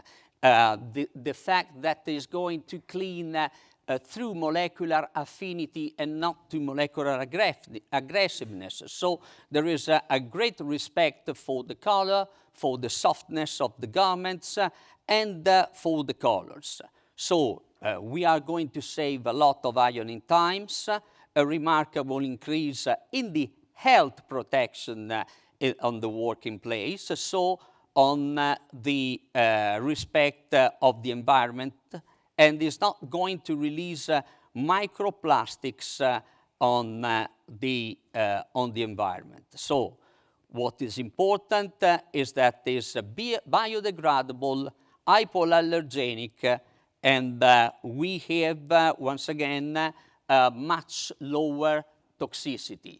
And you are not going to drain out, once again, microplastic on the other residues in the ribbon. So before saying that the dry cleaning today is harmful and is not corresponding to the environmental protection or the respect of the circular economy, we need a little bit to update our knowledge, because it's far from the truth. So, as a manufacturer of wet cleaning, I'm saying that wet cleaning is very important. But I tell you something, every wet cleaning machine today must have the possibility to make the filtration for the microplastic, because today a washer extractor which is not providing this facility is not updated. Every one of us, and this is my last sentence, every one of us every year, according to the most recognized medical journals, is going to eat an amount of 3 credit cards on microplastic. That is food for thoughts. Thank you very much for your attention. Thank you. Thanks. Mr. Nicolini, thank you very much for that insight and also for that appall. We move forward. Right now, this is something which I don't, you manage that please. Right now, we invite Mr. Alexander Seitz. He wants to tell us how sustainability leads the way and is a leading driver for professional textile care. Mr. Alexander Seitz, owner of Seitz. Sie wissen, wie das geht, ne? Das geht vorwärts und das geht rückwärts. Okay, dann probiere ich das mal. Ja, kann mich jeder hören? Ja, gut, das Mikrofon funktioniert, super. All right, then I will speak in English, because then you probably understand me better too. It's a great honor to be here, to see you all again. I've seen you for so many times already, which I really appreciate, and it's a great honor for me to also be here and give you an outlook, what I feel is the most important thing for our future, because it's really our future that depends on it. And that's why I'm saying that not only because I think it's a marketing trend or something like that, but I think sustainability in these days is one thing that is not only affecting the textile care industry, but the industry in general, because we are living on one planet, and this planet has so many resources. So my vision for the future is very clear, and that's also reflected in what my company is trying to achieve, is we offer green and digital textile care solutions.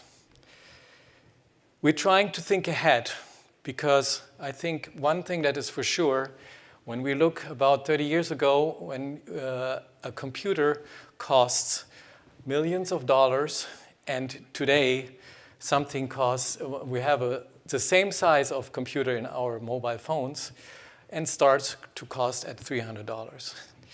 So it is technology, digitalization becomes also a driving force in our industry. But let's go back, because we already have a very long history.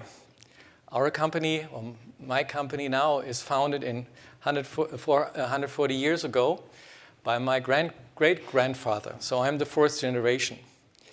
So we have always been trying to innovate, because a company does not exist such a long time if it's not every day looks for new challenges or for new opportunities. And of course, that's also the time that's what we also did. So by doing that, we became a global supplier for the textile care industry, mainly for the smaller retail laundries, and of course for medium-sized laundries.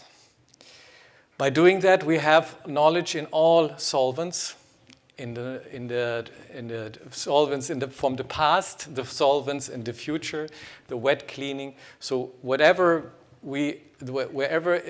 textile needs to be cleaned, we are capable of supporting that cleanliness. What is the key driver for sustainability in our world at the moment? And I think and I would say at the moment, it's also a driver of our customers. Customers are demanding, as Mr. Nicolini was saying, demanding more and more. Yes. And they are looking for that. It's not just a word, oh, I'm doing green washing. No, I want to be green. I want to be part of that movement. I want to help, and I want to reduce my exposure to the world. Of course, in Germany, regulations are very strict. Yeah, since 20, 30, 40 years, we are governed by some not so good and some good governments, but we all experience this kind of behavior in all our countries. So, but anyway, one of the driving forces in the last couple of years in Germany was the Green Party. So we got more and more regulations. The resource scarcity, yes, we see that by hearing, well, there's no more water, electricity, oil, whatever. Yeah, we are depleting our resources. So we need to find solutions to counter that. Of course, also, when we look at what we do, we always have an impact to the environment. So this impact can only be reduced. We will always have one, and it's great to hear that people are driving for zero CO2 emission. I think it's a very good goal to go to, and I would hope we will reach it. But it also comes through the fact that we have climate change. And of course, we all have to look at ourselves. What are we doing? How we do things? Because nothing is more motivating than having a vision for ourselves, a vision for our companies, a vision where we feel that the world will go. So I think that should be the main motivational driver in sustainability. Well, how can we do that? There are many ways, I know that. And it probably takes hours to talk about that. I have the same problem as Mr. Langer from Carnegie. So these are topics which are very extensive because there are so many small little screws that you sometimes don't even need to screw a lot, but all of them combined little by little is very important for our planet. So the lifetime of the textiles, yes. We were just hearing from the 250 plus. Yes, that should be our standard. Then, of course, trying to cut down on the usage, water, energy, everything, exposure. Reuse our garments as much as possible. Go away from the throwaway garment philosophy or easy buying garments philosophy, because that's not good. That's maybe good for the manufacturers of garments, but that's not good for the world. So, of course, also when you treat garments, you need to treat them in a way that they become hygienically clean. And and with the textile care industry, we are one of the major backbones for the circular economy. I was also asked to see where will we be going, where will be the future lie, what can be the growth potentials. And I see a lot of growth potential in the protective wear business, because we need to protect our workers. We need to protect them because they become also, we want to have healthy workers. We want to keep them as long as possible in the workforce. Some countries experience a lot of decline, especially Germany, where we have really a problem because of that we are not having enough children. And so we need to protect our population and the working population. Healthcare, nursing home textiles is a very big and growing market segment in Germany, whereas we are all getting older. So and of course, hospitality. One thing, hotels, everybody would like to travel. Everybody would like to see the world like we all want. So, and that changes, and the circularity thinking changes us. And we should always think in circles, because everything needs to come back somehow and needs to be reused. If it's textiles or it is raw materials that we are at the moment not enough reusing, yeah, and see what dependency we have sometimes due to that.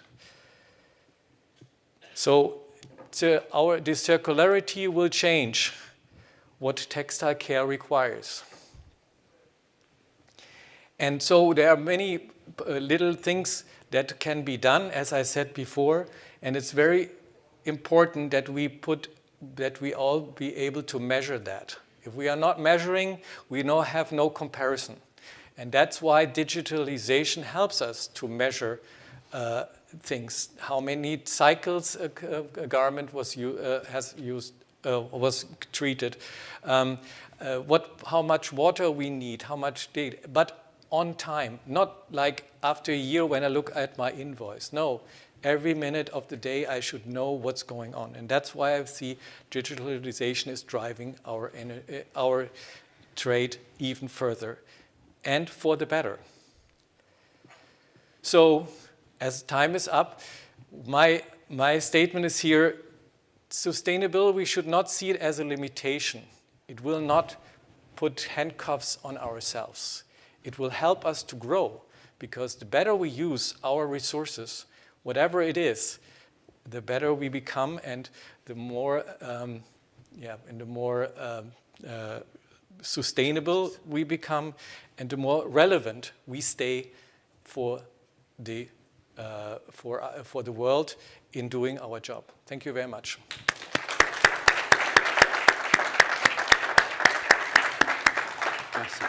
That was a very good last word, Mr. Seitz. Thank you. We move forward and will have now a very special presentation, let's say pitch, with TP Chan, again from Singapore, chef of Laundry Network. He wants to tell us how biomass can be used as a renewable energy resource. Is TP already online? Yes. You are always in my back. Hi, TP.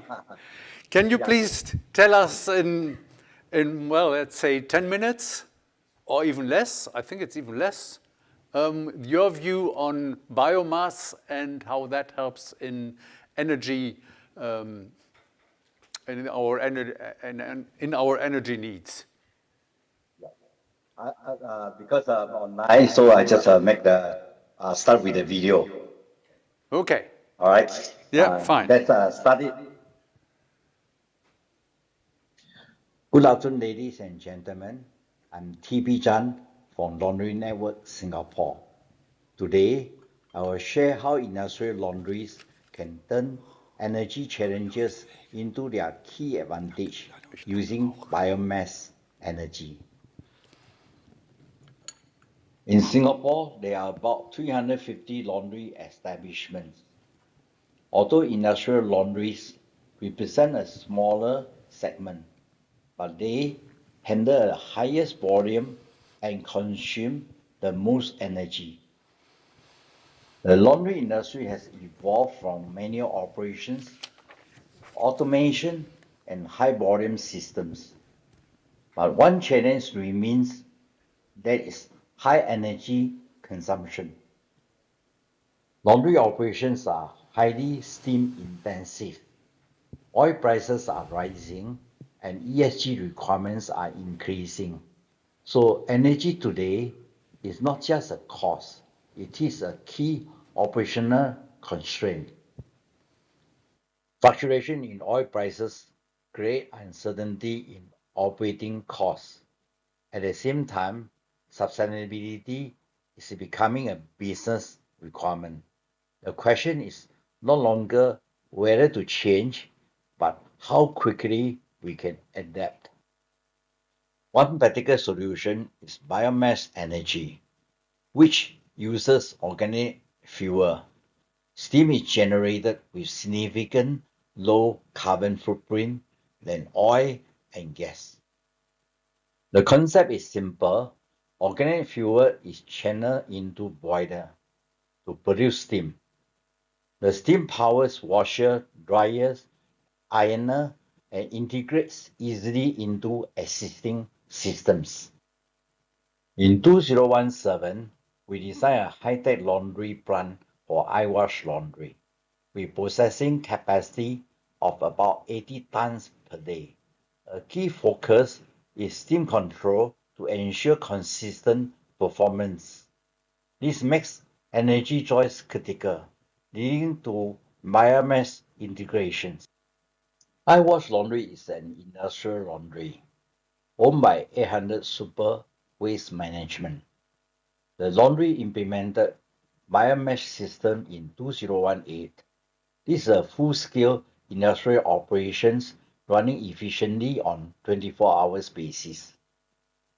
Let me show you a short video on the actual operation. Sustainable. The collection of refuse from our waste disposal, cleaning and landscaping services are sent directly to our recycling facilities where they are sorted and processed. The materials and energy generated from these facilities are subsequently repurposed to support other in-house services such as industrial laundry and cleaning. With the responsibility of treating and processing over 250 tons of sludge and over 120 tons of horticultural waste per day, 800 Super conceptualized and developed a new integrated facility in 2018.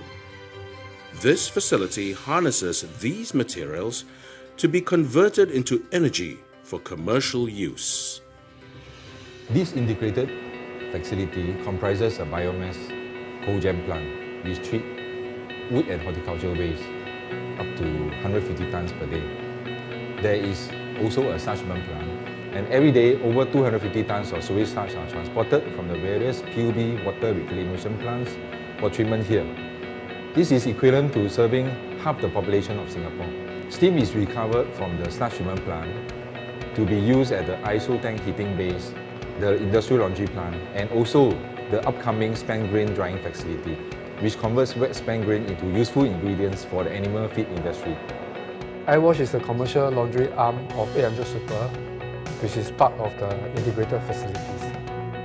It has a design washing and finishing capacity of up to 80 tons per day. We will also have our own water recycling facilities, adding another green mark to our laundry plant, in addition to our green steam and The results are clear: lower energy costs, lower carbon emissions, more stable fuel supply, and a scalable solution for long-term growth.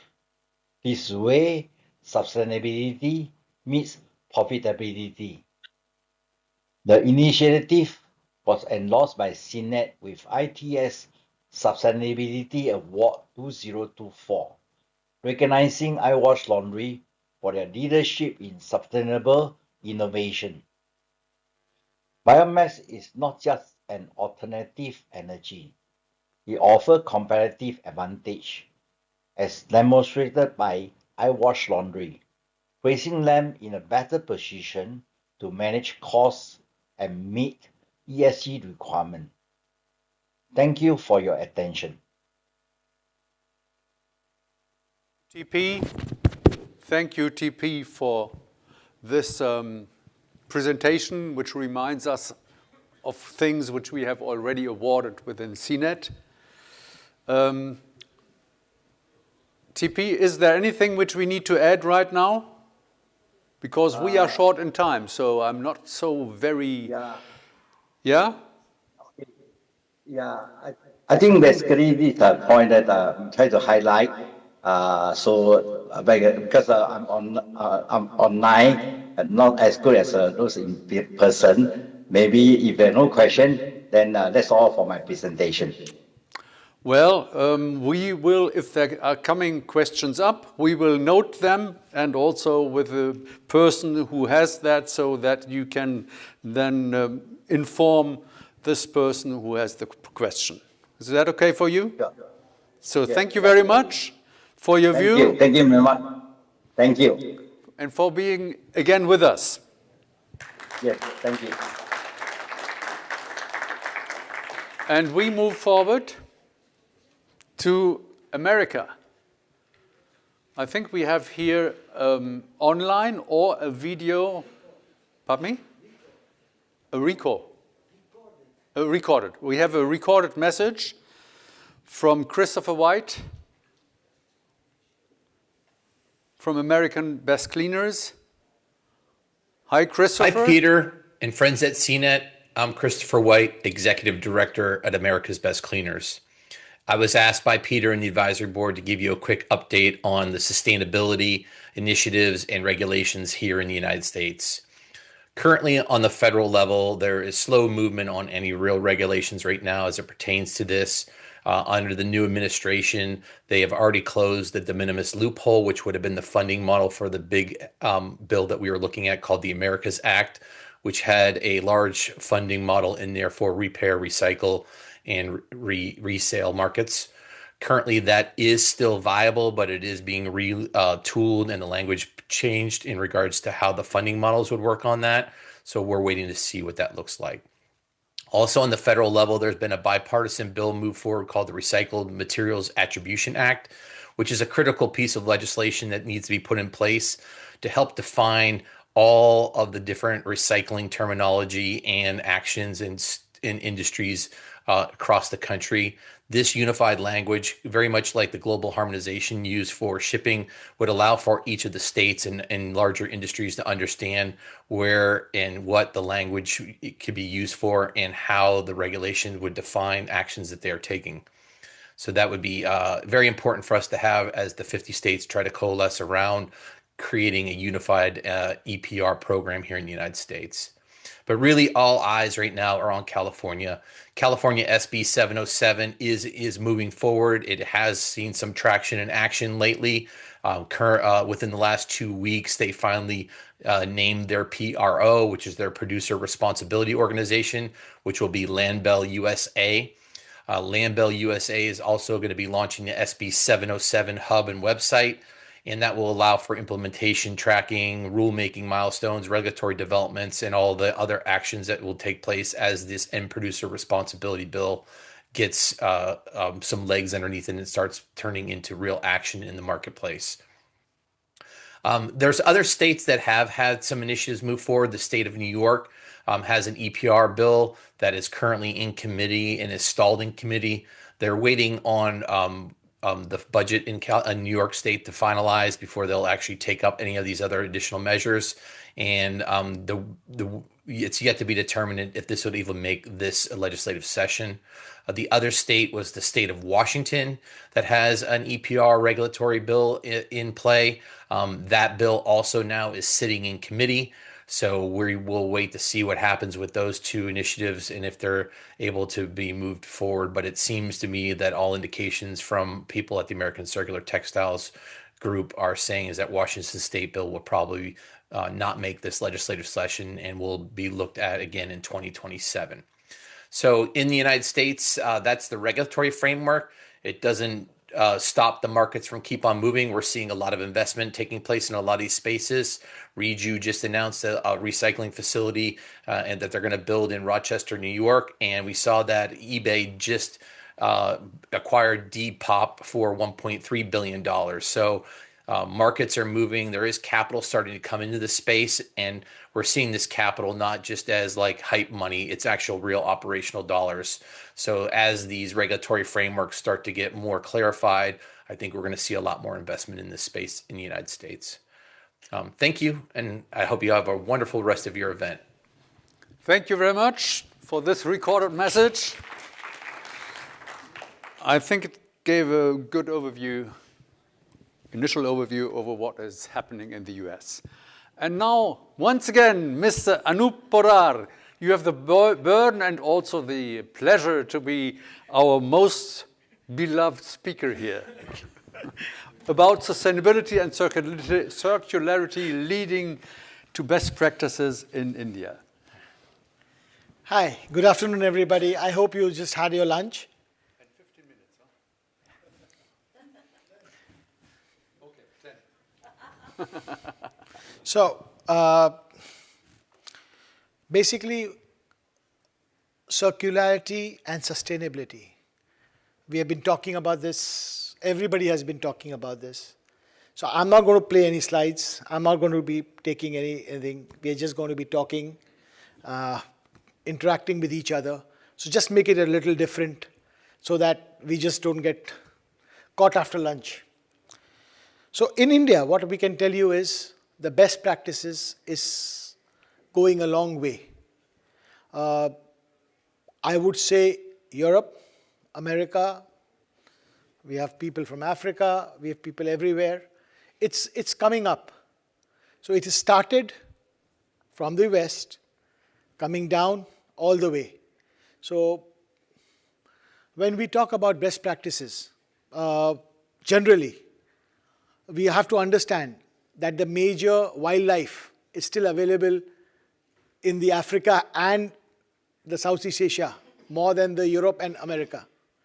So what are we talking? We are talking about getting forests in, we are talking about maintaining the environment, which is actually being done in our part of the world, that is Asia, Africa, and it has actually been abused in the western part of the world over the period, 5 generations, 4 generations, 6 generations back, before the Industrial Revolution took place.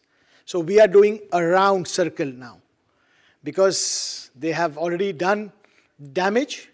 Now they are going to control it. And we, as responsible generation for our next generation, we want to give them a planet where we are able to sustain for the generations to come. So that is a very crude way of putting it, but a very fact way of putting it if you look at it. So now what is happening in India? The regulatory body, which is NGT, National Green Tribunal, has become very, very, very strong. They are not allowing any of these so-called nuisances of water drilling, the throwing of the water in the rivers, etc., to take place. We as laundry, we need to understand we need to do circular textiles. We have to together see that the longevity of the linen or the garment goes up. So that is one of the most responsible statements I would make as a B2B launderer or a B2C launderer. Now, if I'm looking at a B2C, I'll give you, I think we did a case study where men actually wear the clothes 6 times on an average before they throw it. Women is only 4 times or even lower sometimes on an average. So how do we increase it? If we are able to increase it by 1, just once, you are increasing, you're decreasing the clothes by 15 to 20%. So that is something which we are working as a company in India to promote. One shirt or one garment, normally a top, takes 3,200 liters to 4,000 liters of water to make. And a worst case scenario to process 45 liters of water or 25 liters of water. And a B2B segment, maybe less than 2 liters of water. So that is where the main difference is. That is where we need together to work towards sustainable and circularity of textiles. As far as B2B is concerned, when we have hotels, we can elongate the usage by using best practices, by seeing that the discards are lower, which we did in the last segment about India, and how do we then ensure that when the fabric or the linen reaches its life, how can we again get it back? Today, our pet is from plastics, but polyester, on a real term, now garments are being taken back into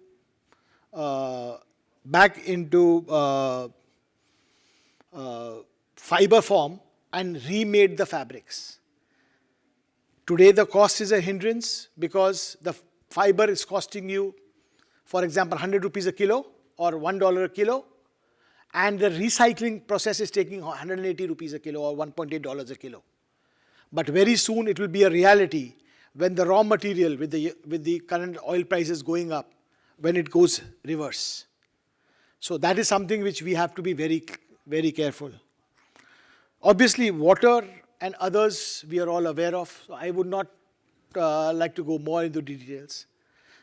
It's a more an interactive session. I mean, I would like to ask, what do you think should be done from Europe or from Asia to see that we are having a better impact to the environment?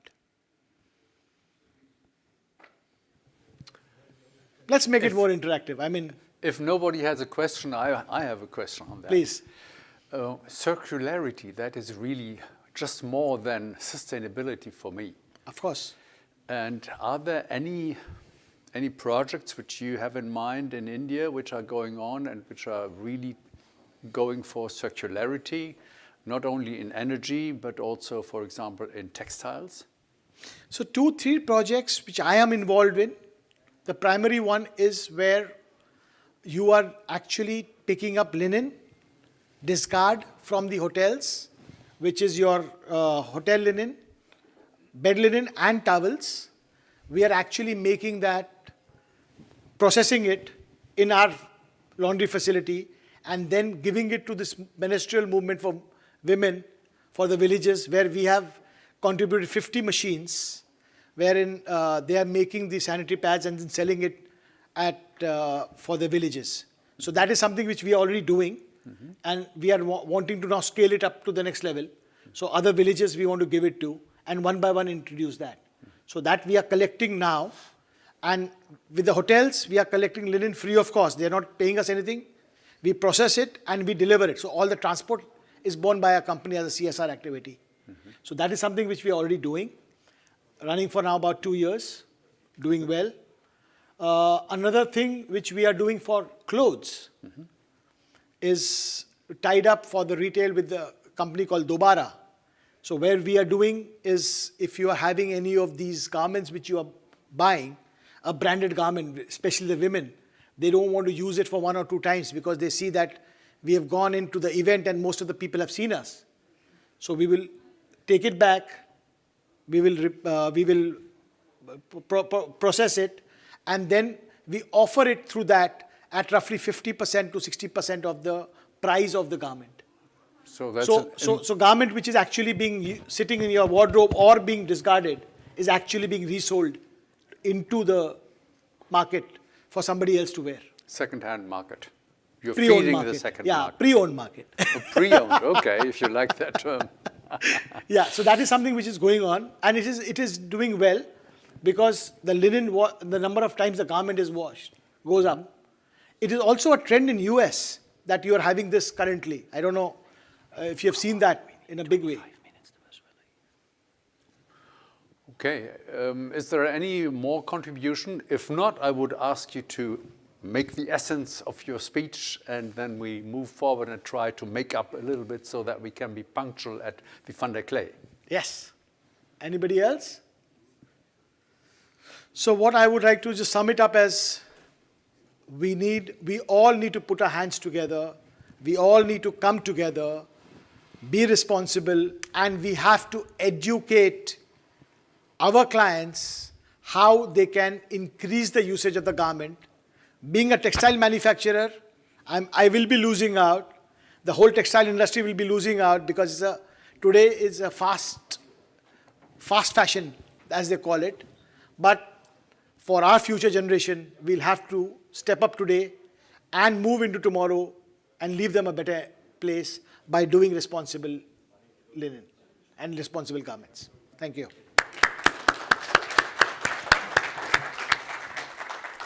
Thank you. And we are staying in India because we have 2 showcases.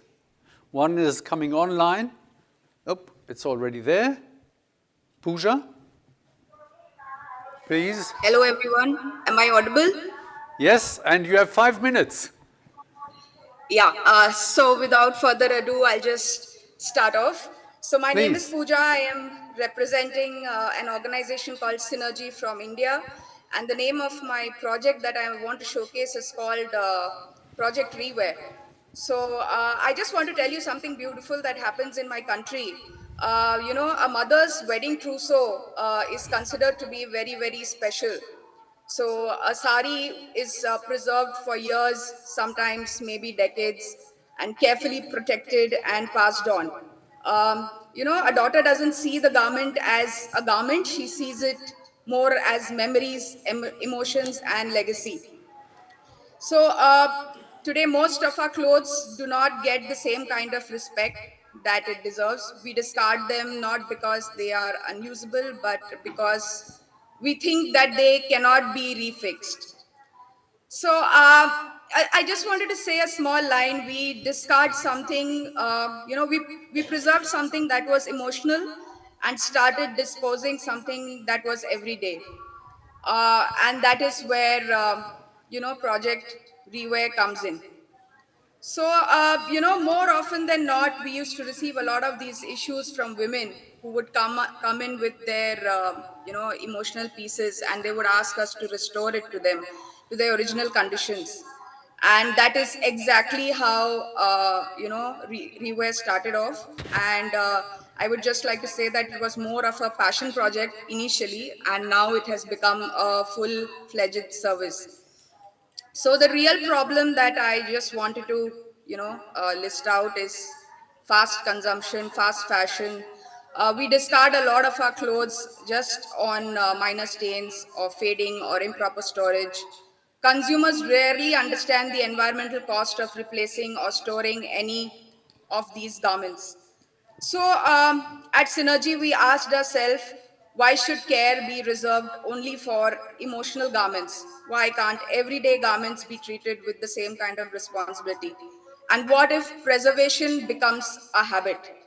These were the few questions that we asked to ourselves and also to our customers. And that's how we came out with some, problem solving steps. So these are the few steps that we have listed out. Whenever a customer brings in some garment to us, we try to educate the customer on the water wastage involved in producing new garments. We try to explain the environmental impact of frequent replacement culture. And looking at the garment, we try to offer professional restoration and stain recovery. And we try to return it back to the customer to the original position. And that is where our expertise mainly lies. Just in case if the discard is inevitable, we try to restore it with dignity. We tell our customers to, donate it, and we try to give them loyalty points as per the garments that are donated.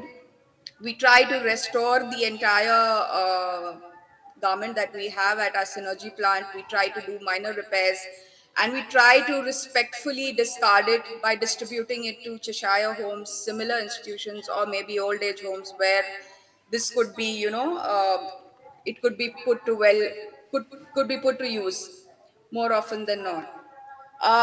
The best part about this service is that it does not come on any extra cost, and it can, it can be done with our existing cost itself. Um, some of the things that I wanted to show you was this. These are the kind of impacts that we have in the last 365 days. We've donated thousands of garments. Uh, we've diverted 256 kg of textile waste. Hundreds of beneficiaries have been supported through our Cheshire homes, and along with that, even in old age homes and in women homes. So, what we were trying to do is that we are trying to build laundry as a circular economy enabler. We focus on prevention before donation. We try to educate our customers about water. We turn industrial laundry into a textile restoration hub. We try to combine environmental impact with social dignity. Also the best part is that now it is also already become very, very, very, very scalable. So at last, I would only like to say that at Synergy, we are not just cleaning garments. We are trying to extend their life responsibly. Sustainability is not just about producing better clothes, it is also about utilizing the existing infrastructure that we already have. So yeah, that's about it. I hope you liked. Yes, we like. Thank you very much. Very good initiative. Go on and make it global. Thank you. So that was one of the showcases which we wanted to show, and I think it is a very interesting project. That was Rewear. And now we have also Reweave, also from India. I don't get here the slides for the time being. There they are. But they are not here.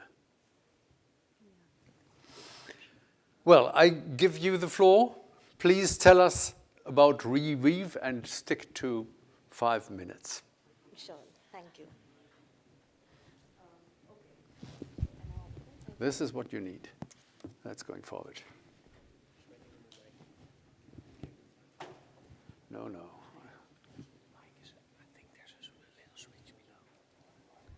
Hi, good afternoon, everyone. I think it's This one is working. Yeah, switch on. Good afternoon, everyone. I'm pleased to introduce you a very interesting program which is called Reweave 360. So a brief intro, I am Riddhi Raghuvanshi. I'm with my colleague Tanisha Rikhi and we are from Quickclean Laundry Systems. So a quick fact, around 92 million ton of textile discard is being generated every year globally. And out of that, 1.2 million ton is actually your linen discard, which is bath linen, bed linen, your hospital textile and everything. And worst part is everything gets into landfills. And when we were actually, my CEO, he just was brainstorming about something, we decided to do a market research. In India specifically, then what is it, how this linen circularity works, sustainability and everything. We realized all the hotels and hospitals, right now, sustainability is a very inward. A lot of people are working on strategically putting it together. But in reality, we don't know how to do it. We don't know how to work on something called discarded linen. There's a big question mark on how to solve it. So what we did was, we decided to introduce Reweave 360. So it is basically a program where we try to close the loop. So we get the linen, discarded linen from the hotel and hospitals, and then we try to recycle it and give out to the hotels as some recycled products and everything.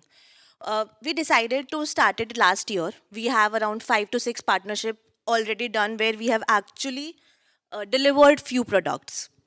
So how this works actually, so we have a 5-step process. First is we onboard a client where we do a kickoff ceremony in which we actually give a contract to them.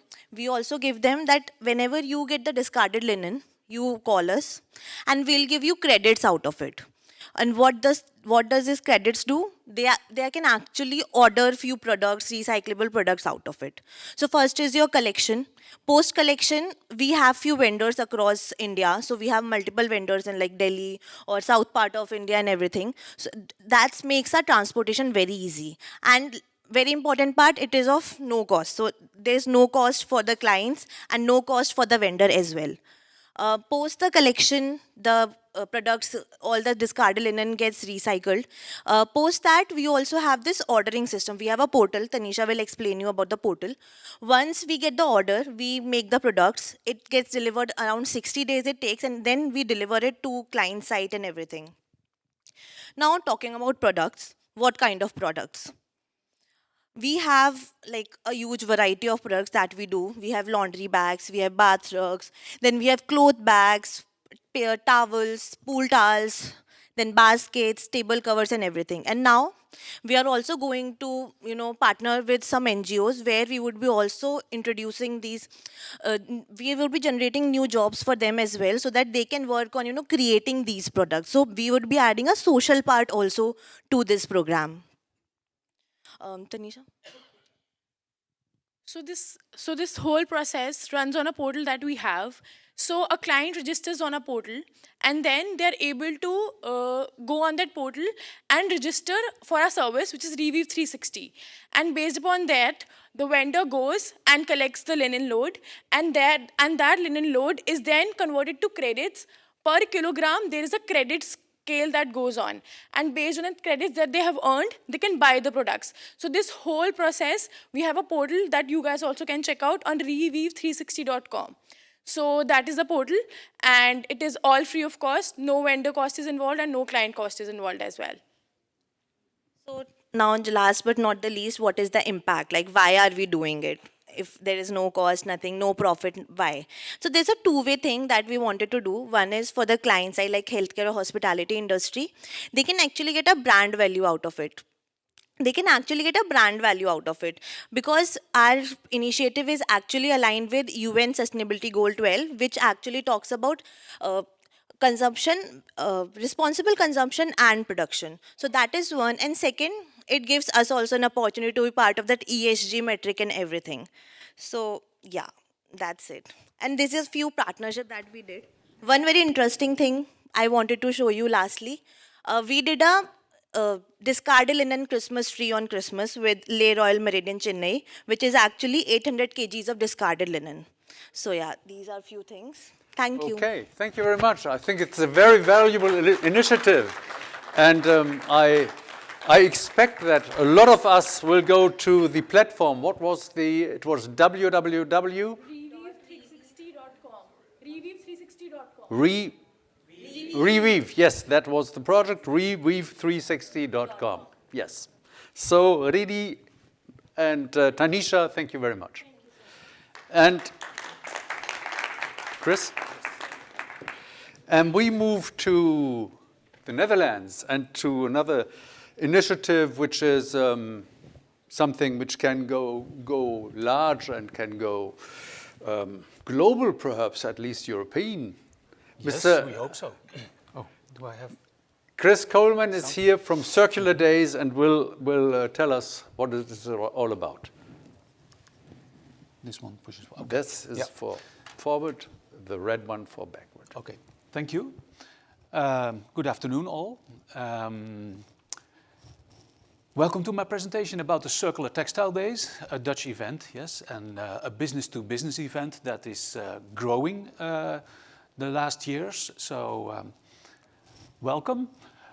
First, a bit of about myself. I'm working in the production of garment for a long while already. I've lived in the production countries as well to guide the production. And in the meanwhile, I've also become a textile teacher at the Amsterdam Fashion Institute, so here nearby.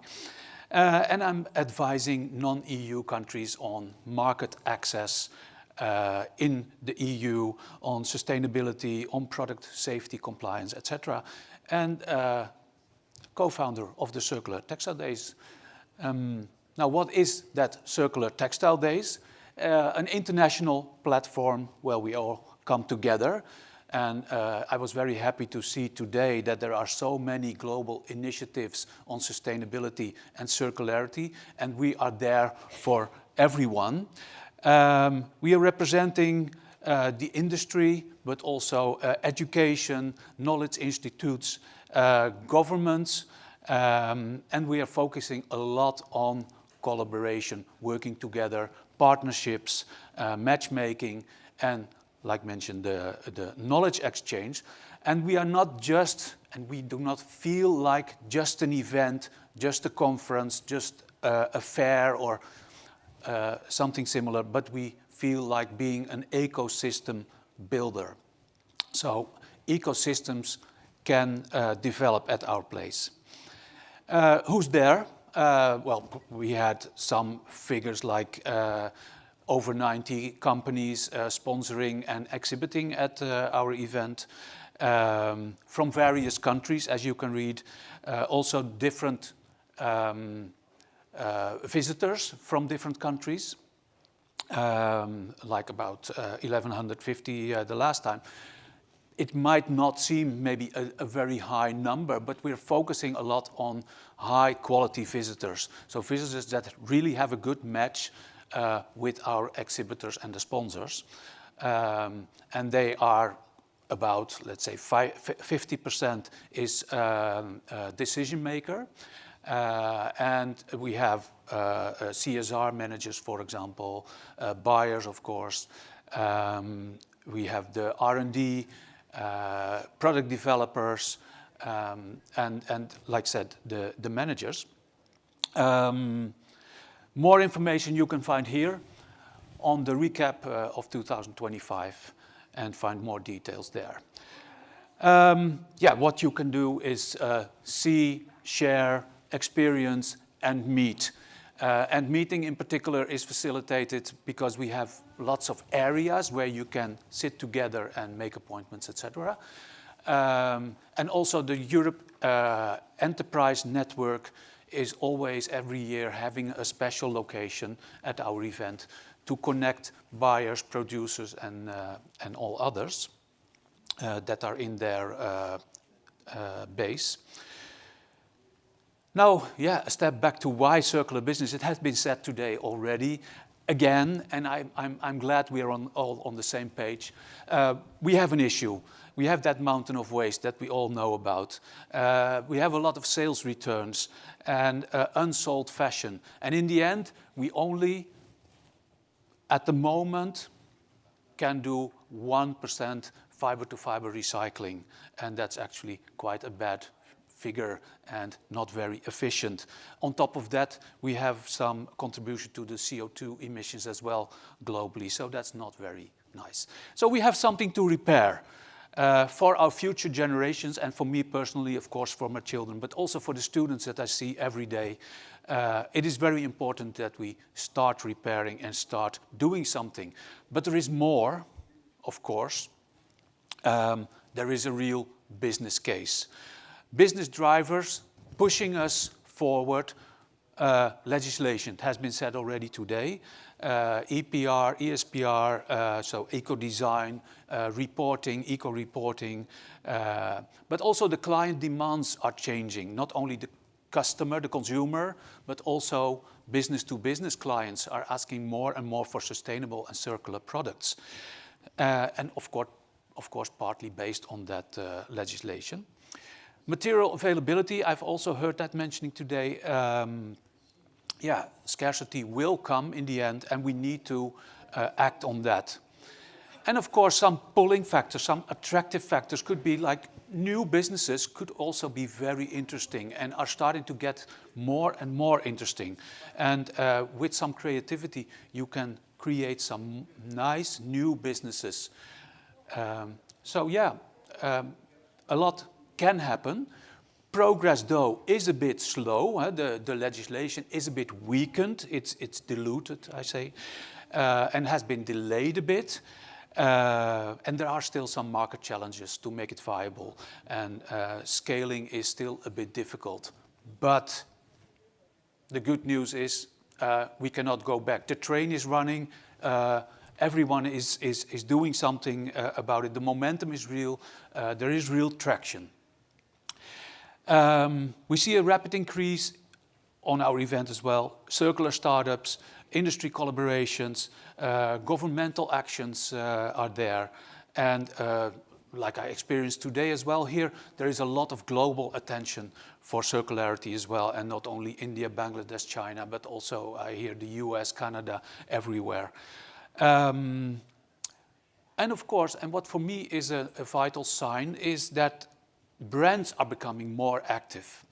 They are becoming real participants and they are really doing something. And as you can see on this picture, on the gallery of the Circular Textile Days, they are exposing their circular, innovative products. Companies are actively seeking for partnerships and scalable solutions, and there is an increasing presence of everyone in the supply chain. Now, for the professional textile care, I want to add that as a final part. The high volume and controlled textile flows are a unique opportunity, so ideal for circular models. opportunities to integrate circular solutions, to have partnerships with workwear brands that are readily available also at the Circular Textile Days, and to position yourself as a strategic partner and secure the future as well with that. The direction is clear, circularity is the way forward. Early movers will shape the market, so be that early mover, don't wait for legislation or whatever. Build the business case first is what we say. Thank you for your attention.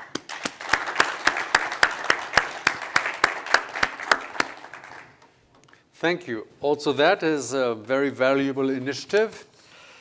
And we will have now our final speaker. We don't do a discussion on that. We know it now. Your website is what again? www.circulartextiledays.com. Great. Thank you. Thank you very much for your contribution. And we have now Mr. Caputo from Electrolux. You are the final speaker and can explain to us with final words what sustainability and circularity has a meaning for the textile cleaning business. Thank you very much. And perhaps in 5 minutes, if possible. 5 minutes. I thought because I'm the last one, I could get even more time. No, more even less. The last one is the one who needs to make it up. Okay, so it's a great honor to be here today, and to have the opportunity to speak about sustainability and circularity in the specifics. I am Andrea Caputo. I work in Electrolux Professional, long-term partner of CINET, and I am a Customer Care and Sustainability Director within the organization. So I wanted to start with the company's mission. The company's mission is making our customers' work life easier, more profitable, and truly sustainable every day. So sustainability is already is declared in our mission, but is not only that. Is part of our DNA, is part of everything we do. And we're still at the beginning of the presentation, and I wanted to show this data. So 95% of the CO2 that is generated during the lifetime of a machine, of a laundry machine, is generated during the use phase. So naturally, all the companies working in this domain have been focusing on reducing the consumption and the use of resources of the machines.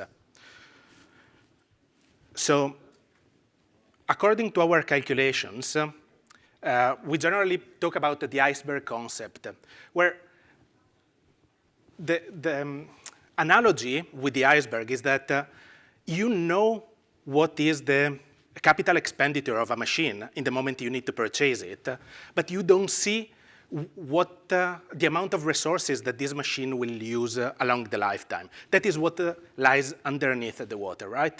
And a lot of that is chemicals use, is water, is electricity. So naturally, companies have been focusing on reducing these aspects. And again, that is important because as we saw before, this is 95% of the CO2 emission along the lifetime of the equipment. But what about the machine? So all the companies have been focusing on reducing the consumptions. And by the way, from that perspective, sustainability is particularly an interesting topic because if you're not interested in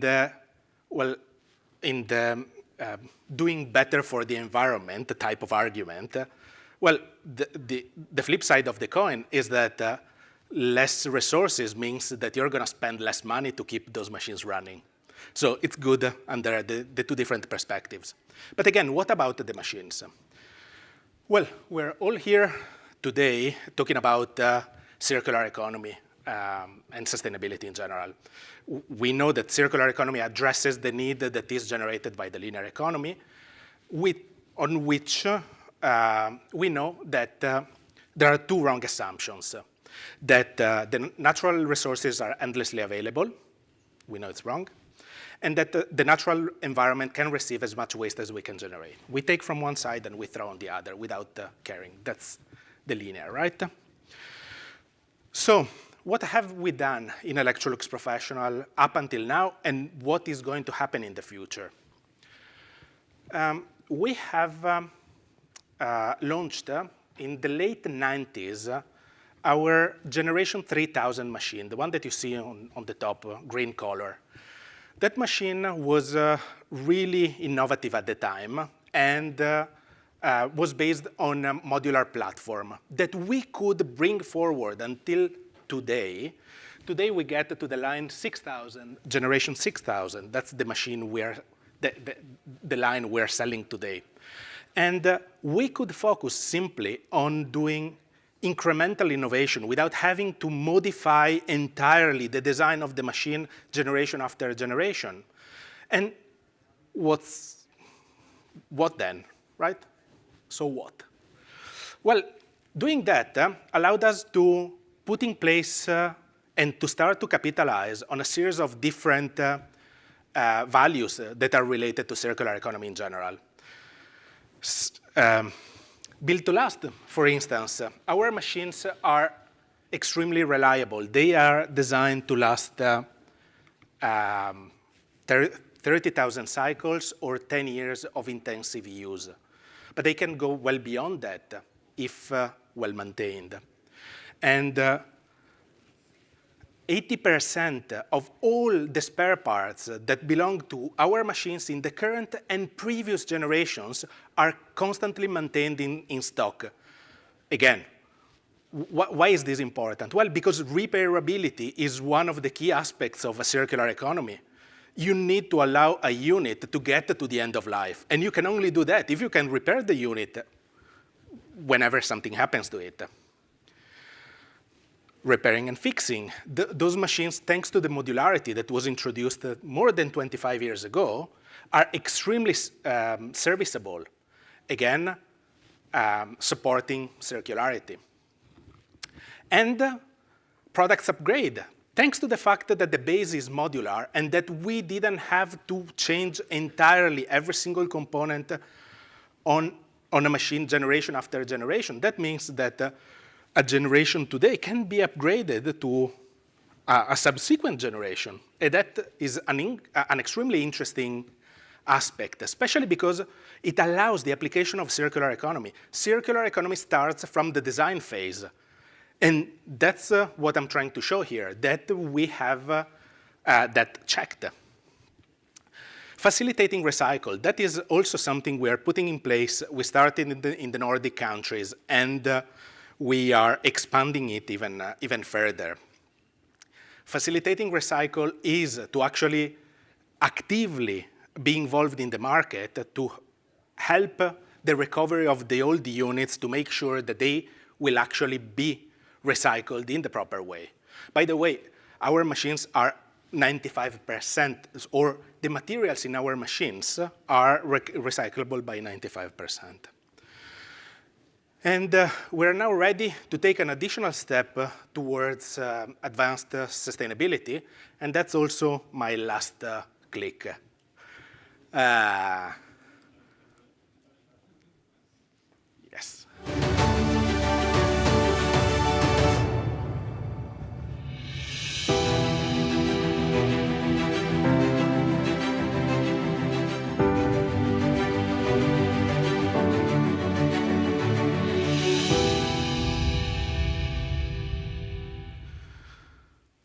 Short video, which doesn't say much, right? But that's exactly the reason why we're playing it. It's a teaser video. Next week, we're gonna do a launch, a global launch through our digital channels. And we are gonna be launching Reweave. Reweave is the brand within Electrolux Professional, is the brand that will encompass all the advanced sustainability-related activities that we are going to develop. We have already some exciting news to communicate. That is going to happen soon. So anyway, thank you very much for the attention. It has been a pleasure. Thank you very much for giving us insight in how you, as Electrolux, are supporting circularity and sustainability. My pleasure. Thank you. Well, this is end of the session. But there is one thing which we need to do and which we want to do. You see that already. Please, all presenters, come here. You please. The ladies. The ladies are gone. No, they are. Tanisha and Ridi. Ladies, come. Chris. Do we have everybody? Anup? Anup has already Anup. several certificates, but still, please, for the thank you, come up. We all talk about sustainability already for some time. Confess. The last years, more intense than the period before, and so we see it upgrading. And what really is a good thing, and that's why we also selected the program for this afternoon like this, that the whole supply chain is really working closely together into the same direction. And that's what we would like to strengthen, to further develop, and to make it happen. What we talk already for some time, make it happen in clear new initiatives. And we saw the initiative of the machine supplier, Renjachi, with a good new approach to make sure that there is a next step. Thank you very much for sharing this. Thank you. We also saw two examples. Sorry for not being able to present the other one, but I give you. I'm not sure whether you or your colleague who this one is for you, I think. This one is for you. Go together or whatever. And this is for you. Thank you very much, because this kind of initiatives really matter. That's the new step. And then we have here Chris Koeneman on Circular Textile Days.